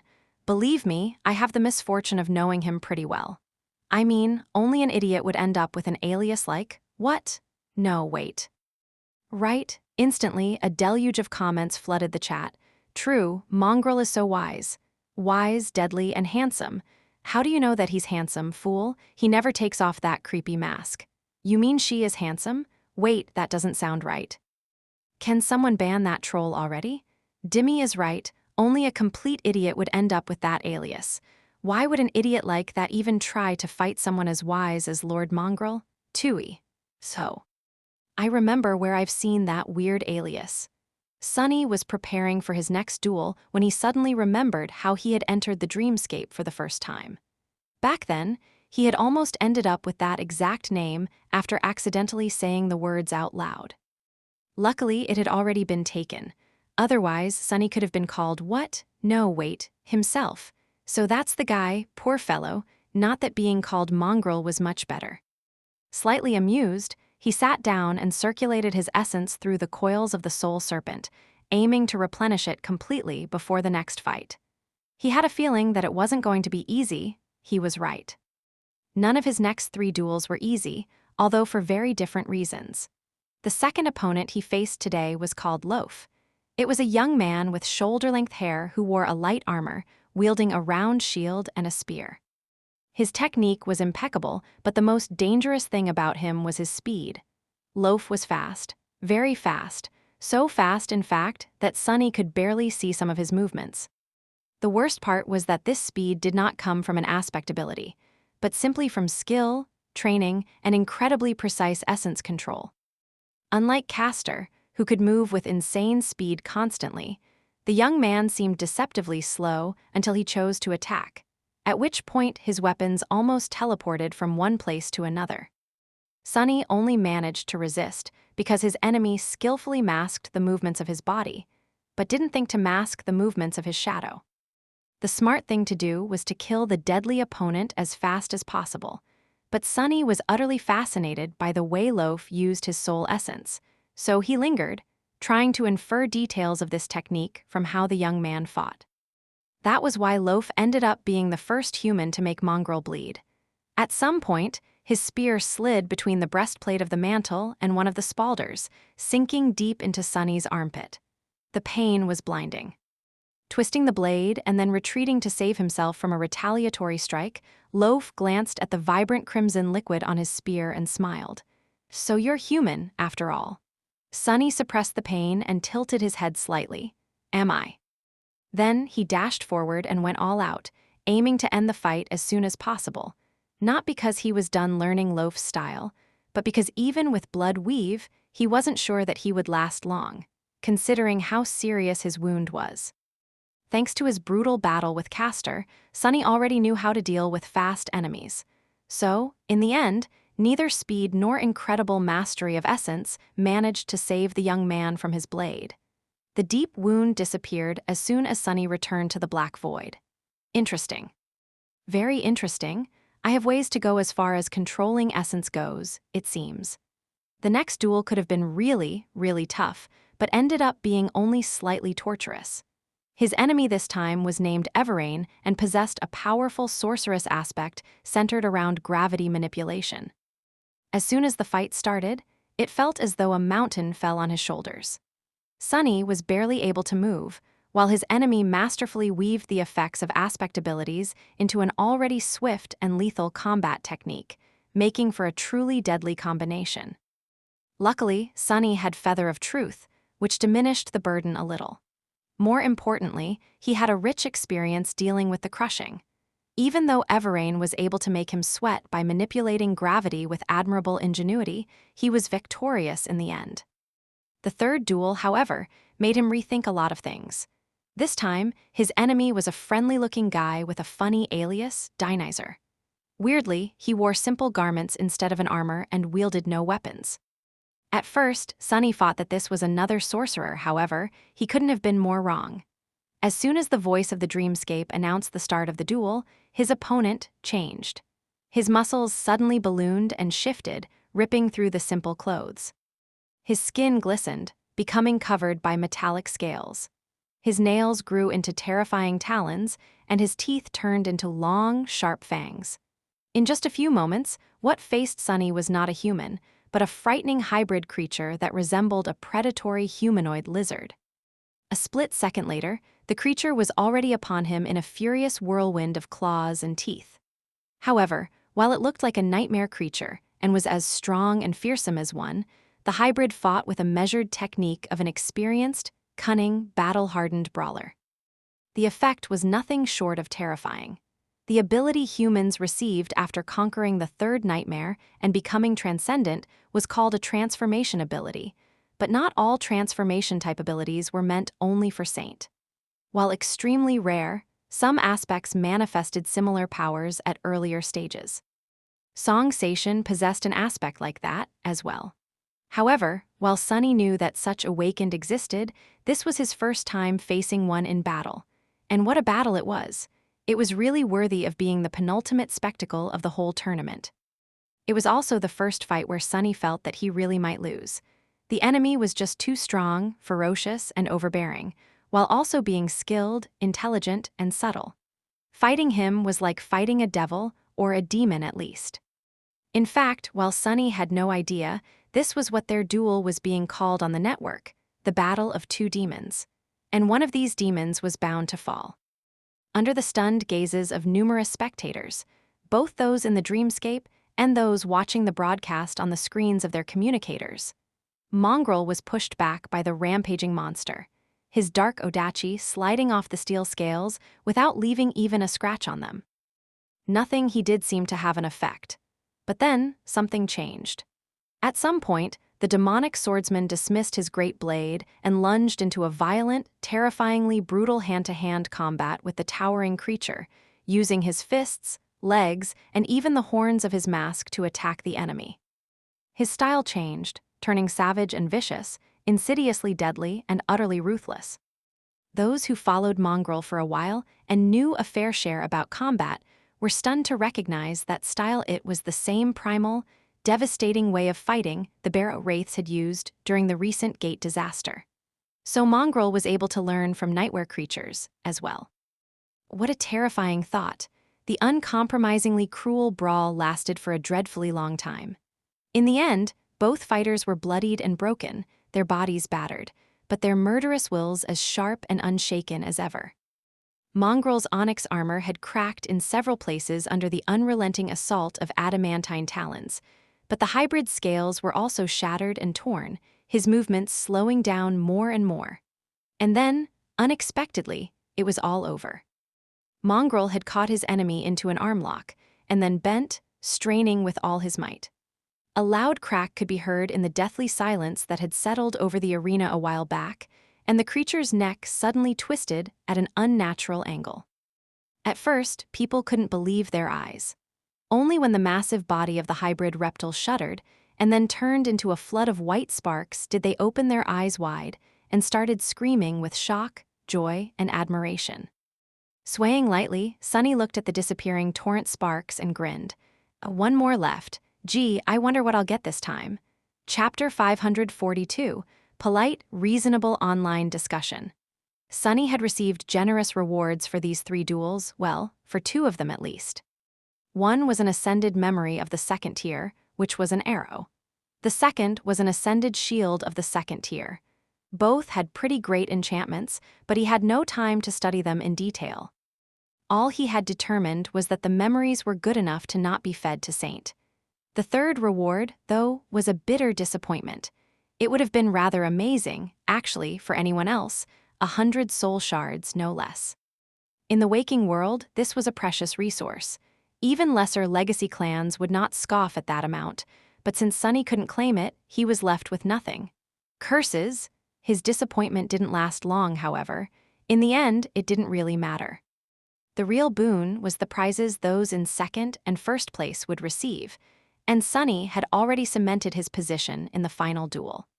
The winner and the runner-up were going to receive memories from Clan Valor's personal armory. And this was something every awakened desired, because the great clan was renowned not only for its knights.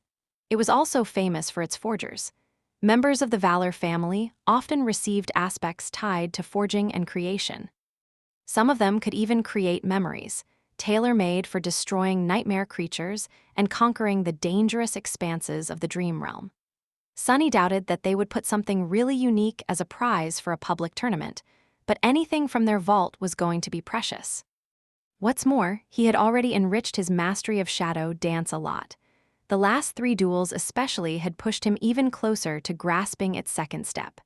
Now, he felt as though it was almost within his reach. So participating in the tournament was a pretty good idea after all. I should really thank Rain. No, wait, she doesn't know that I am participating. Also, I am not participating in the tournament, Mongrel is. Damn, why is everything so convoluted? I should really rest for a bit. After the battle with Dionyser, he wasn't in the best shape. That fight was nothing short of brutal. Even Sunny, who usually thrived in brutality, was a bit stunned by how violent it ended up being. His wounds had disappeared as soon as the duel ended, but mental exhaustion remained. His essence was also really spent, since that was how the dreamscape functioned. Luckily, the organizers of the tournament were smart enough to not schedule the final fight anytime soon. First, there would be the duel for the third and fourth place, as well as some entertainment. He had hours to rest and recuperate. With a tired sigh, Sunny left the dreamscape, climbed out of the pod, and went to make himself a tasty dinner. While eating, Sunny studied his opponent.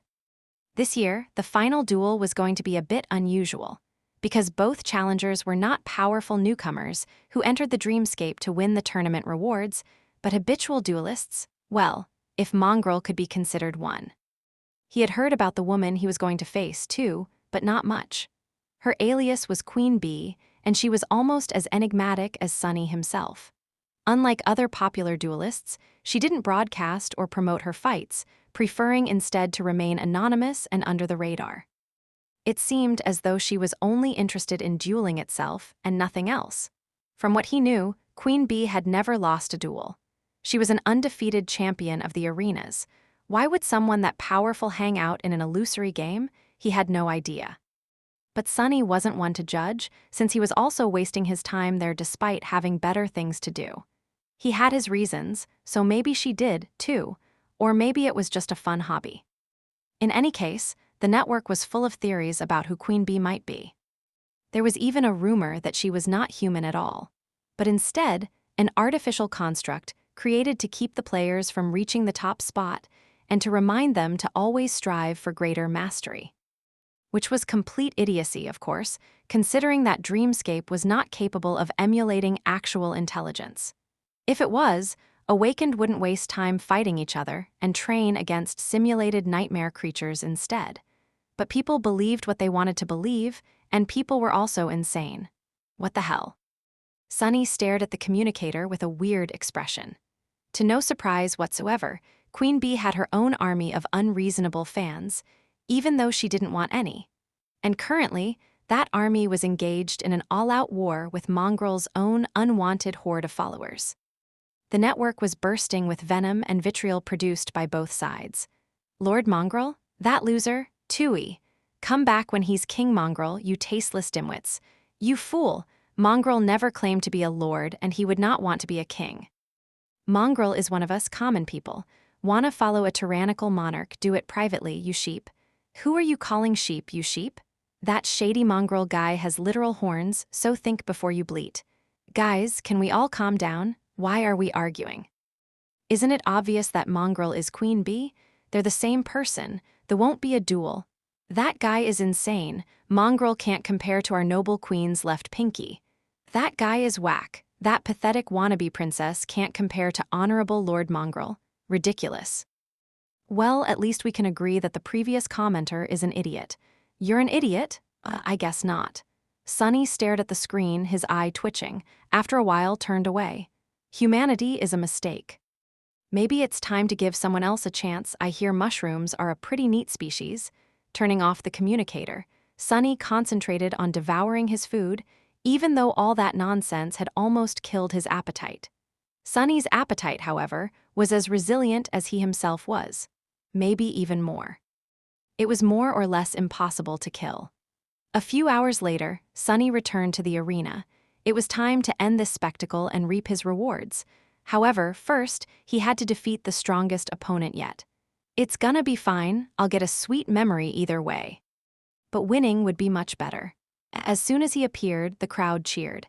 Chapter 543, Finale. Hearing the thunderous cheer, Sunny almost flinched. The last duel of the tournament was different from all the rest.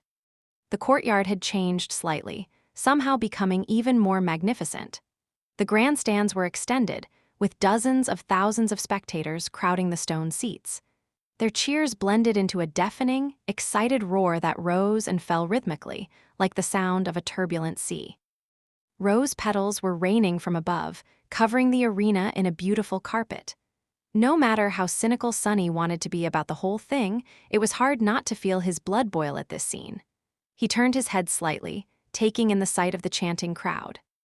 Then, his sight lingered for a few moments on a tall tribune that loomed above the arena, decorated with the vibrant vermilion banners of the great clan Valor. Since this was the final duel, very special people were going to spectate it in person. Sunny easily recognized the creator of the dreamscape, who was dressed in ridiculously colorful silken robes and looked like a parrot that had taken a bath in a tub of face powder. He still couldn't believe that this gaudy clown was an actual saint. The person near him had to be the representative of valor then. Sunny couldn't see much, and just noted that it was a young woman with dark, wavy hair and alabaster skin. She wore an intricate suit of lusterless, black armor and a red cape, which was the same color as the banner of her clan. Her sharp and austere appearance was in stark contrast with the saint of Dreamscape. The Tribune was too far away to see any details, but Sunny wasn't inclined to stare at a legacy from a great clan anyway. He was already uncomfortable knowing that she would be observing him fight. On the other hand, I better put up a good show. Who knows, maybe if that girl likes it, I'll receive an extra good memory. Throwing these thoughts out of his mind, Sunny finally lowered his gaze and studied his opponent. Since Sunny knew some of the best fighters of his generation, he had entertained the idea that he might have met the formidable Queen Bee outside of the dreamscape already. But no, she didn't seem familiar. The famous duelist was seemingly in her 30s, and even though the lower half of her face was hidden behind an elegant half-mask, he was sure that he had never seen her before. She stood calmly in the center of the arena, as if not affected by the cheering crowd and the esteemed guests in the audience at all. From just one glance, Sunny knew that he was looking at a combat master. Everything about the regal woman spoke of skill, grace, and resolve. She wore a light metal armor and wielded a slender estoc, its blade long and sharp. There was a strange serenity about her that somehow seemed simultaneously alien and familiar. Clarity. This is the same vibe Neff sometimes gave off. Indeed, it was the same type of clarity that Nephi's and Sunny himself possessed. But while Changing Star was sharp and inevitable like a striking sword, Queen Bee was not. On the contrary, she seemed deceptively placid. What a weird contradiction. The woman studied him too, allowing Sunny to look her in the eyes. They weren't blue, gray, green, or even purple, and instead seemed to shift from one color to another, as if reflecting her mood. The strangest thing about them, though, was that those weren't the eyes of a killer. Sunny knew how to recognize one because he was a killer himself. He suppressed the desire to scratch the back of his head. Combat master, but not a killer. Don't tell me that this is really just her hobby. What kind of a hobby was that? In any case, this was going to make things a little easier for him. Sure, Queen Bee might have been a prodigal duelist. She wouldn't have gotten to the finale of the tournament otherwise. But without the killing instinct, defeating someone like Sunny would be nearly impossible. For him, combat was not something interesting or engaging. It was not something he did for fun or even his profession. It was simply his life. God of War was not called the god of life for nothing. Life was a constant, brutal struggle, and Sunny knew it better than most. That was why he was such a vicious and cruel fighter, never missing out on the tiniest chance to destroy his enemy. That was not to say that the duel was going to be easy. Killer or not, Queen Bee was still a fearsome opponent. With a sigh, he summoned the black odachi, put its blade on his shoulder, and walked forward. The trumpets sang, and the voice of the dreamscape announced the names of the fighters, lunging into a solemn speech afterward. Sunny didn't listen to it and simply approached the middle of the arena, then hesitated and performed a small, awkward bow toward the graceful woman.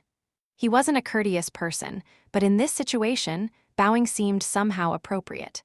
Queenbin looked at him calmly and nodded lightly. Then she raised her estoc into position.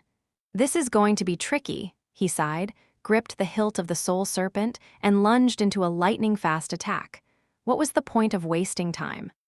Sunny was trying to overwhelm his opponent in one fell swoop, but of course, he failed. The long blade of the slender estoc flew with incredible speed, preventing him from approaching Queen Bee to deliver even a single strike. For a few seconds, nothing but the ringing of steel could be heard above the arena. Even the audience grew quiet, looking at the incredible fight with bated breath. Unlike the previous duels, there was nothing flashy or particularly spectacular about this one. It wasn't as brutal as the battle between Mongrel and fearsome shapeshifter Dinizer, nor was as strange and exciting as his fight against the gravity sorcerer Everrain. There were no fascinating aspect abilities flying around, and instead, it was all about skill, steel, and technique. However, people who knew even a little bit about combat couldn't take their eyes off the intense confrontation. Every strike, every block, every step the fighters took was full of flawless precision, insight, and clear resolve. This was a battle of two masters, and thus it was much more thrilling and breathtaking than anything else they had seen in this tournament. Sunny, however, was having much less fun than the audience. In fact, he wasn't having any. What the hell? What is going on? Chapter 544, Glory to the Victor. Something was very, very wrong with this duel. He had noticed it almost instantly, but couldn't do anything to prevent the whole fight from going sideways. In fact, although it seemed as though he was holding his own and even advancing on the Regal Queen, Sunny was actually scrambling to save his life every second. This woman was just too weird. There was something wrong with her shadows, not the harrowing, unnatural kind of wrong that he had felt before in the dream realm, but a very mundane kind of wrong which, nevertheless, threw him for a loop. It was as though there was a slight disconnect between how the shadow moved and how the woman casting it moved. More than that, although Sunny watched Queen Bee's movements and footwork carefully to predict her next attacks and react to them, each time, he was ending up being slightly mistaken. Even if he misplaced his sword by a centimeter, it was already enough to mess up the whole cadence of the fight and allow his enemy to bypass his defenses. How is she doing this? He had to find the answer very soon, because every second that passed could potentially lead to his loss. Sunny tried to deflect an incoming thrust, but missed by a few millimeters once again. As the result, the swift estoc slid past the blade of the soul serpent and stung him in the chest, sending a tremor running through his entire body. The mantle of the underworld protected him, but Sunny wasn't deceived. Queen Bee was just measuring him, learning his patterns just like he was learning hers. When she achieved a sufficient level of understanding, the next attack would pierce his neck instead of ricocheting off his armor. Like hell. Gritting his teeth, he suddenly changed his style, summoning the domineering technique of Dar of the Maharana clan and applying it to the Odachi. He was already losing to the slender estoc in speed, so turning the soul serpent into a heavy great mace was not the best choice. So, Sunny just made adjustments to the battle style on the fly. But just as he shifted to another style, Queen Bee did the same, suddenly transforming her technique into a completely new one. Damn. They continued to fight, moving swiftly across the arena as their swords clashed against each other. Sunny was still at a disadvantage, which was only growing larger and larger as the seconds passed. Both fighters were proficient in various styles and could switch from one to another almost instantly, which made the duel especially thrilling. The audience was going crazy. Sunny was going crazy too, but for an entirely different reason. Think. Facing an enemy like this was a golden opportunity to enhance his comprehension of the shadow dance. But to do that, he first had to understand what exactly Queen Bee was doing. Why was her shadow behaving so strangely? Why was he always mistaken when judging the precise placement of her attacks? At some point, Sunny almost slid on the damn rose petals that littered the arena and only barely managed to keep his balance, dodging the tip of the estoc at the last second. Curses, damned things. Whose bright idea was it to fill the damned arena with trash? In fact, it was a miracle that neither of the two duelists had suffered from this treacherous footing already. A miracle. Dodging another lethal strike, he shifted from balanced technique to defense and glanced at Queen Bee's feet again. From start to finish, she had not been bothered by the rose petals once, and now that he paid attention to it, his eyes widened. Am I seeing things? No, he wasn't. Not only did his graceful opponent avoid losing her footing on the slippery petals, but none of them were also crushed under her armored boots. It was almost as if she was always hovering a few millimeters above the ground without actually touching it. No, not almost. That was exactly what was happening. Such a small difference was very hard to notice, but it explained why the angle of how Queen Bee's shadow hit the ground was ever so slightly wrong, and why Sunny was always misjudging her attacks a tiny bit.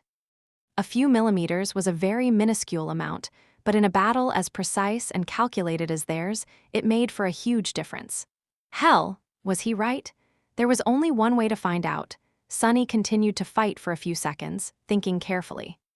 He didn't correct his mistake, knowing that giving away his new understanding of Queen Bee's aspect ability, if it was an ability, would be a wrong move.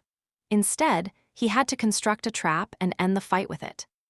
But trapping someone as skilled and talented as his current opponent was not easy. In fact, deceiving someone who had clarity was a very tall task. Luckily, Sunny was a skilled fighter himself. But better yet, he was an even more talented deceiver. So, he continued to pretend and prepare his ambush, all the while greedily absorbing his enemy's technique. Now that he knew the secret, he could see it much more clearly. At some point in the duel, Mongrel seemed to finally make a mistake. He once again misjudged Queen Bee's intention and threw his blade too low, allowing the estoc to slide above it and flash toward his throat. However, it never hit its mark. Instead of piercing Mongrel's neck, the slender blade simply left a deep cut on his skin because at the last moment, the demonic swordsman moved ever so slightly to his left, and then almost instantly dashed forward. The dark odachi hissed as it cut the air, and the figure in black armor moved past the graceful woman in light armor, stopping a couple of steps behind her. Feeling a stinging pain radiating from the shallow wound on his neck, Sunny sighed and lowered the soul serpent. Behind him, Queen Bee swayed lightly and then fell into a torrent of white sparks. For a couple of seconds, the magnificent courtyard was silent, and then it became filled with deafening cheers from the crowd. Sunny looked at the celebrating spectators, breathing heavily. Did I really do it? Did I win? As if to answer his thought, the voice of the dreamscape announced, Challenger Queen Bee was eliminated. Glory to the victor. The champion of the annual dream tournament is. However, the pleasant voice was drowned by the chanting of the crowd. Mongrel, Mongrel, Mongrel. Chapter 545, Mongrel Victorious. Sunny swayed slightly and thrust the soul serpent into the ground, leaning on it for support. His breath was labored and ragged. The wound on his neck had already disappeared, but drops of crimson blood remained on the onyx surface of his fearsome armor. All around him, the crowd was going crazy. Mongrel, Mongrel, Mongrel. The fight against the noble queen had not been as savage and bloody as some of his previous ones, but it had been incomparably harder. Even though each of the fighters had only managed to land one strike, the mental strain and physical effort the duel had required of them was nothing short of tremendous. Facing a true battle master was a tough trial. Sunny was completely spent, but more than that, he was also bitter and full of fury. Damnation, I almost had it. Not paying the crowd any attention, he closed his eyes and tried to concentrate on the dissipating sensation he had felt during the last seconds of the intense battle against the undefeated champion of the dreamscape. During their fight, after grasping the secret of the elusive queen, he had come close to making a breakthrough in his mastery of the shadow dance. It had been so close that Sunny could practically see it, but in the end, he failed to make the last step. There was an invisible obstacle in his way that had pushed him back, one that he didn't know how to overcome. Something was still missing. All the styles he had absorbed created a vast and solid foundation, but it was not enough. At this point, he knew that the problem was not quantity. He had already done the groundwork. Then what? What did he need to do to bring this stage of shadow dance to completion? Find a unifying element? Face even more formidable opponents? Sunny didn't know, which made him extremely frustrated. However, he didn't receive any time to savor his frustration or consider the issue deeper, because a thundering voice suddenly drowned out the roar of the crowd. Up on the central tribune, the saint of the dreamscape had risen from their seat and was now looking down with a brilliant smile, already in the middle of an excited speech. Right, I won. I am about to receive my reward. Sunny grinned behind the mask and straightened, lifting the odachi and putting it back on his shoulder. The reward wasn't this why he had entered the tournament in the first place, and now it was finally time to reap it. The saint was going on, showering Sunny with praise. Glory, marvelous, duty of the awakened, true warrior, bravery, courage, future of humanity. Gods, can you just get to the point? Sunny didn't care about all that nonsense. He just wanted to receive his prize and disappear. However, he had to stand in the middle of the arena like the world's most fearsome scarecrow and endure the endless barrage of flowery words flying out of the grandiloquent saint's mouth. For a while, this guy, woman, this person really likes the sound of their voice, huh? At least it gave him a chance to recover. After something that felt like an eternity, the saint was finally finished with their long speech and gestured at the representative of valor. Personally reward the winner. As the crowd applauded, the young woman in black armor stood up and approached the parapet of the tribune. Then smiled at the audience and looked down at Sunny. Suddenly, he felt a small shiver run down his spine. The young woman was smiling in a friendly manner, but her eyes were as cold as the sharpest of swords. They were also of a strange, vibrant color, bright red, the same as her full lips and vermilion cape. With her alabaster skin and raven-black hair, she looked both beautiful and daunting, like a lethal blade. The pressure she exerted could be felt even from where Sunny stood. "A master," the young woman spoke, her raspy voice easily reaching all across the arena. It sounded friendly enough as well as strangely familiar for some reason. "I am Ascended Morgan of Clan Valor. Congratulations, warrior. Ah, what a splendid duel it was. You truly are a worthy winner." Sunny stared at her for a moment, then bowed his head slightly, expressing his respect, well, pretending to. Smiling in response, Morgan of Valor continued. "And you are truly worthy of wielding a memory forged by the smiths of the great Clan Valor. In fact, your remarkable skill brought me so much joy that I have decided to gift you one of my personal armaments." Jackpot. The thing Sunny had hoped would happen did, indeed, happen. Ascended Morgan seemed to be in a very good mood. Whatever it was that a master of one of the great clans had in her arsenal was bound to be good. The young woman waited for the excited cheers of the crowd to quiet down and looked at him with a curious smile. "Tell me, what do you wish to receive? A weapon?" "Yes, a weapon would be great." Sunny started to smile, but then, suddenly, his eyes widened. Crap, and before he could think of a crafty lie, the Flaw forced an answer out of his mouth. "No, crap, curse it." Morgan of Valor tilted her head a little. "A suit of armor, then, or maybe a powerful charm?" Yes, both would be good." Sunny gritted his teeth, but the result was inevitable. He had no choice but to answer in a hollow voice, "Neither." The young woman laughed. "Really? Maybe you want to receive an echo, then?" "Oh, no." Mongrel remained silent for several seconds and then answered, "I do not." Sunny was on the verge of shedding bloody tears. How had it all gone so wrong, so fast? Master Morgan studied him for a bit, then leaned on the parapet and asked in an amused voice, "Really? What do you want, then?" Sunny panicked. He obviously wanted to receive one of the rewards she had mentioned, but it was precisely because he did that weaver's mask would not allow him to say it. He scrambled to salvage the situation and get at least something out of this disaster. Suddenly, a crazy idea appeared in his mind. And then, in front of countless thousands of people, Mongrel said something shocking. "You, Ascended Morgan, I want to duel you." Chapter 546, Morgan of Valor. A stunned silence settled over the resplendent arena. A sea of spectators was staring at Sunny with wide eyes, not sure if they had heard it right. Even the saint seemed shocked and uncertain about what to do. Surely, Mongrel had not just challenged a master of the great clan Valor to a fight. In that silence, a bright laughter suddenly rang, rolling over the vast courtyard. It was Morgan. She was laughing with a delighted expression on her face, her striking vermilion eyes full of mirth and amusement. A few moments later, she looked down and asked, her raspy voice relaxed and steady, "Oh, really? You want to fight me?" Sunny stared at her from below and nodded. Yes, but of course, he didn't. He might have been a little bit crazy, but not nearly crazy enough to wish to fight an Ascended serving one of the sovereigns.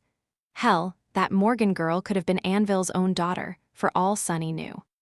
However, the fact that he would rather avoid such a confrontation didn't mean that fighting Morgan would be of no benefit to him.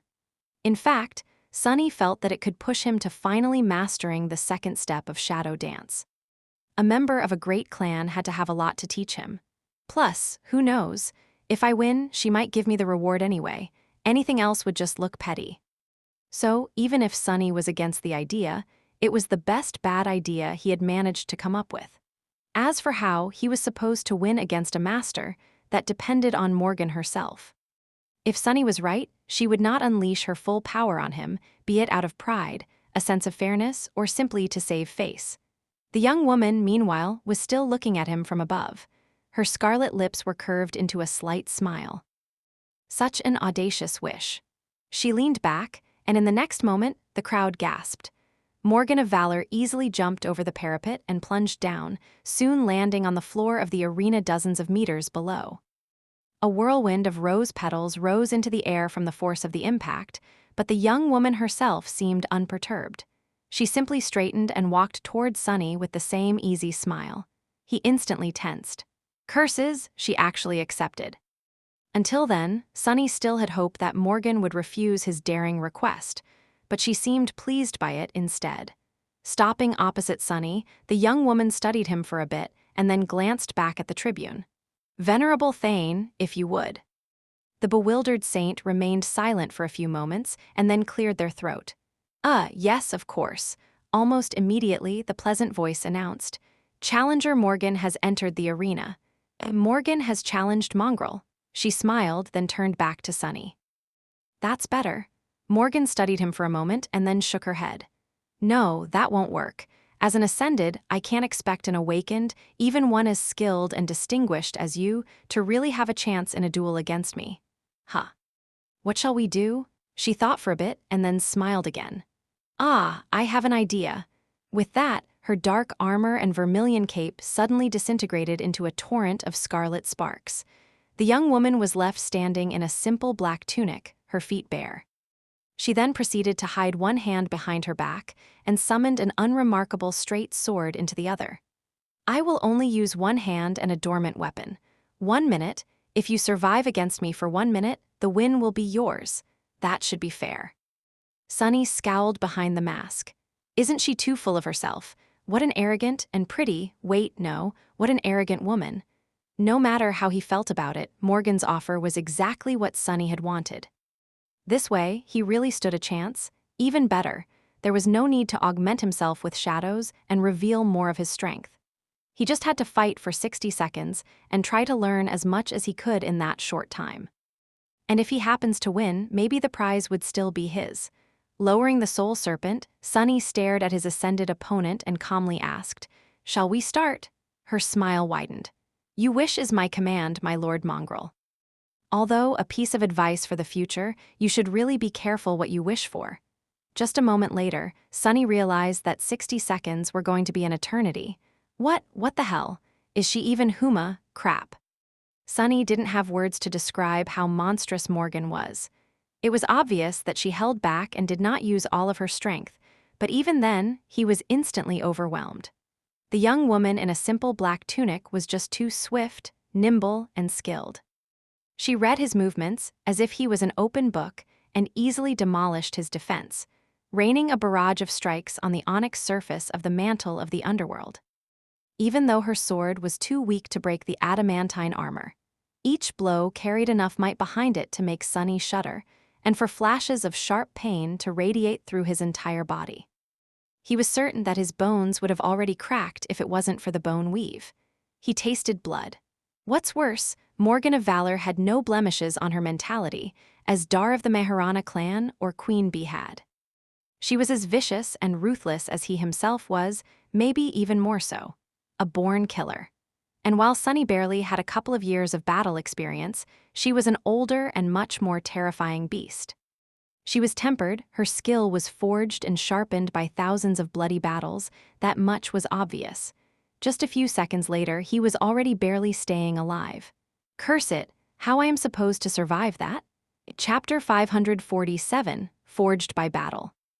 Feeling his flesh break apart and his heart grow cold, Sunny scrambled to defend himself, but to no avail. Morgan easily crushed his attempts to resist and delivered another series of devastating strikes, moving with terrifying precision and speed. Her movements were fluid and natural, as if wielding a weapon was as innate to her as breathing. As if battle was her native environment instead of peace. Her swordsmanship was unlike anything Sunny had ever seen, too. It wasn't even as though the sword served as an extension of Morgan's arm. It was as though she herself was the sword, and so every motion she made was the purest expression of cold, merciless killing intent. He had never thought that he would meet a more terrifying swordsman than Nephi's, but compared to this knight of valor, the daughter of the immortal Flame clan almost seemed like a novice. Sunny was instantly overwhelmed, and there was nothing he could do to maintain even a sliver of control. The situation was utterly hopeless. This feeling of absolute, bitter powerlessness, he had not experienced it in a long time. Attain a breakthrough to the second step of shadow dance. Sunny wasn't even sure that he would be able to stay alive for another couple of seconds. He had to think of something fast. Following a mental command, the mantle of the underworld received one of his charms. Immediately, the familiar but strongly enhanced pain of his soul being torn apart flooded his whole being with agony. Sunny didn't hope that the broken oath would help him defeat Morgan. After all, as an ascended, she had a much more powerful soul. All he wanted was a second of respite. Morgan suddenly slowed down, allowing him to disengage and take several steps back. For a moment, there was a slight grimace on her face, but it was quickly replaced by the same relaxed, amused smile. A nice trick. Sunny bent slightly and vomited a mouthful of blood, thin streams of crimson flowing through the fangs of the black mask. The sight of it was both frightening and striking. When he straightened, something about him changed. Well, of course it did.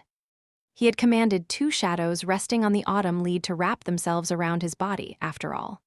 Instantly, his strength, speed, and resilience tripled.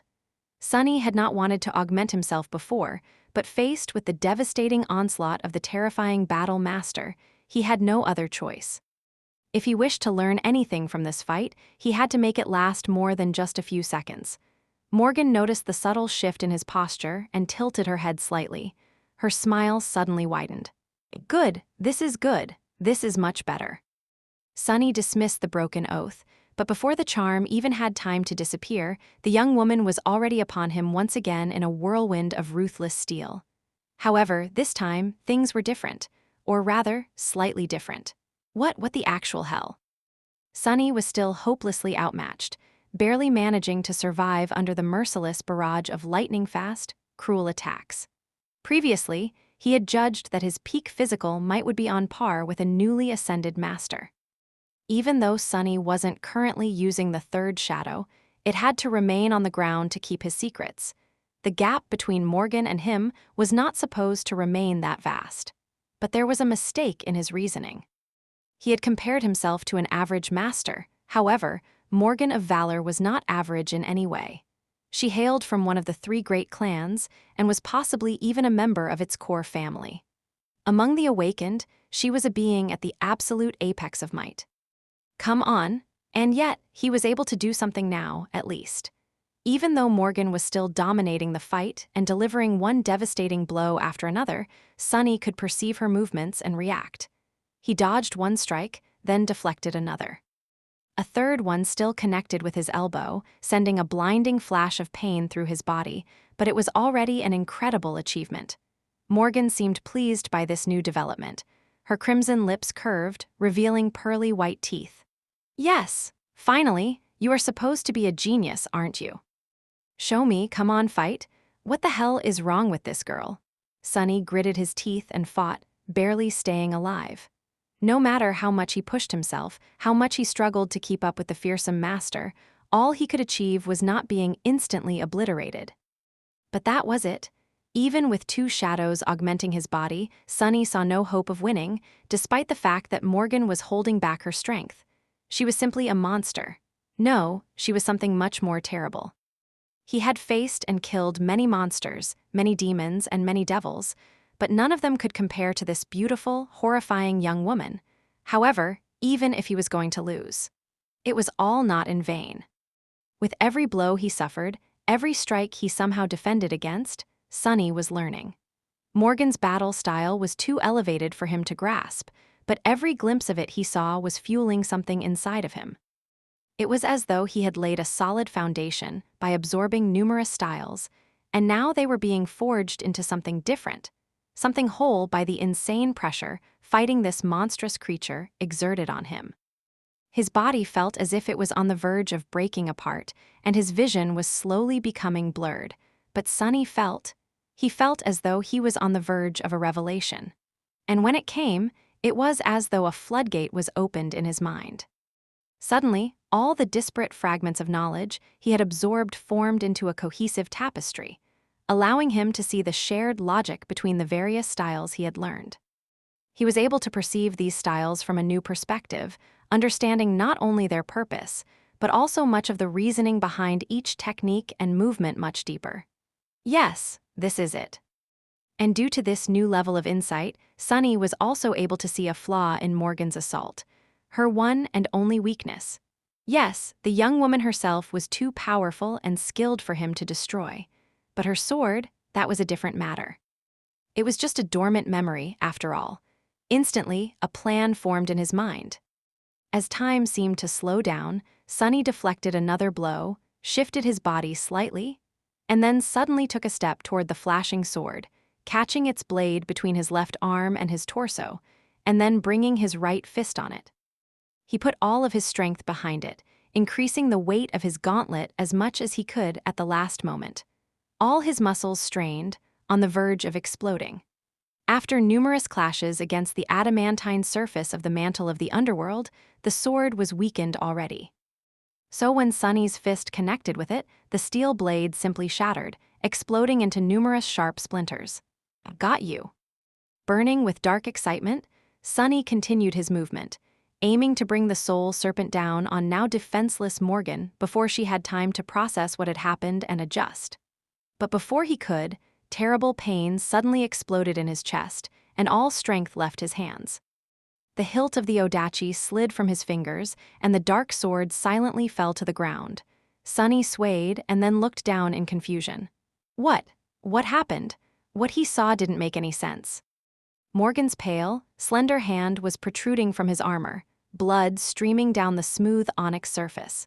She had pierced the mantle of the underworld with her bare hand, her fingers plunging through flesh and bone to tear his heart apart. Sunny had made a mistake.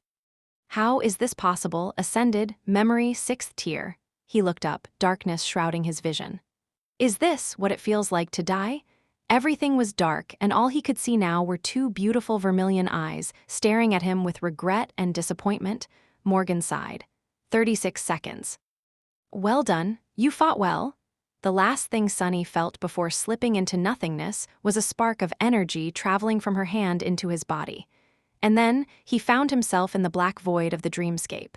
His pain disappeared, as did his wounds. He felt healthy and whole. The duel was over.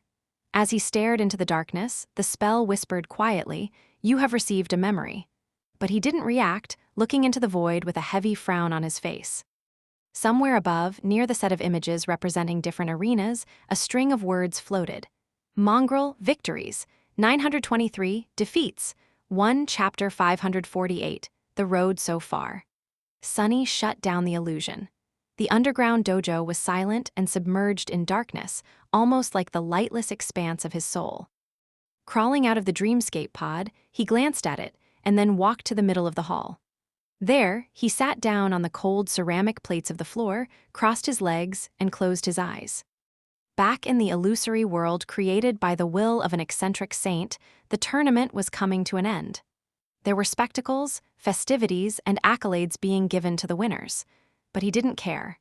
He didn't care about the legend of Mongrel, either. Sunny had no doubt that his inexplicable refusal of the final reward and daring challenge had created quite a stir. Were people praising Mongrel for his resolve and ambition, or mocking his defeat and calling him a fool? In any case, the network must have been boiling right now. Sunny couldn't be bothered to check.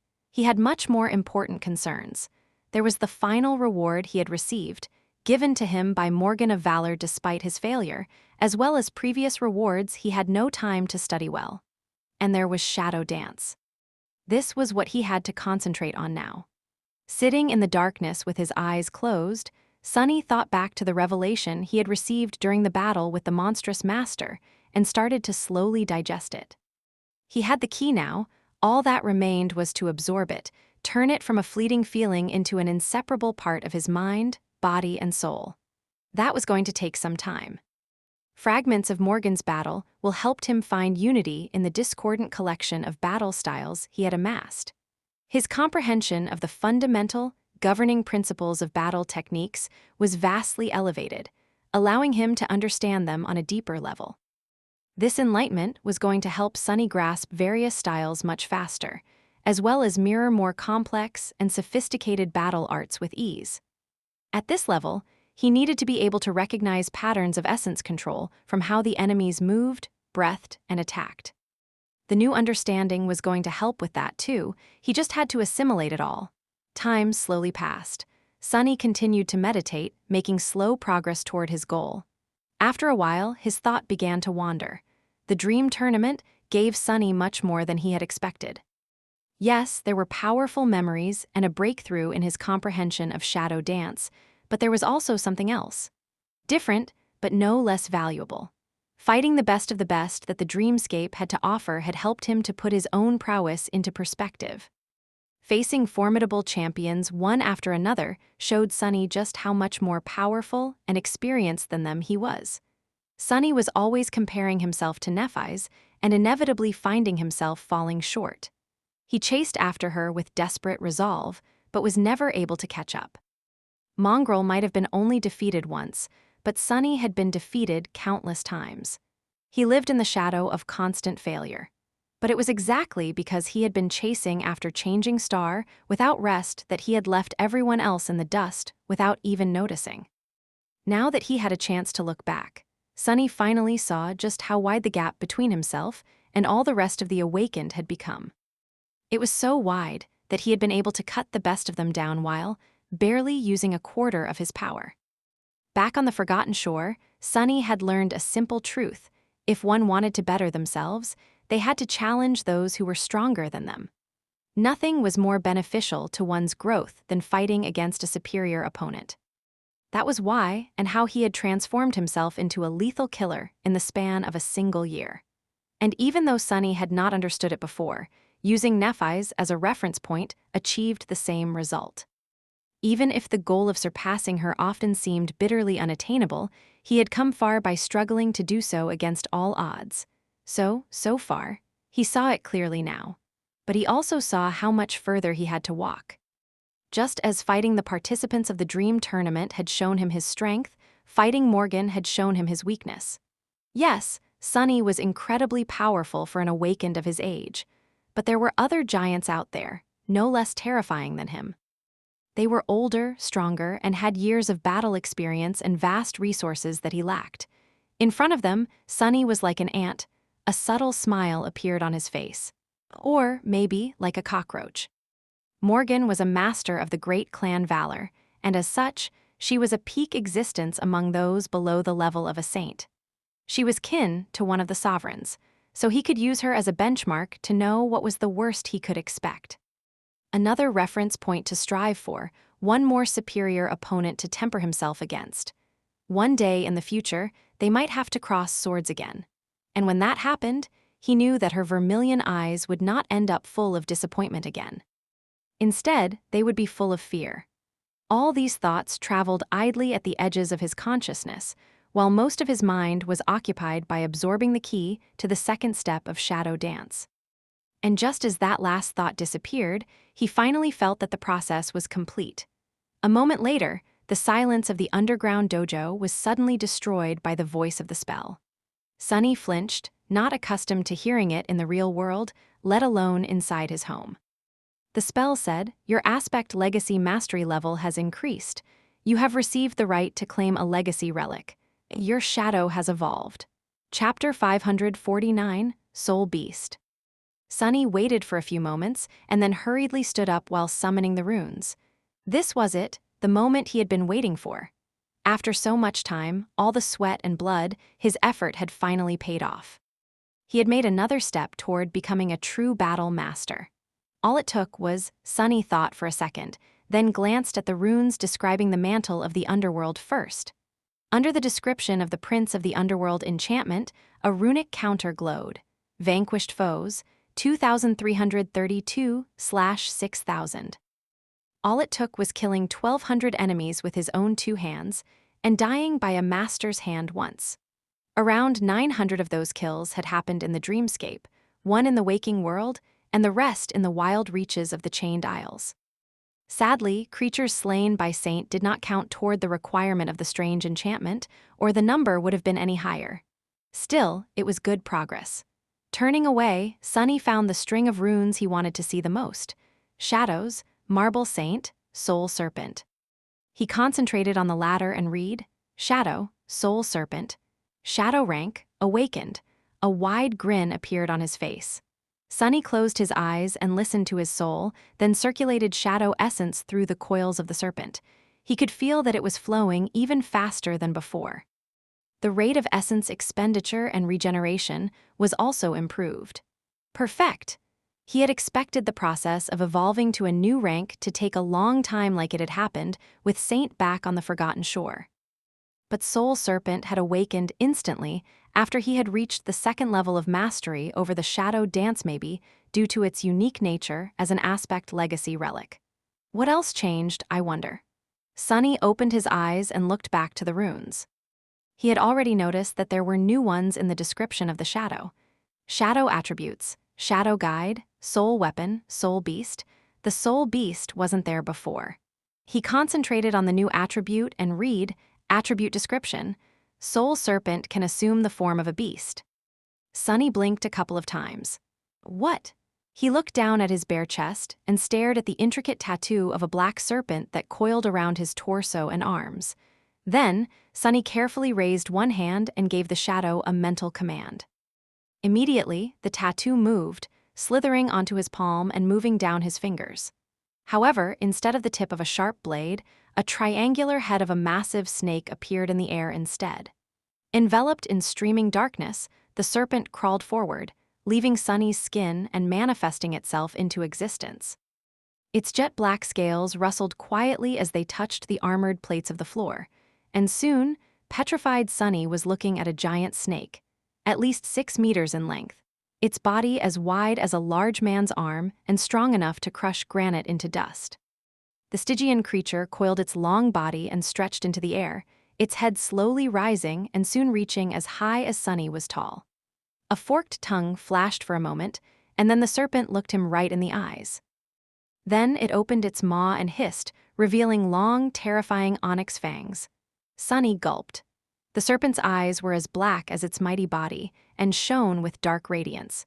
They seemed as deep as the lightless expanse of an ocean of shadows and were full of strange, alien intelligence. Luckily, there was no aggression or ill will in them.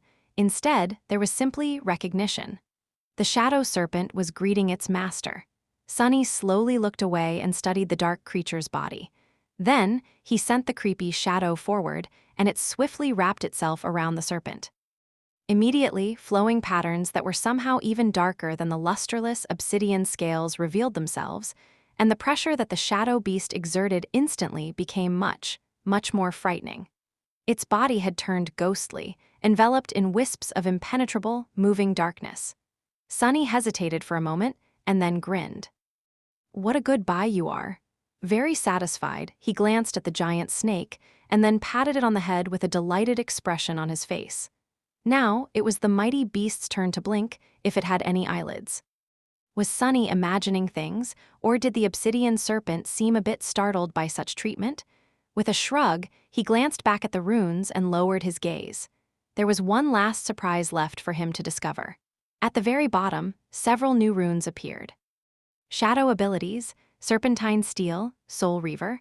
Soul Reaver ability description: a portion of the soul essence of those slain by the shadow serpent in its soul weapon or soul beast form is absorbed and transferred to its master.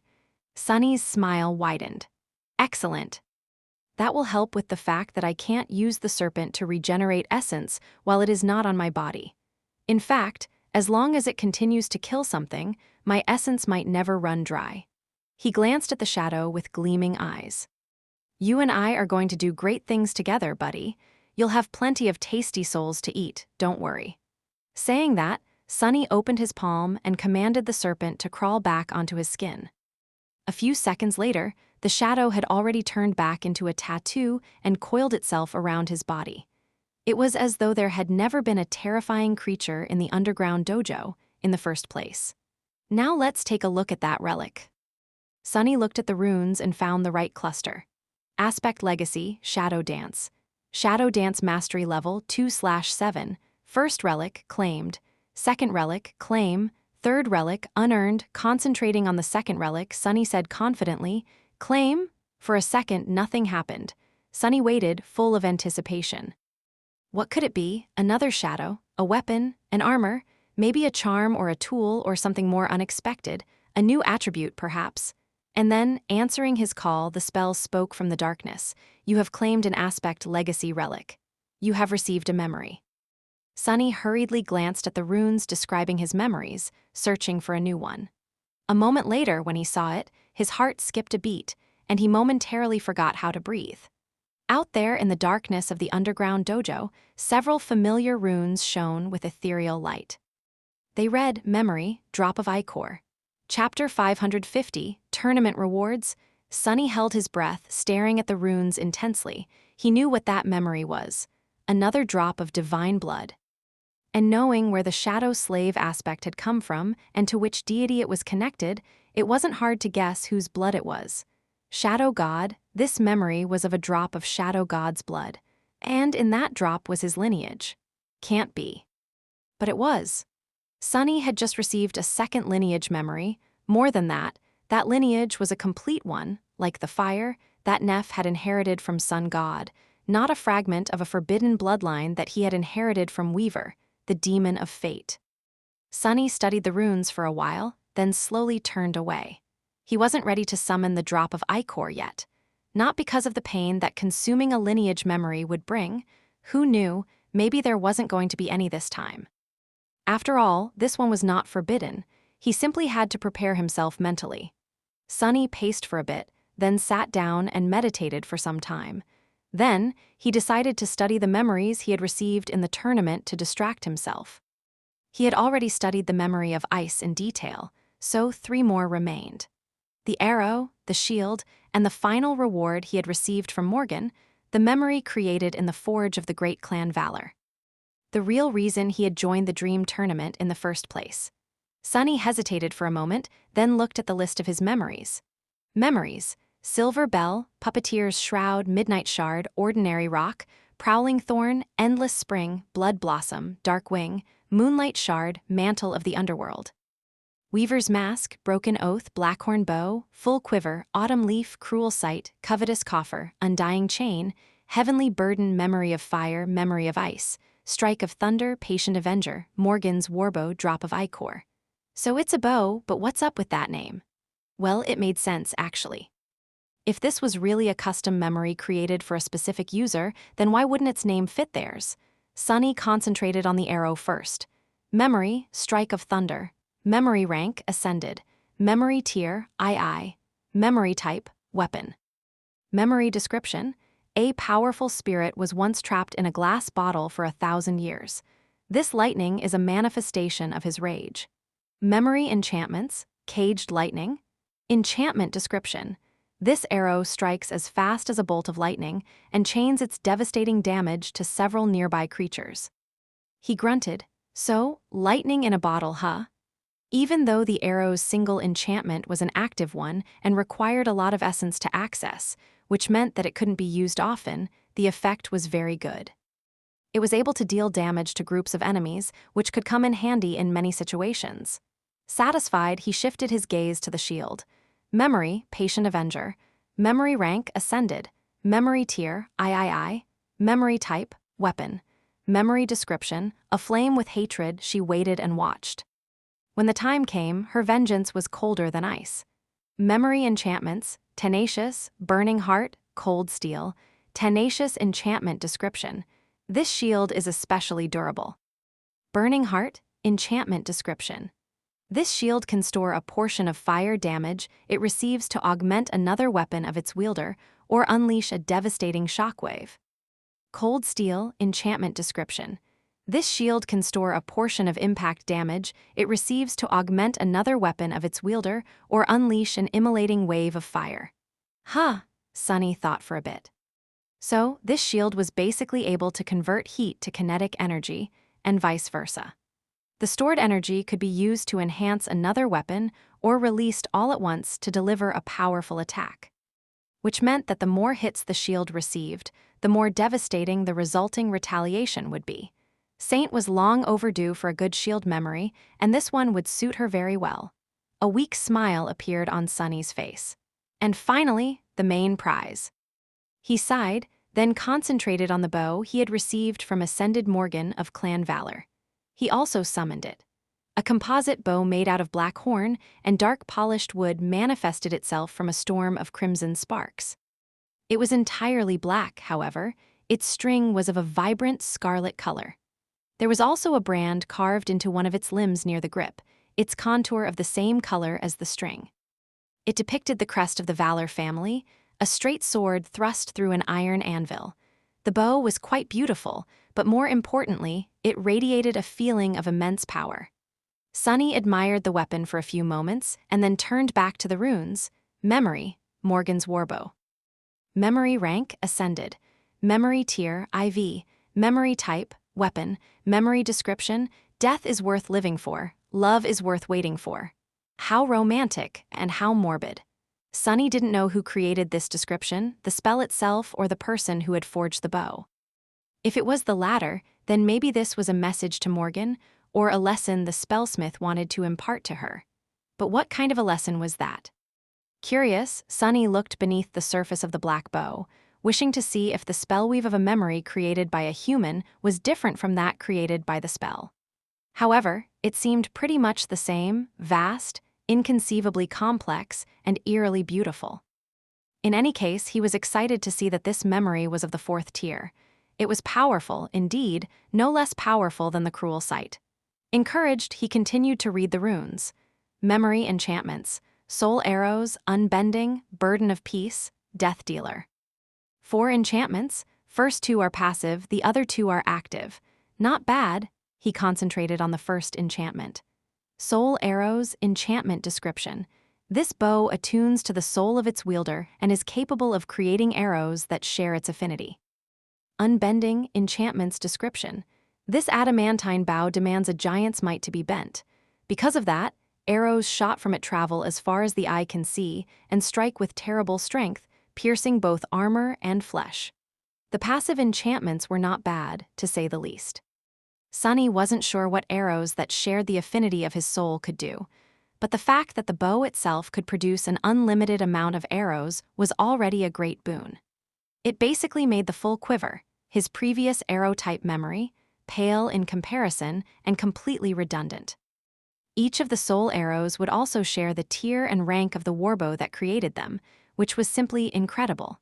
To test it, Sunny grabbed the sting and tried to draw the warbow. Even with all his strength, Sunny was only able to do it after augmenting himself with 2 shadows. As soon as the string moved, a black arrow that looked as if it was made out of solidified shadows suddenly appeared on it. Sunny released the string, and in the next moment, one of the armored plates on the opposite wall exploded. Crap! He stared at the broken plate dejectedly, then sighed and looked back to the runes. Burden of Peace, enchantment description. After soul arrows pierce the flesh of an enemy, their weight can be drastically increased. Interesting. Sunny could already think of several useful applications for this enchantment, be it to make wounds dealt by the arrows more severe or simply to slow the enemy down. There was one last string of runes left. Death Dealer, enchantment description. This bow is able to consume a large amount of essence to deliver an obliterating strike. That sounded ominous. Sunny was curious to know how obliterating exactly that strike was supposed to be, but he was not going to test it in his dojo. It already suffered enough. Morgan's warbow was indeed a weapon worthy of an ascended knight from a great clan. It was a truly formidable and versatile weapon. In any other circumstance, Sunny would have been mad from joy after receiving it. And he was sort of, but there was one more memory he had to deal with. It was time. He couldn't postpone it anymore. Sunny glanced at the beautiful bow for the last time, then sighed and dismissed it. As soon as the flood of scarlet sparks disappeared, he summoned the drop of ichor.